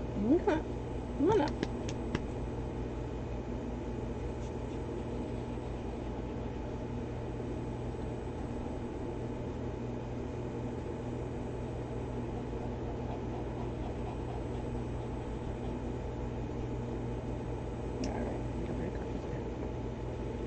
Yeah, he's trying to tell me it's cooled off. We can go out. It has cooled off a bit in here. It's down to 78 now.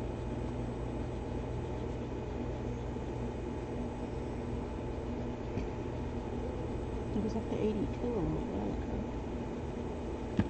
When Ben was here, it was up to 82.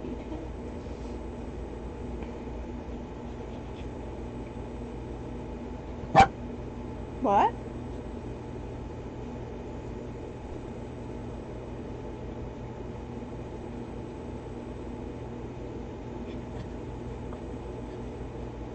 He thinks if it cools off in here, it must be cooled off outside. He's not good. He wants to go out and go for a walk. Yes, walking energy and him waiting to be released. He must go outside.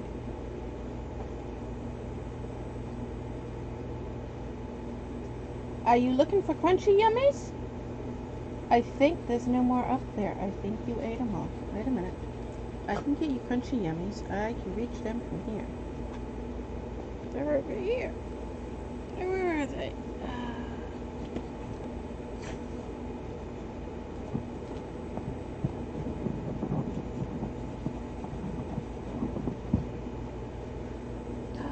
Crunchy yummy? Is that what you want? That is what you wanted. Let me see if I can throw these and they land up there. So now if you get them up there, I left those up there the other day. Ah, get it. Okay.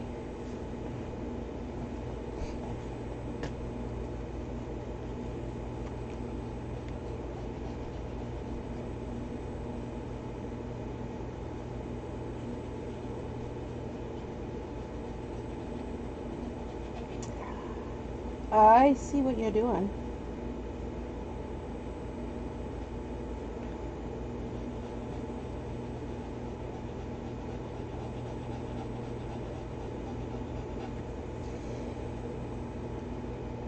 He's trying to sneak another boat.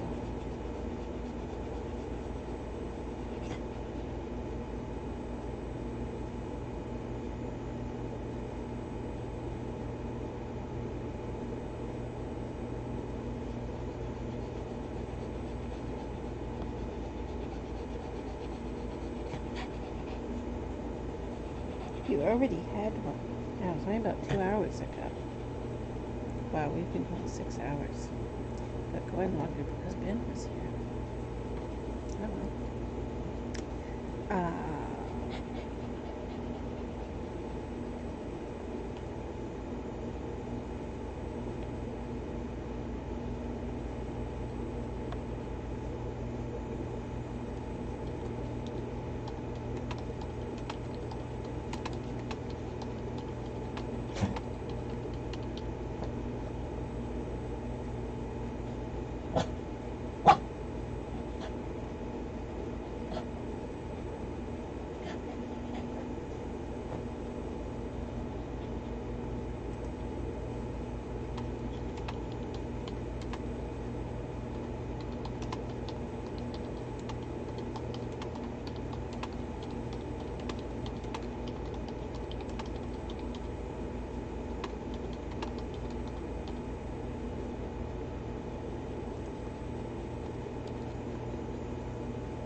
I'm right here. Yeah. Came in, plopped down on the bed, sat there looking around, all rested. Also, he leaped up and looked over here to make sure I was here. He forgot to check and see if I was actually here. Oh, he panics if he can't find me. He lost me a while back. He ran back and forth and kept running by me, and it was right there. And also, he stopped and he jumped out of his skis. Oh, tell you what, if you look all over the place, right? Yeah, man. Ran by me 10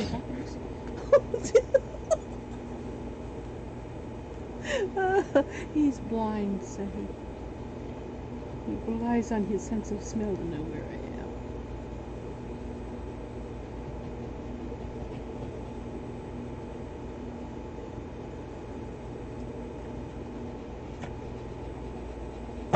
What?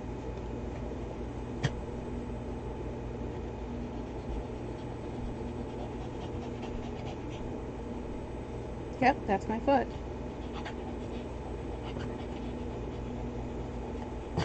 What?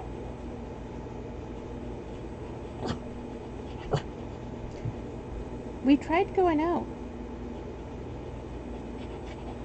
And you just melted with the heat out there. You just absolutely couldn't do anything.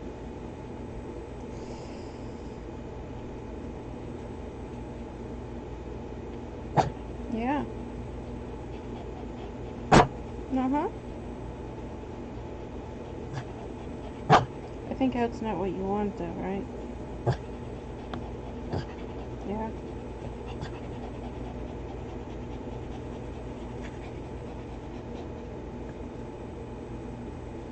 You're burping again. You're full of burps tonight.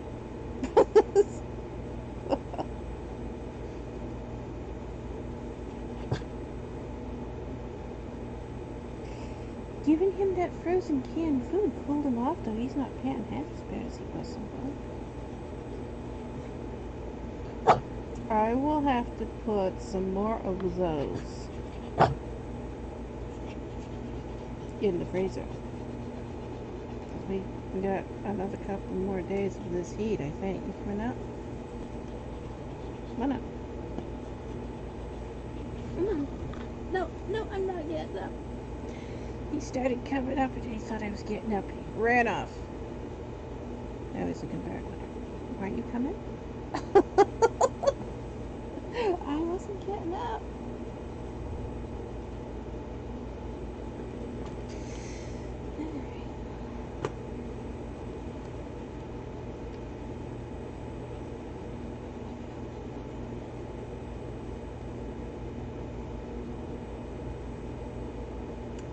Well, first me.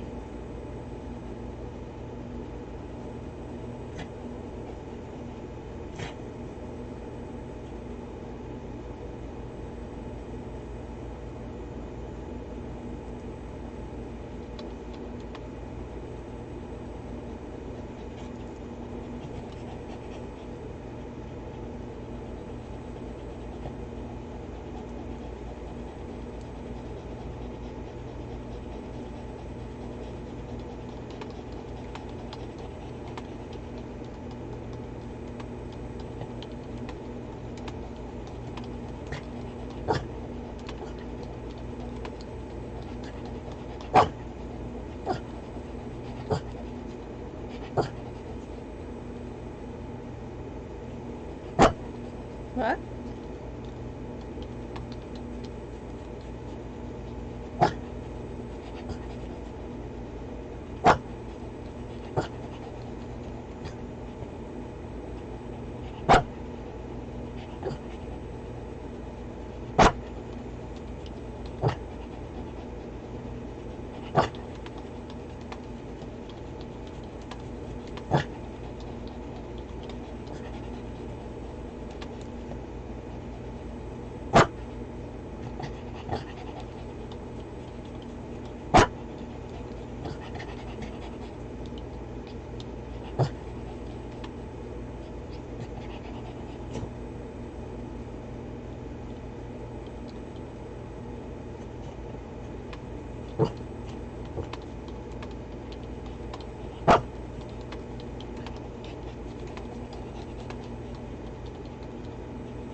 He says, I don't want one of these right now. I'm gonna go bury it.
What?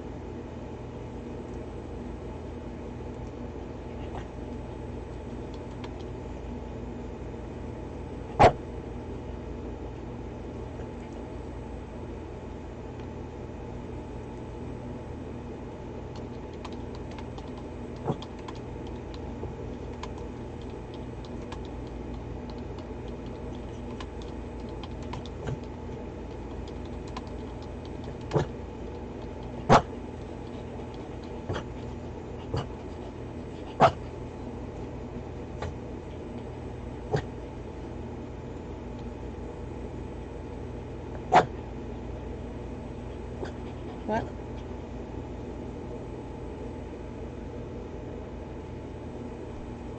I keep giving you the ones that aren't the ones you want, right? Okay. So I have to hide it in the bed for the others. He's hiding all these little pieces of pizza in the bed. My bed's gonna be full of pizza by the time I go to bed.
I see you looking for stuff.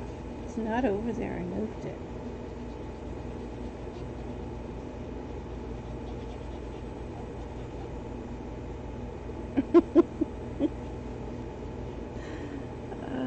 He's trying to sneak it down the bum.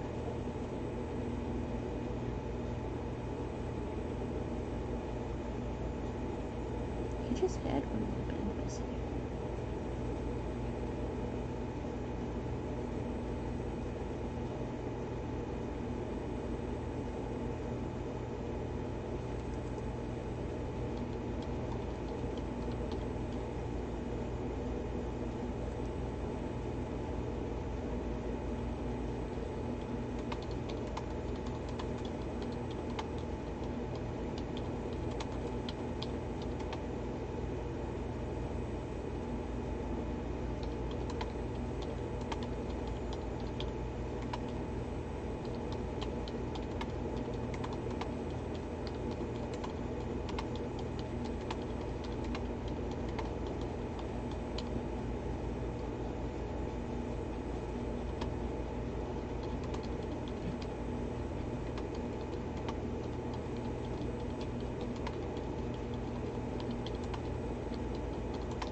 Oh, it's actually down to 77, I think.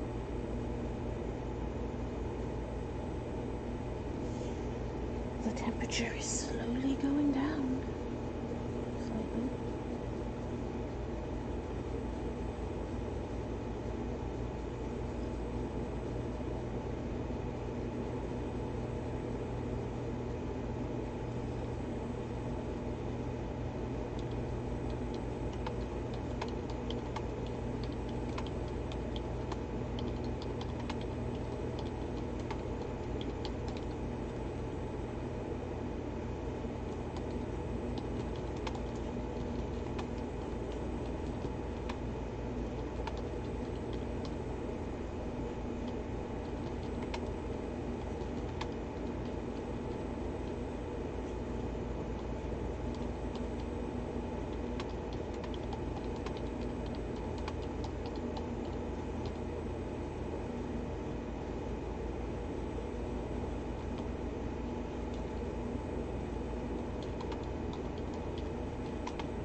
We just added 3,000 more birds.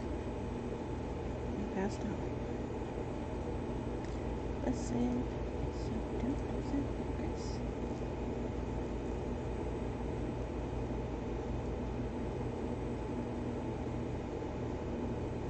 Okay, that's 5. We tracked him down this side.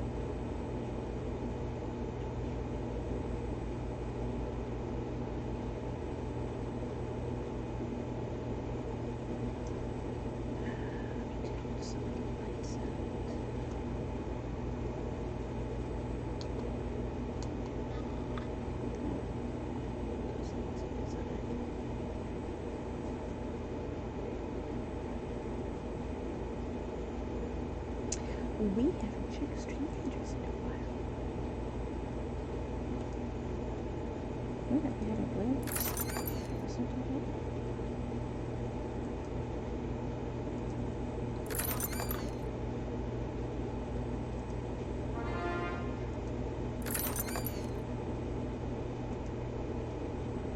Hello, you.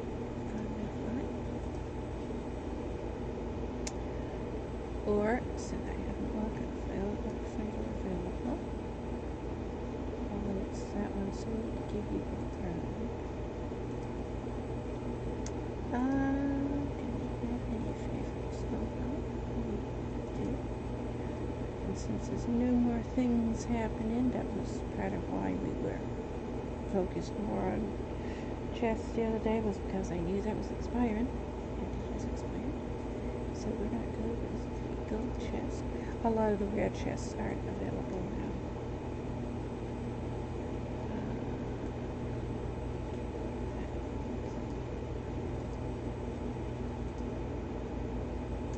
And which one of you has less? You have 45,000, you have 18,000? I'm good with you. You need a rogue unless you got vampire. Oh, we do have a low vampire over there. Let's see, vampire. Stores probably switched by now. It has. Was that the donut buster? I wish those didn't cost so much. I would buy more of the skins if they didn't cost so much. And $10 for one skin, that's ridiculous. Monk. Always want the monk. And we need you two, and you, and you. We needed that one too. We need the other ones more right now.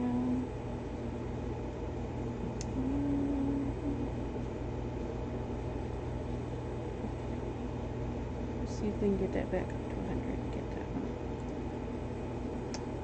And yeah, we need to get that to 300, so we need 40-ish more. And the next cheapest one we can unlock is... Hey, Mickey, what you doing?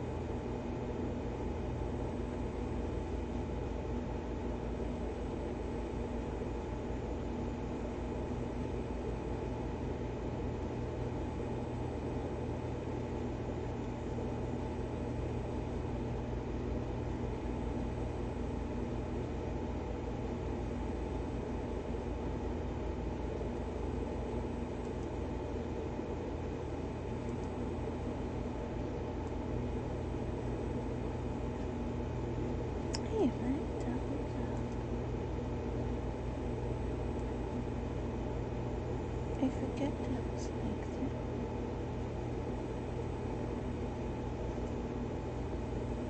We did that the other day when we had that website that was showing ads all over the place. We was trying to figure out how to get it up there so we weren't seeing so many ads.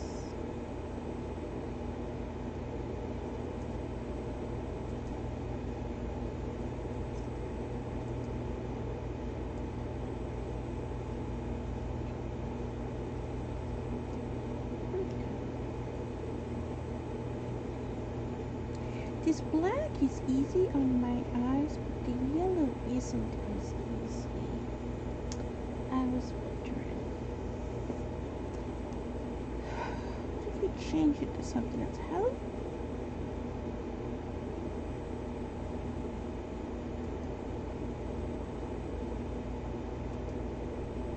did we change this the other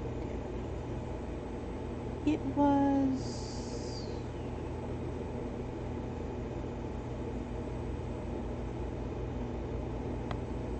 tools?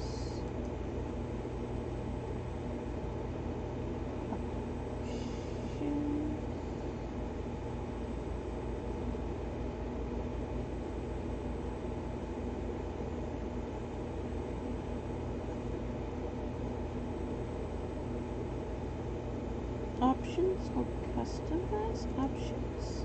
Options, it was this section. Okay.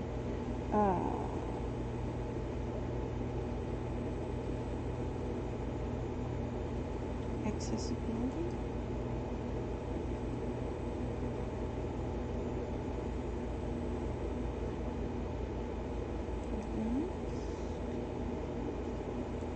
Application colors. Application colors. Okay. How did we get that to be?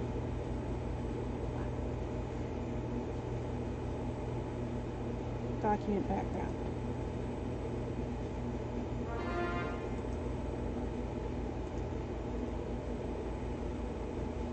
Pink.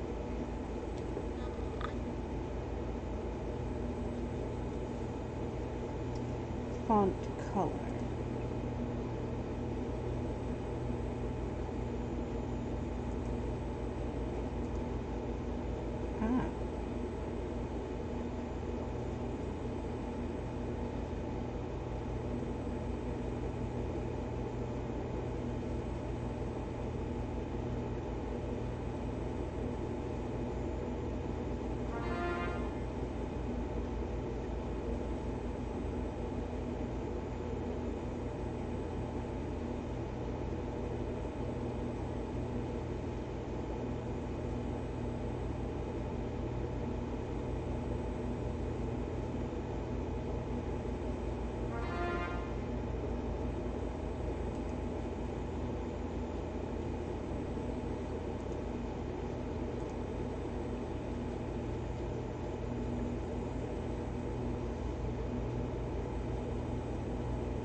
That is better.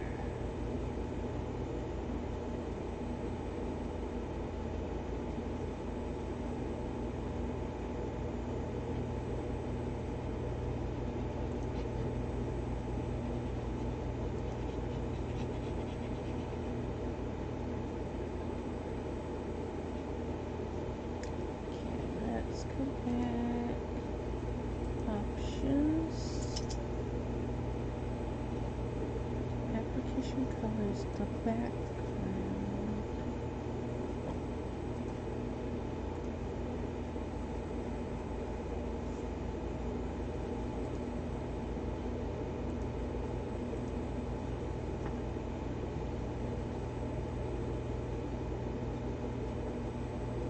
That's much better. And let's see, where was the other one? View.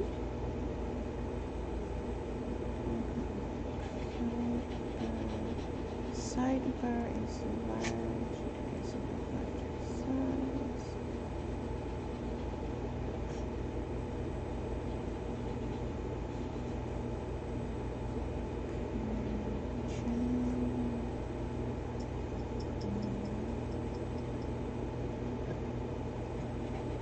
Interpret as years between. What's that?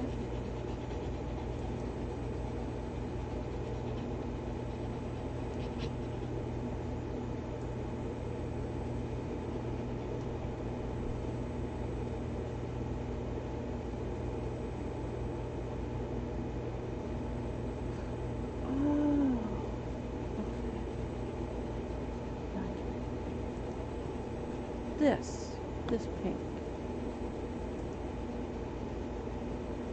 You see that? Pink is too pink. It's like, it glares.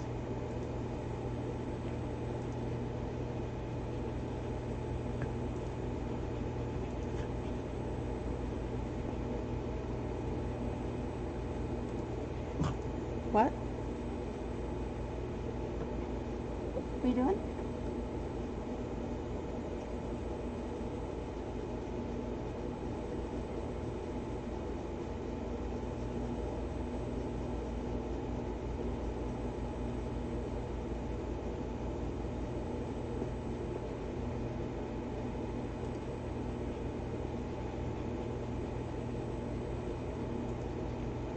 I wish we could edit the themes. Is there a way?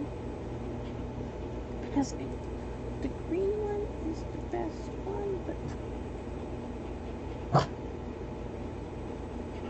it could be better. Is it possible? No.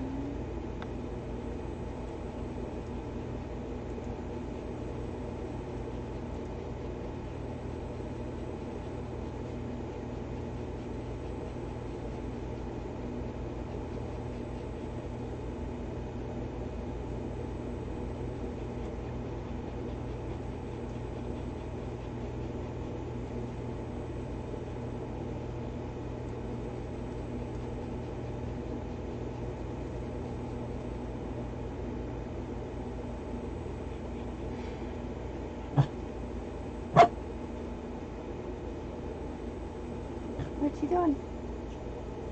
I know you're telling me you want something. What do you want? That's what we need to figure out. If you're just telling me you want to go out again,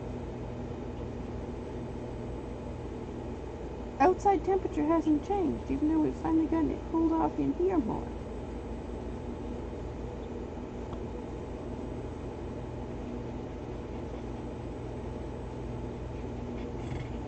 Yeah?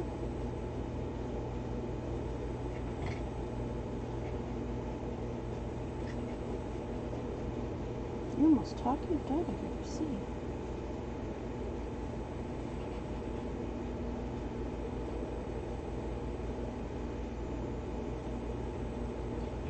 Let's fix this some more again.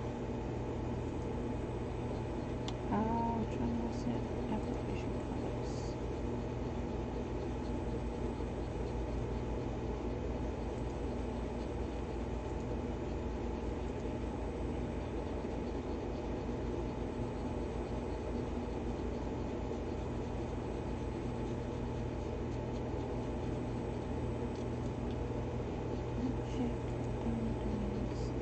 Is that good?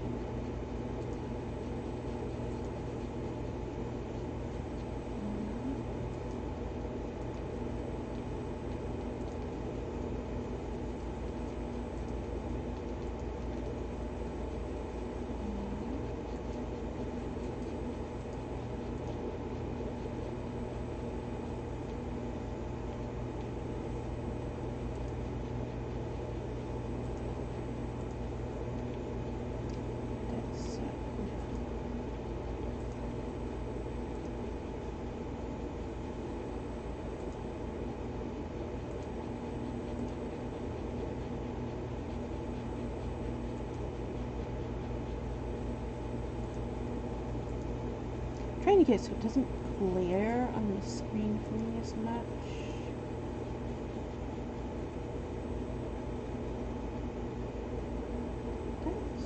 That's actually nice.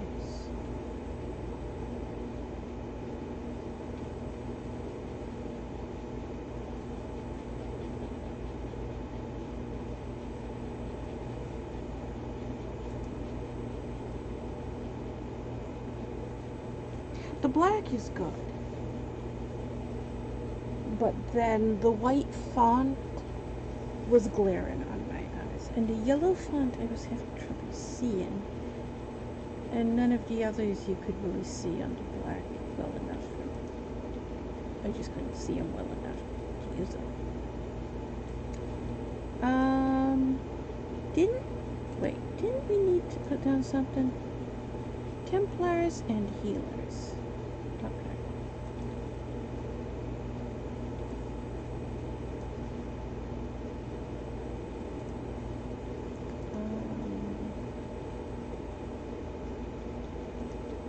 So all of you guys are pretty big. Okay. Do you have Templars or healers on your map already?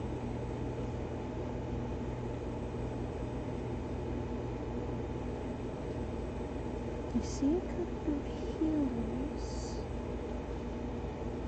I don't see any Templars. No, that's a tag. Alright, I think we'll give you a Templar because it looks like, if you have any, it looks only one or two that I don't recognize the skin of.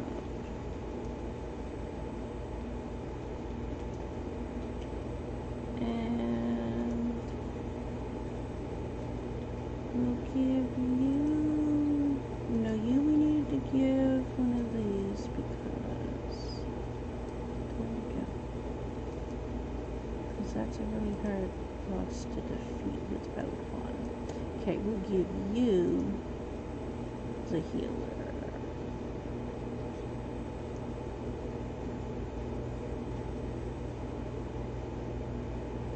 Did you have healers? I see one. Do I only see one besides the one I just put down?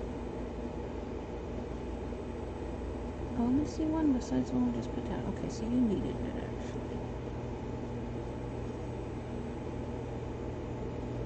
Okay.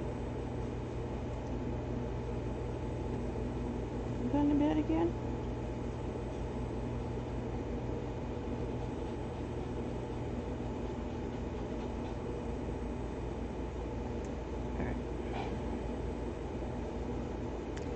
Wow, we've gone over 7 hours.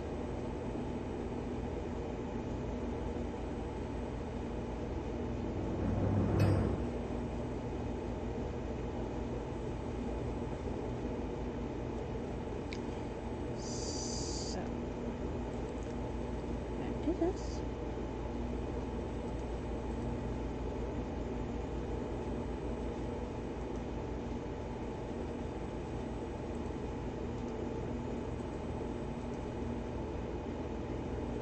See how bad my spelling is.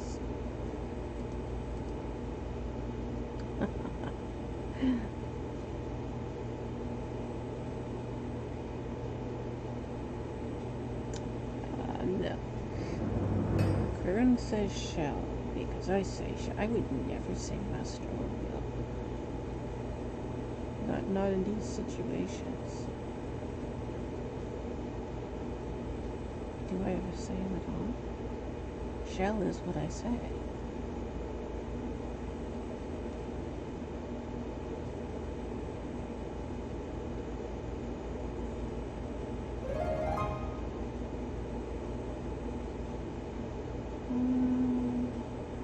I don't think that can be made any less confusing, especially considering it's Quaraun's dialogue, it's Quaraun talking, he talks like that.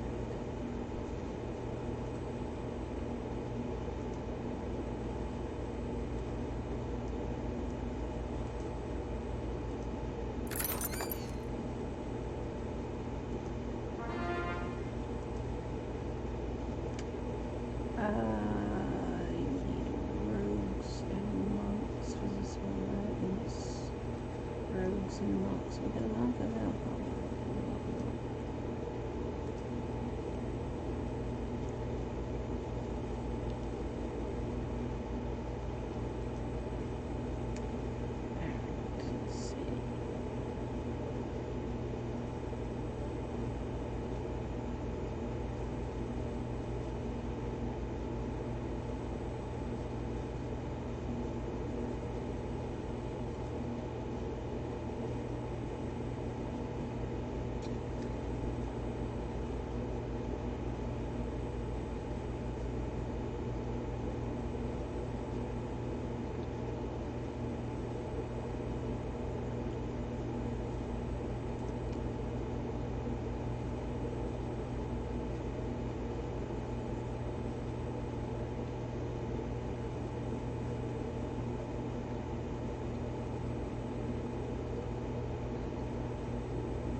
together in one fell swoop.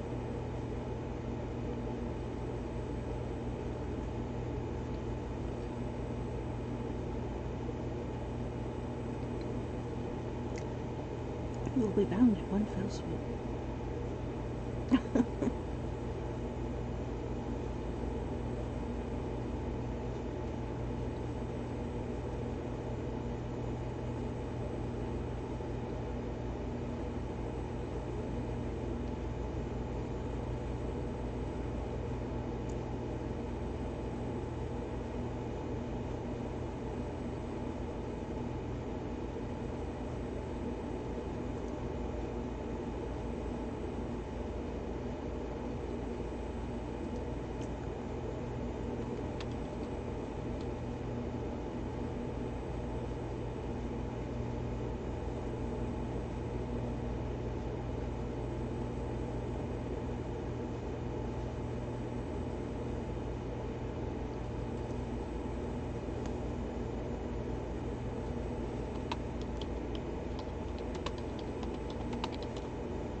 Go digging up the bed?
only one sensor.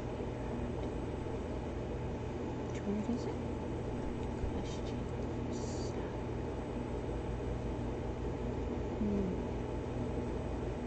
I don't like there being a section that has no sensor words. How do we fix this? I am somebody who wants lots of sensory words.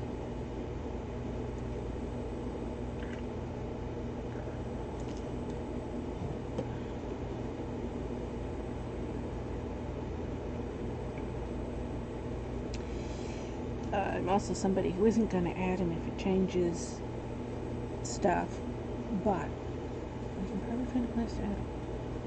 So let's look.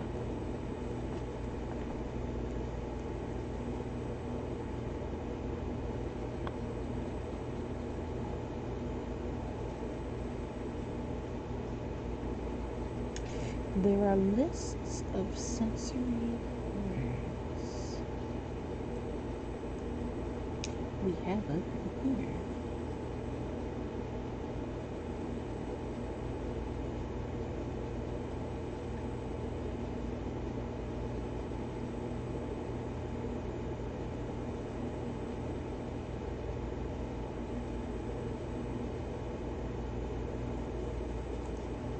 This one was a long list. What are these here?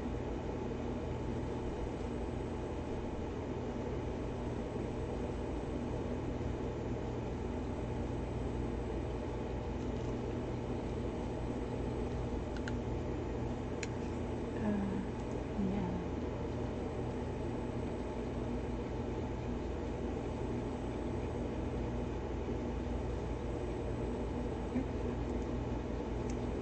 We want to see what can we think of for these that match that.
Wow.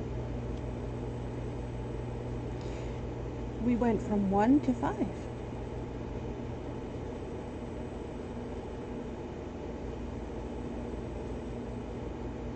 Oh, sorry. Misspelled words.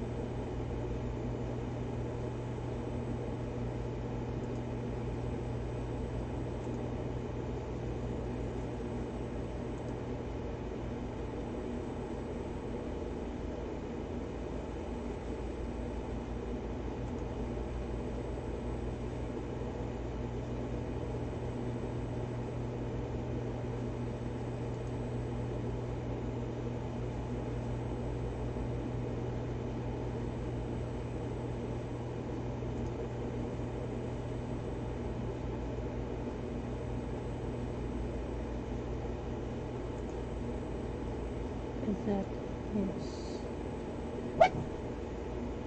Rascal.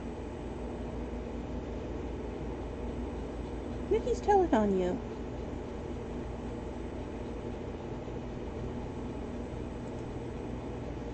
Also, what has Mickey got that he's guarding out there? What are you doing? What are you guarding? Mickey! What you doing? Let's see what you have. You have a piece of pizza.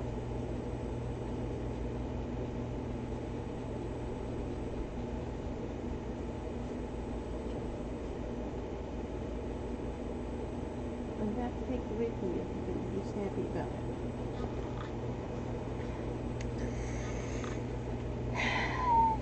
He's sleeping on a piece of pizza.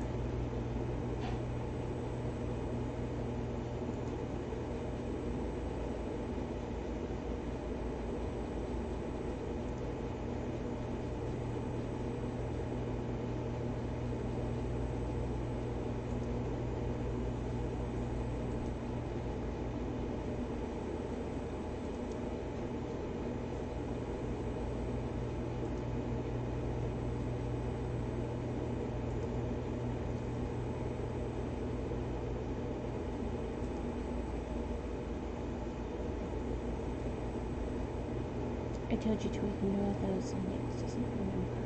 Okay. Alright.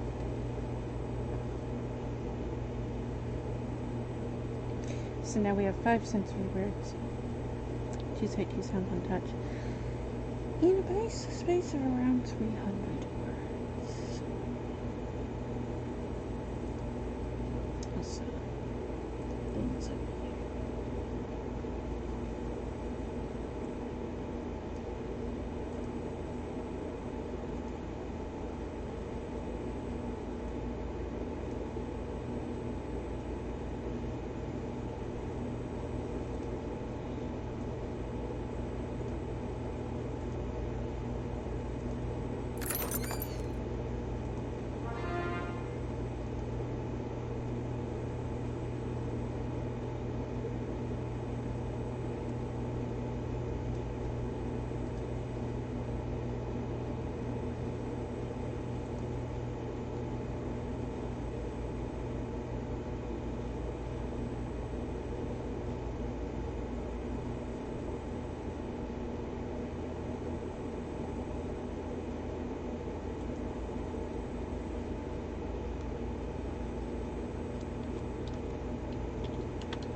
It said 2, and now it says 1. How did that happen? Oh, have we got, was one of them down here? Have we added enough words that we've gone over the limit and it can't come on? Well, that's a possibility.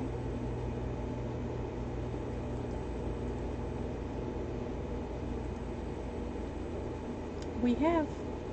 That's what happened. It stops after 500 words. Okay, well, we can fix that. We can fix that quite easily.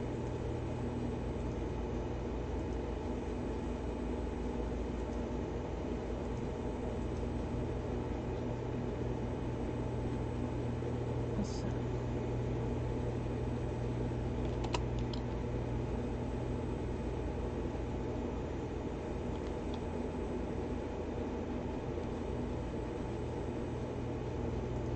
it says it's right somewhere.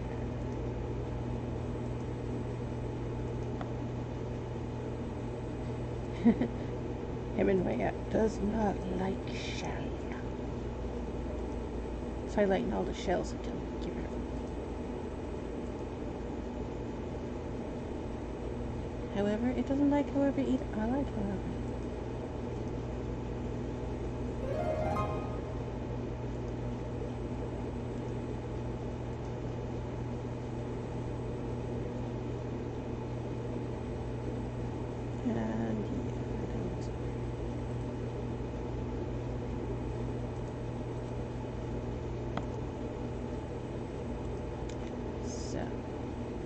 Into here.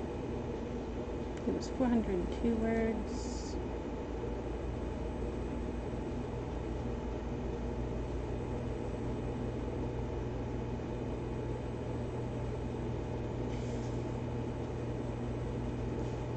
It's now 561 words. Okay.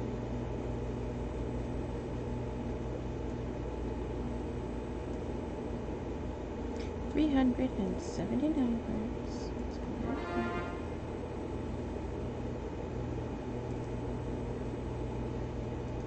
Yeah, because while I used to have the premium, but then I haven't written or published anything in several years. Life has been upside down. So I don't have premium anymore, so I can't edit a lot at once.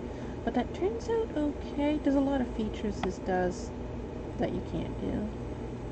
But most of the features that come with the premium paid version I don't use anyways. And I don't mind adding the 500 sections at time.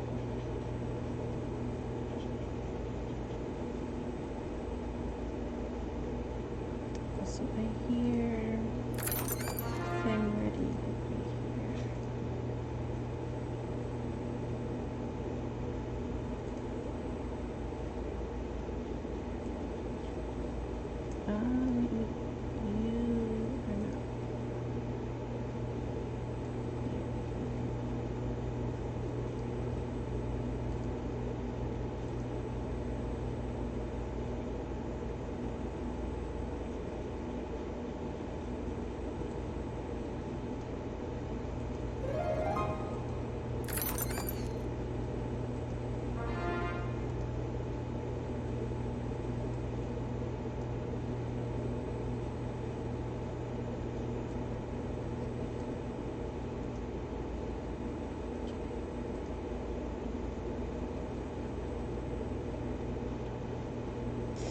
If we have 10 sensory words in every 500 word section, what would that be for percentage?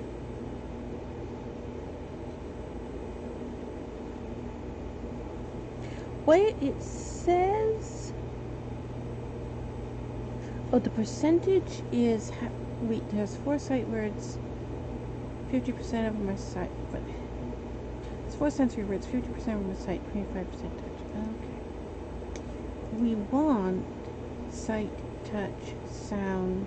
What are we missing? Smell.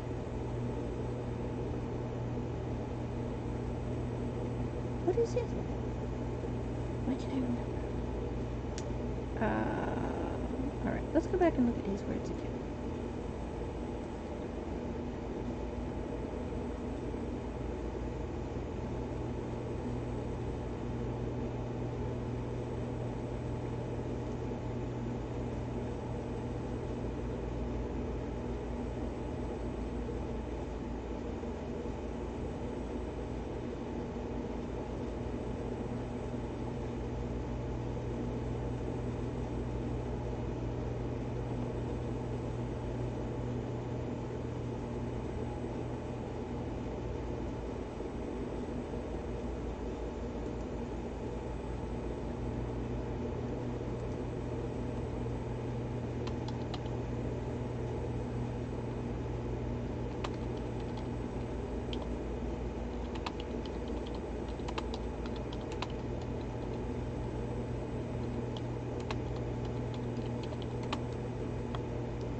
Does something like that add sensory words?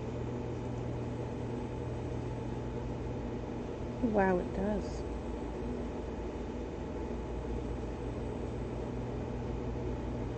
So now we have 7 sensory words.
The goal was 10. We made it to 12.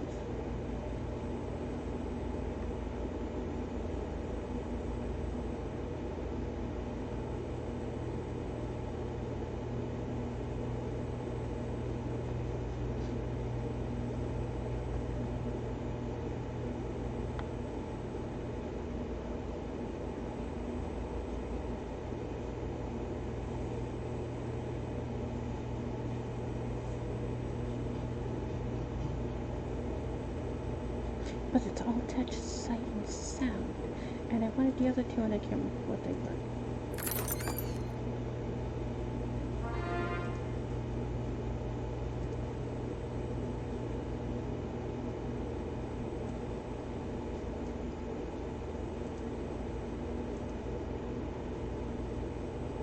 You know, somebody needs to make a skin of the vampire in this game that is a weeping angel. I know somebody's made weeping angels of the other ones, but the vampire has wings. So that one would be even better. What?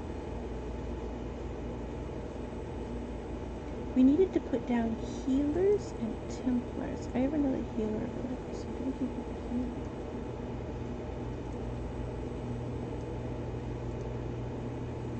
Healers and templars.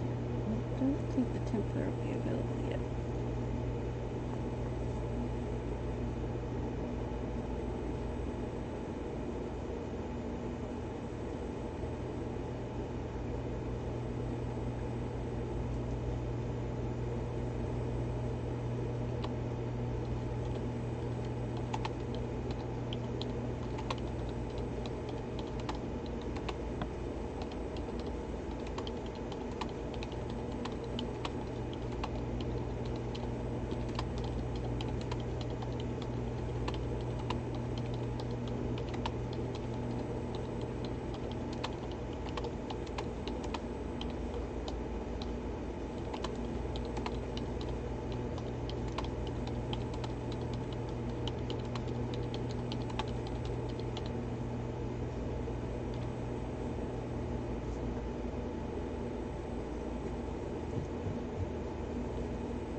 Figgy.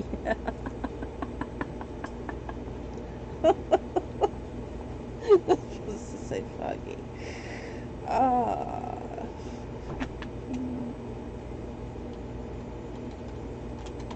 Let's keep it foggy figgy days. I spelled it wrong. We're gonna keep it there. Okay.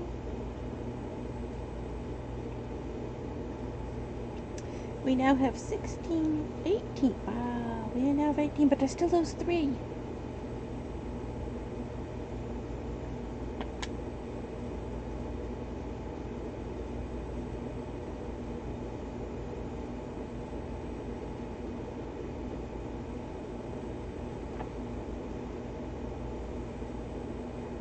They seem to be good at ciphers.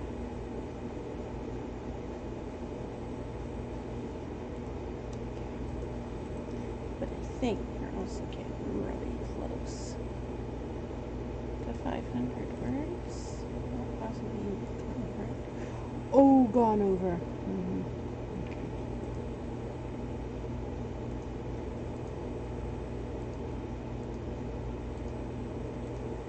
Well, again, we went from 300 to 700.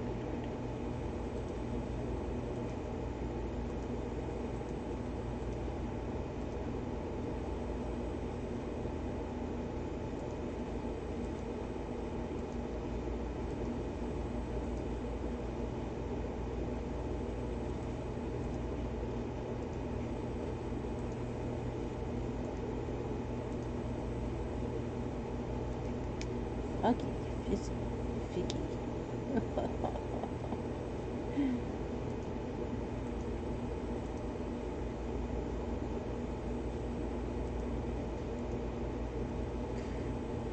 Let's put foggy, fizzy, figgy. Why not? Foggy, fizzy, figgy.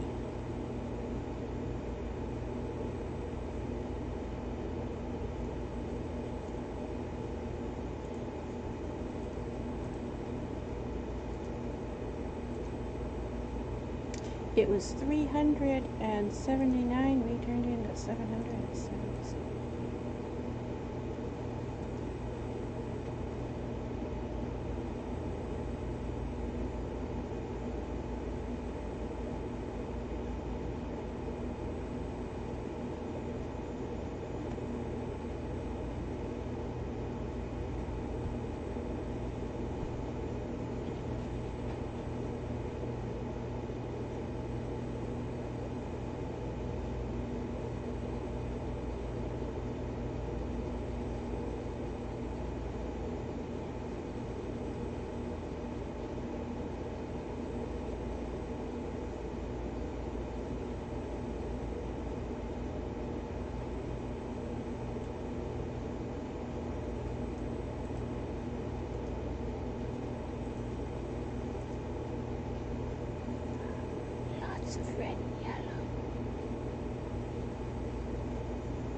Can we just change it?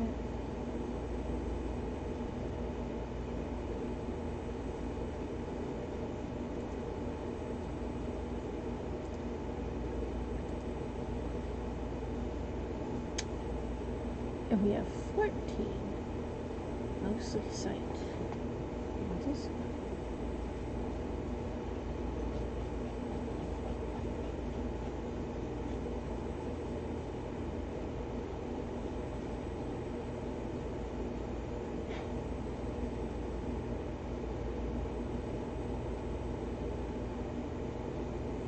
Okay.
Well, we've gone over 55,000 points.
think we have probably gone over.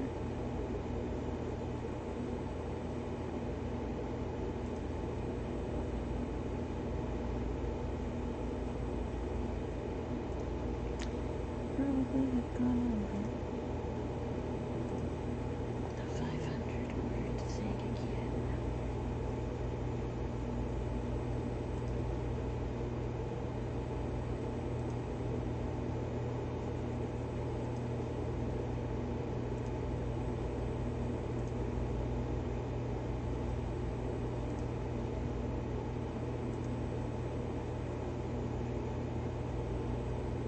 Yeah, we definitely.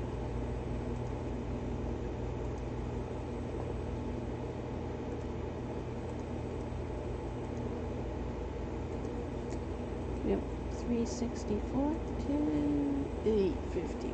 Yep, we went over.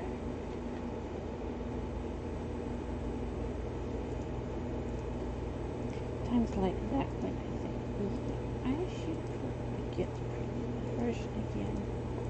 But then it's like, nah. If I had the premium version, I would be more tempted to put the entire novel in there all at once. And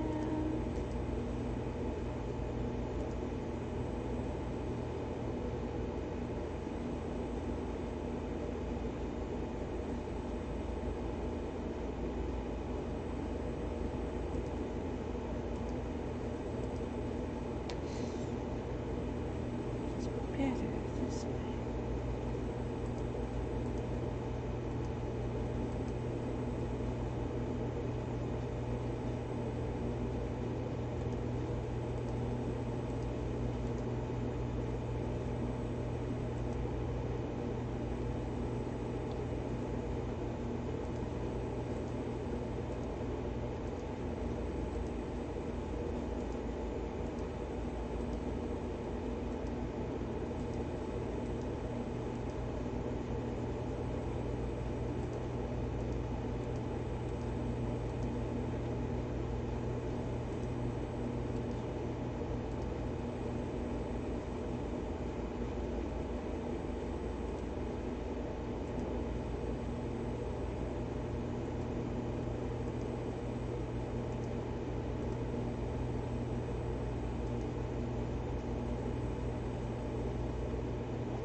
And we've gone over 9 hours. I should probably stop. I'm not ready to stop doing this, but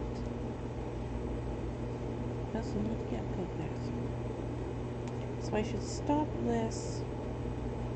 I'll probably be back on within a half hour. But 9 hours to upload to YouTube, that's going to take a long time for YouTube to process. So,